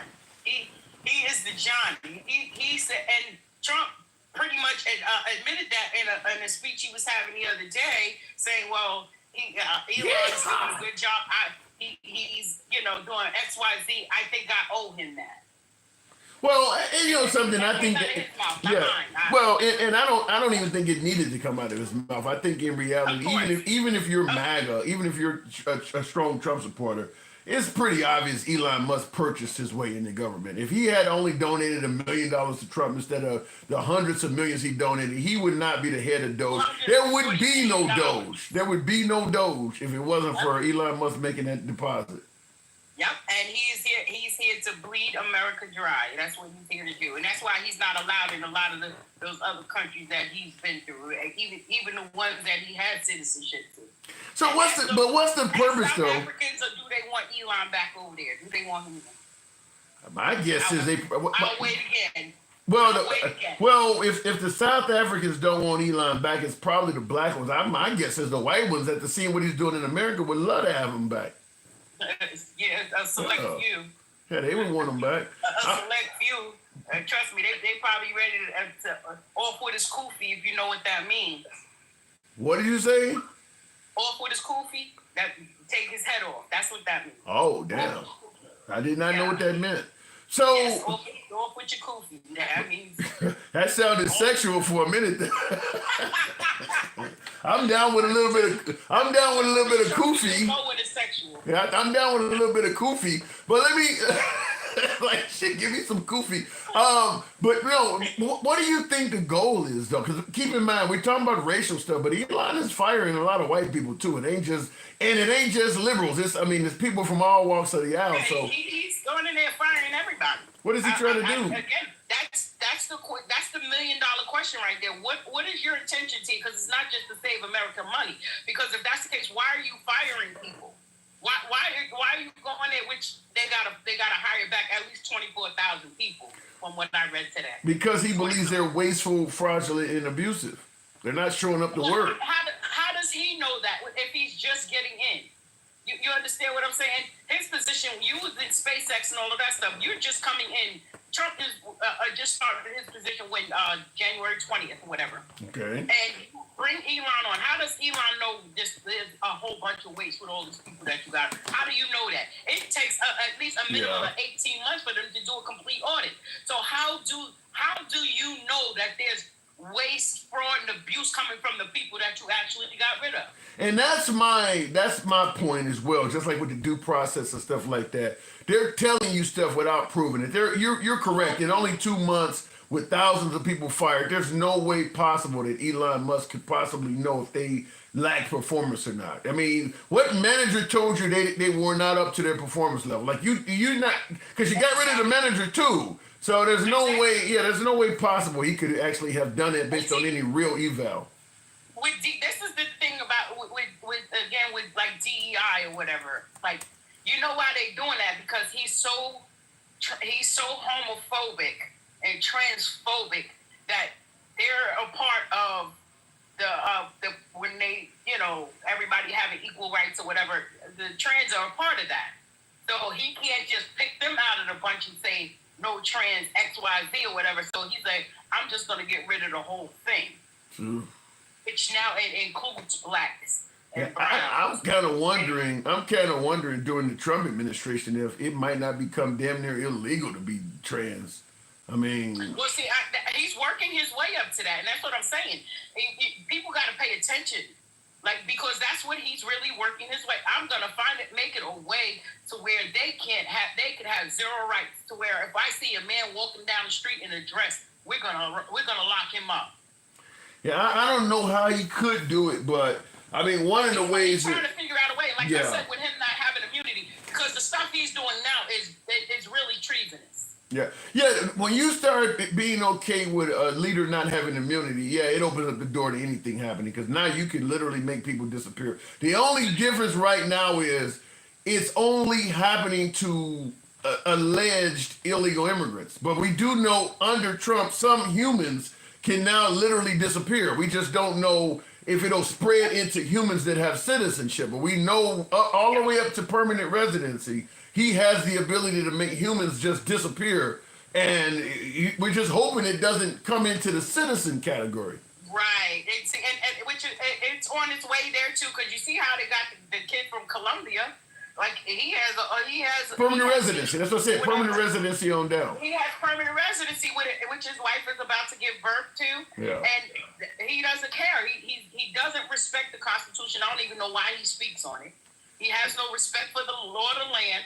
He thinks he's above the law, and his followers. I'm not even going to say supporters. When you support something, you actually have something to support. His followers, because he's running this like this is The Apprentice now. So his followers and his fans buy into that. They buy into his nerve. Yeah, that whole "you're fired from The Apprentice," man, did that come to real life? God damn. He put it on the broad stage. Wow. And people really they're looking at the reaction from us as citizens and seeing like, we can't respect that man. Your people don't even respect you. And they don't. With our allies, how do you piss off Switzerland? A neutral country. I don't know. How do you piss off Switzerland? They're probably the most easygoing people in the world. Yeah. Like, how do you piss them off? Well, leaving the entire European theater hanging where they don't know if their safety is in alert or not by putting NATO in disarray, that pisses off everybody in that area because they don't know. I mean, Russia may start going on a tangent, and I don't think anybody in the European theater at this point feel confident that Trump will stop it. Yep. And I don't know if I'm here in New York, so I don't know if anybody's looked at their electric bills and stuff. It went up. You keep fucking with Canada. Their tariffs are in effect. Their tariffs are in effect. Wow. And like I said, people pay. Look at your bills. Yeah. Look at your bills. So for whatever reason he claimed he's doing stuff, he's just going about it all. He's not giving anybody the chance to give him a chance. You know what I'm saying? Like, how can we give you a chance when you're attacking American people? You're not attacking people from another country. You're not. You're trying to throw tariffs and stuff, but it still comes back to us. Well, and then you're firing people from here. Well, make it make sense, yeah. MAGA loves it right now. I mean, he's talking about you should be on the front of Mount Rushmore. Listen, and with that, all that segregation and all of that stuff like that, they wouldn't dare do it because we're not in 1930 and 40 and 50. We're not there. You're gonna have people reacting a total different way. You're not just gonna throw a rope over a tree and hang somebody because they sip from a wrong water fountain. I mean, believe me, it's still happening in certain places. They still have sundown towns and shit here. Let me ask this, because I'm getting some pretty distraught stuff from people like you and others. Would you consider ever leaving America? I'm sorry? I'm saying because some of this stuff sounds really depressing and distraught. Would you ever consider leaving? I mean, I'm wondering, like, have you heard from people that are thinking about maybe planning to leave? Nope, I'm not going nowhere. And no, I would fight to the death, believe it or not, because, see, this is the thing, and this is my notion, this is how I feel about me. I'm a Native American. Mm-hmm. You threw African American on my name, so I wouldn't be able to claim anything from here. You understand what I'm saying? Like, Wow. oh, this is not your land. No, I'm a Native American. My ancestors were Native Americans, but when they used to do the census back in the day, they would put on their Negro or colored, and you know what I'm saying. Then they said, well, they got to be from Africa because they're black. I am a Native American. I did not know that. Not going anywhere. All right, fair enough. Liberty or death. I got to move it on, Miss Mobetta. This is some of the worst calls I've had in a single show. Y'all tap the screen. Thanks for the gifts. Y'all tap that screen. Let's get them up to $1.30. I like it. I like it. Best news I heard all night. Thank you, Miss Mobetta. In the comments, Todd Johnson says Trump has pictures with Epstein and Diddy. Quoting Kendrick Lamar, he says he's not like us. They not like us. Remember the Super Bowl halftime show? Wow. I know the guy hung around Epstein. I'm pretty, because I mean, there's actual video. It's not just photos of him and Epstein. Trump's been at parties and stuff like that with Epstein. I don't know if he's abusing kids or whatever, but I'm pretty sure if Biden was hanging around Epstein, he would be accusing him of abusing kids. So Trump was an associate, at least an associate, if not a friend of Epstein. So we'll leave that at that. But there's plenty of video and pictures of Trump with Epstein. And oddly enough, MAGA's not holding him accountable. They're bringing up Tom Hanks and Will Smith and Oprah and all them folks. Where they were on the flight list. Like, this dude is on video with the man, hanging out, literally pointing out girls and shit. So I don't know where to go with that. Stevie D, appreciate that, Mike. Shout out to you, Stevie. It's called deflection, bro. Yeah, perhaps. Will G says, you hope that I'm wrong. I'm really hoping. I'm hoping beyond hope, Will. I'm hoping beyond hope that all of my liberal viewers tonight are completely wrong. I'm hoping beyond hope. In fact, I would rather be thrown out in the middle of Times Square butt naked than to be right, than for my liberal viewers tonight to be right. Because of what my liberal viewers have told me tonight are correct, I would be fortunate to be able to walk on Times Square in the future. I don't know. It's frightening. I'm just going to say it's frightening. Travelman said that's a bad visual, bro. Yeah, it's a bad visual, but what they're painting is worse. What they're painting is a far worse visual that will affect far more people, which is why I use such a gross analogy. But Will G says, you hope that I'm wrong. But remember, Trump idols are Hungary, North Korea, and Russia. And there's all kinds of validity to that. Like you said, he deported people without due process and ignored judges' orders, calling for judges to be impeached. I'm not far off. You know, everything what Will just said there, that's the shit I would have said was fear-mongering. Somebody had told me 6 months ago, a liberal came on the program 6 months ago and told me that Trump was going to be deporting people without even giving them due process, calling them rapists and murderers and not even giving them a day in court to prove it, and sending them to the world's harshest prison that he paid to hold them. I wouldn't have believed that.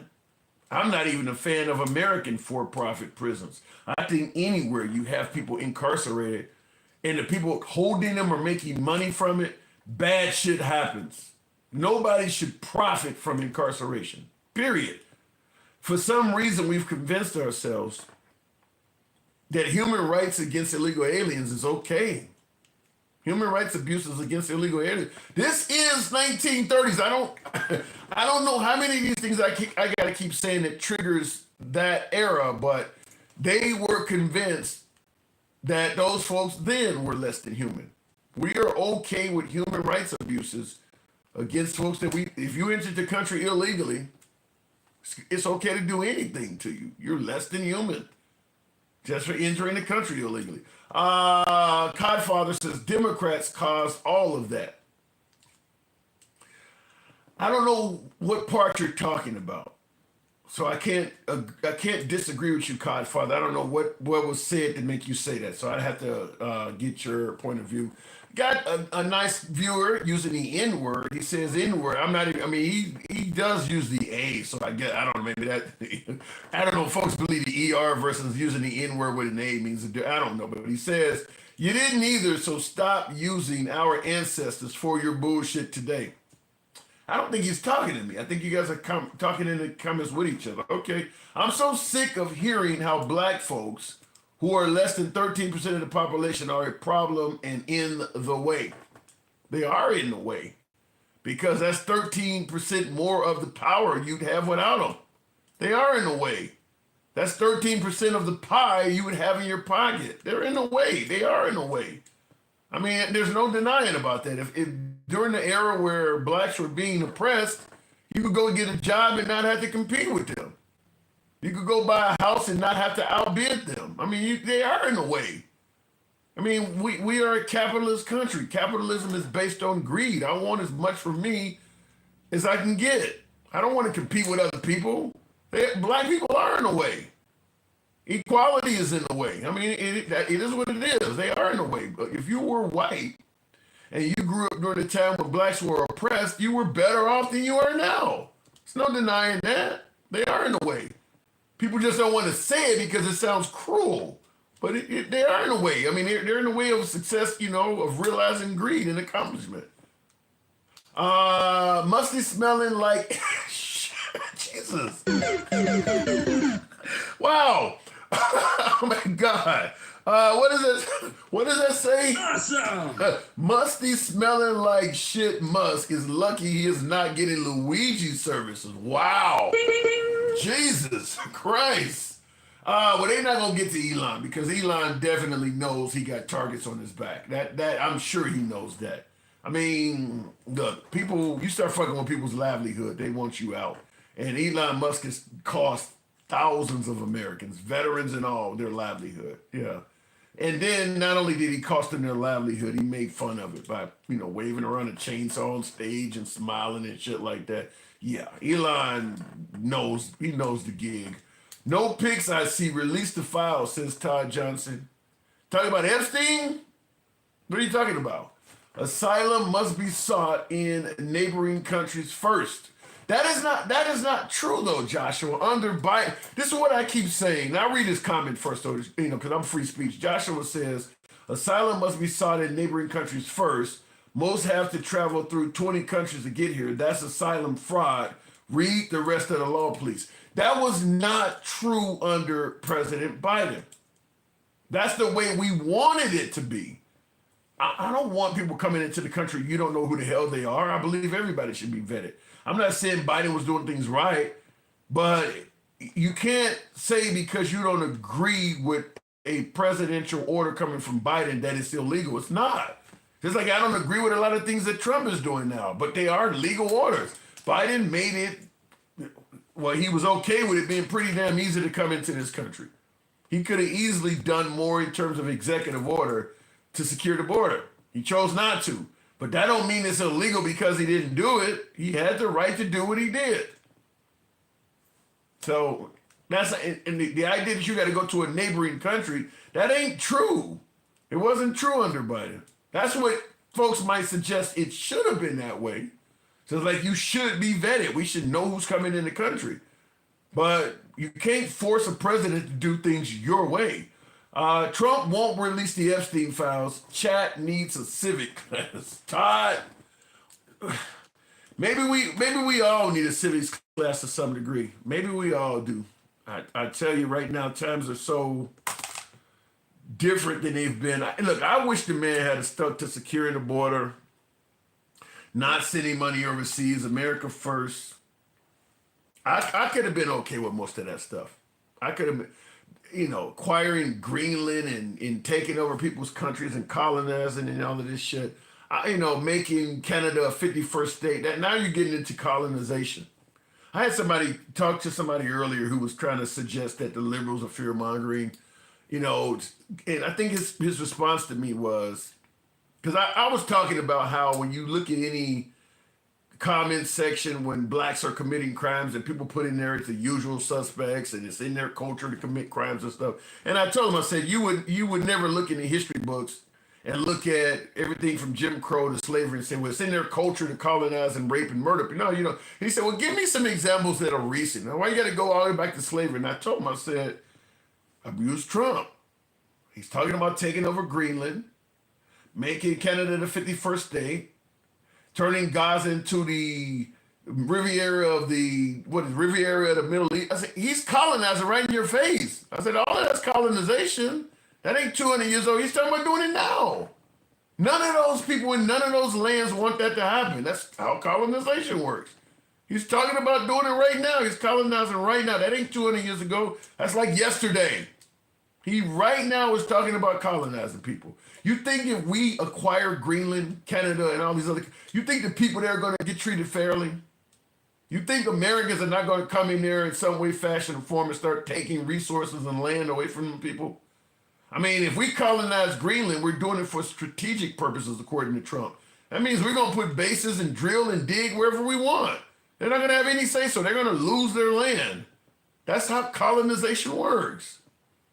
So he's trying to make it sound like it happened here. Like it's happening right now in your face. I mean, how many places has Trump talked about taking? Canada, Greenland, Panama, Gaza.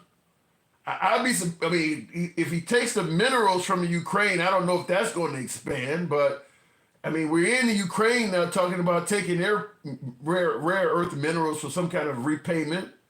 That's 5 places already. There's a 6th one out there I can't think of right now. But there is a 6th one out there that he's talked about recently as well.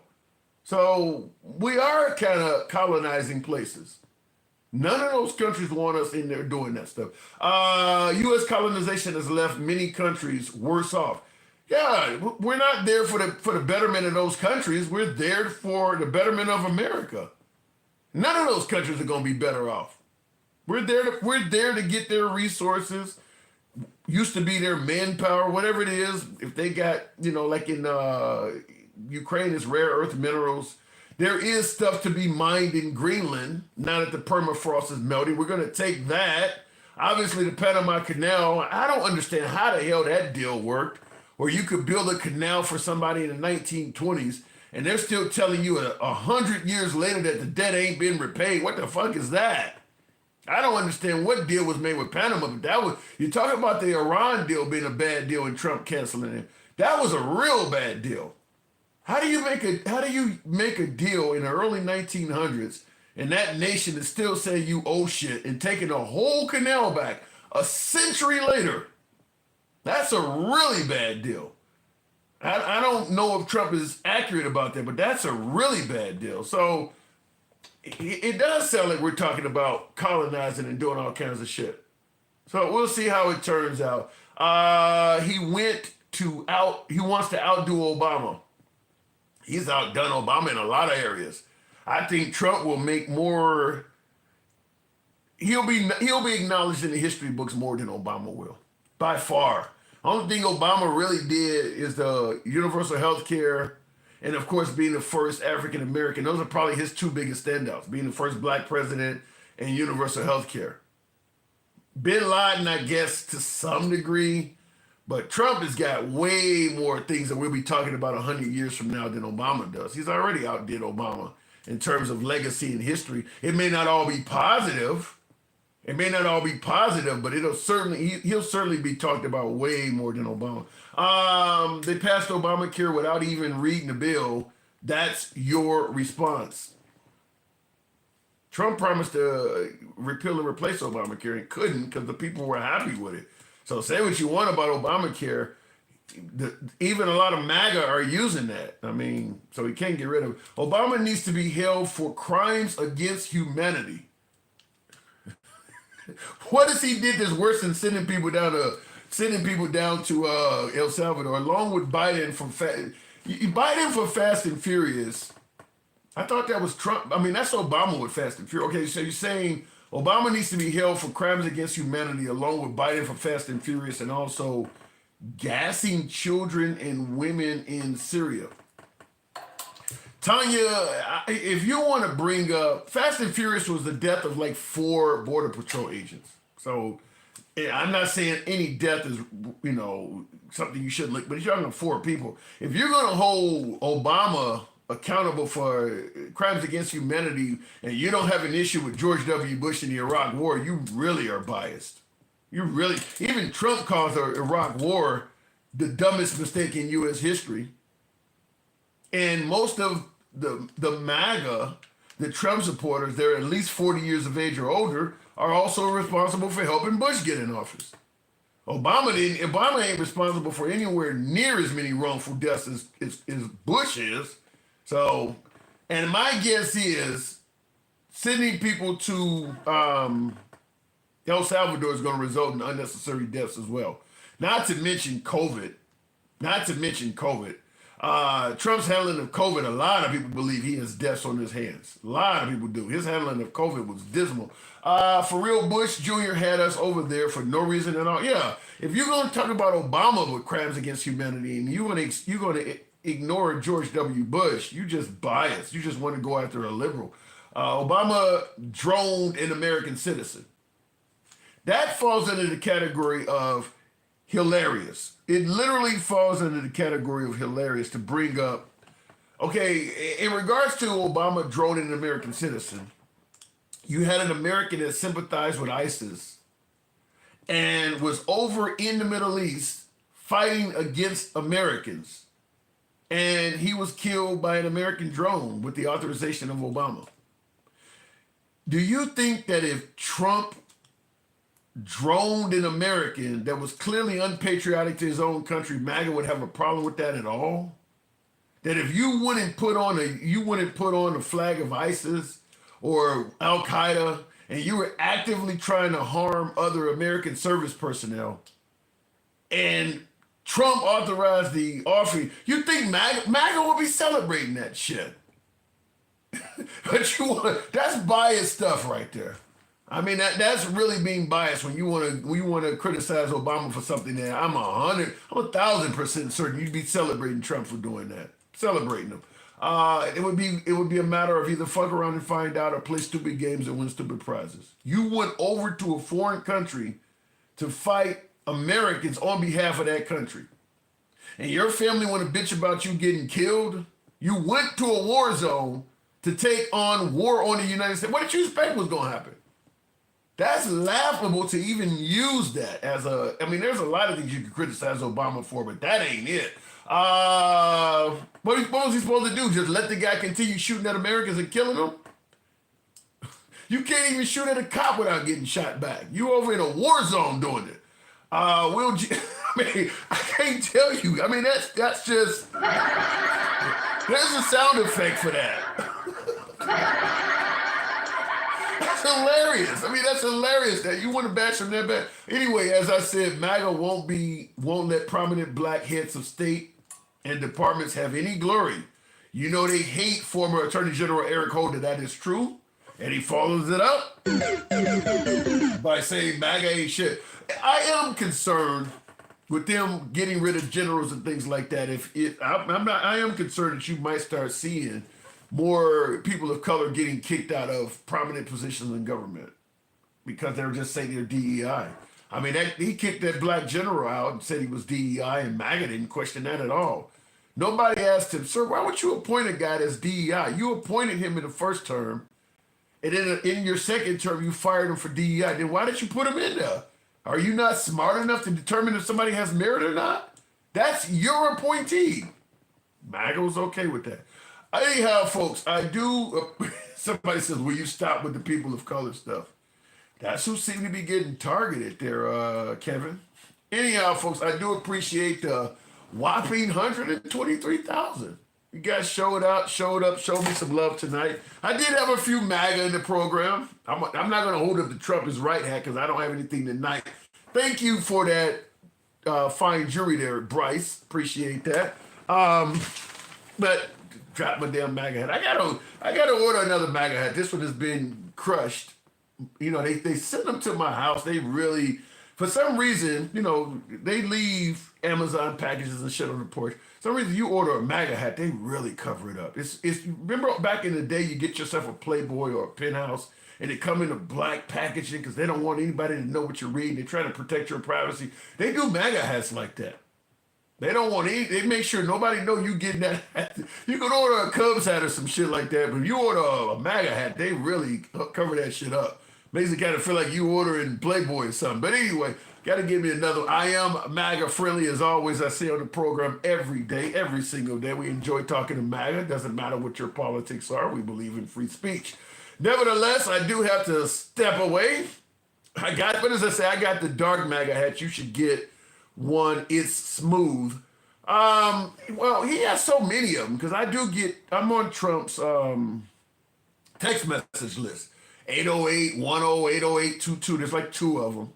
And I think I get texts from Don Jr., but I haven't gotten those as much since the election. But they do send the new hats. They be trying to get you to donate $50 for a fucking hat. Like they had a nice one I liked that was it was a back to blue hat. So it was I think it was a black hat with blue writing. You know, it was in honor of backing the police. I mean, obviously the Capitol Police must have different colors, so they don't back them. But I mean, they have some nice hats, but I just stick with the red and white for the show. So appreciate that. Stick with the red and white. Hat is crushed like. Will says the hat is crushed like Trump is crushing our country. Oh my God. You know, this hat got, Jesus. Hat got crushed because I do a lot of shows in the car during the summertime. And he got sat on. He said the hat is crushed like Trump is crushing our country. Oh my God. Okay. Anyway, I do appreciate you folks tuning in this evening. I like that one. How do you starve a liberal? Here's some comedy. I'll give me some of your most interesting jokes. I'll read them out, you know, even if they are a little bit off culture. I mean, if you need to use some asterisks or some, I'm gonna take 4 or 5 of them real quick before I end the show. Here's one. How do you starve a liberal? You hide their food stamps under their work boots. Wow. Okay, how do you starve a liberal? You hide their food stamps under their work boots. Well, if they own work boots, then that means they're working too, right? That means they sound like they are struggling. You know, most of Americans that get food stamps are struggling employees that don't get paid that much. If he doesn't work, he don't have work boots. But I get your joke. It's kind of like hiding things in a book because the person don't read. You're suggesting if you hide the food stamps under a work boots, the person don't work, so they'll never discover them. But if you don't work, you don't own a pair of work boots. What did the veterans say in town hall? Why did you cut my benefits? That ain't a joke. Jesus, that's sad. That's not a joke there, Todd. What did the veterans say in town hall? Why did you cut my benefits? Wow, that ain't a joke. It's his job to dismantle this corporation. I don't think he's trying to dismantle it. I think he's just trying to set it on fire. How to catch a Republican? Get a minor. Ooh, whoa, Jesus. Damn. How do you catch a Republican? Get a minor. Damn. All right. You guys are getting deep. It was to say here. What did the old person say? I can't retire anymore. Guess I'll die. What did it say? Oh, the screen scrolled up. I want to read that. What did the old person say? I can't retire anymore. Or I can't retire anymore, Trump. I'll die as a Walmart greeter. I think people were saying that before Trump came along, though. What do you call it when Biden takes a nap? A pederast? I don't know what that means. I can't laugh or I don't know what the hell that means. Trump's act tells the world that he is out of his mind. Better stop him as soon as possible for the good of America. You can't stop him. He controls all the levers of government. You can't stop him. Only way you can stop Trump now is with a coup. I don't even think there's enough people in the judiciary. I don't even think there's enough reliable judges because we know the Supreme Court is giving him immunity. So even if he does do something wrong, they're going to say he was doing it in commission with the office. Like, for instance, deporting people without due process. Somebody go down there that did not deserve to be deported, didn't do anything wrong, and they gets killed. You can't even go after him because he'll say, well, I was trying to protect the border. I wasn't in commission with the job. So I don't think you can stop him from that standpoint.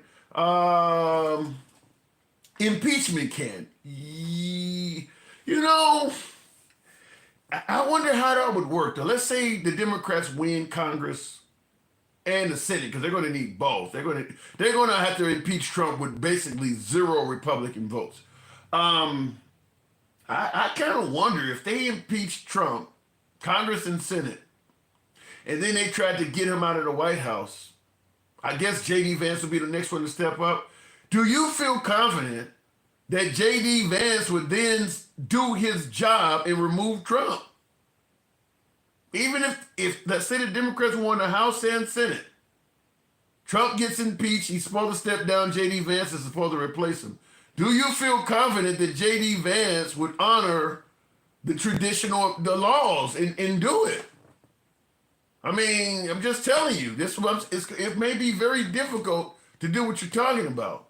If Trump says, hell no, we won't go, do you feel confident that there's enough people in the country at that level that would do what is supposed to be done? Keep that in mind. Why you still talking about Biden? Because he comes up. If they ask a question about Biden, I'll bring it up. Real quick in the comments before I see the jokes are gone, so I'm gonna move it on. Trump fooled even Republicans indeed. You, the people, have to do it. Yeah, like I said, it would have to be probably coup-ish. It had to be something like that. I don't know. Other than that, you gotta hope that nature takes its course, which could maybe be in the next 10 to 15 years anyhow.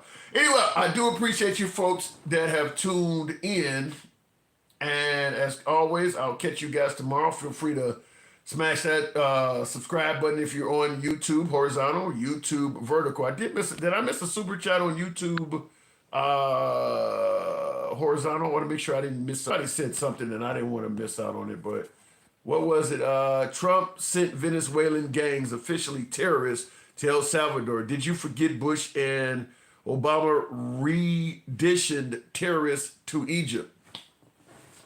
That's a great point, Mina. The issue, like I keep saying, the difference between Trump and all these other folks, in some cases, Trump is wrongfully, and I stress wrongfully, getting criticized for doing stuff where Obama or somebody else may have gotten away with it. But it's because he is bragging about doing this stuff. I mean, Elon Musk ain't the first person to fire federal employees and shrink the size of government, but he is the first one to get on stage and celebrate doing it.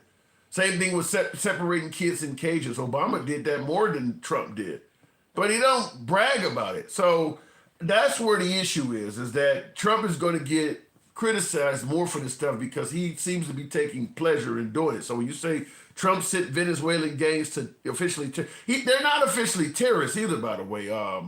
Mina, you said Trump sent Venezuelan gangs officially terrorists. You haven't been convicted by any court. It's allegedly.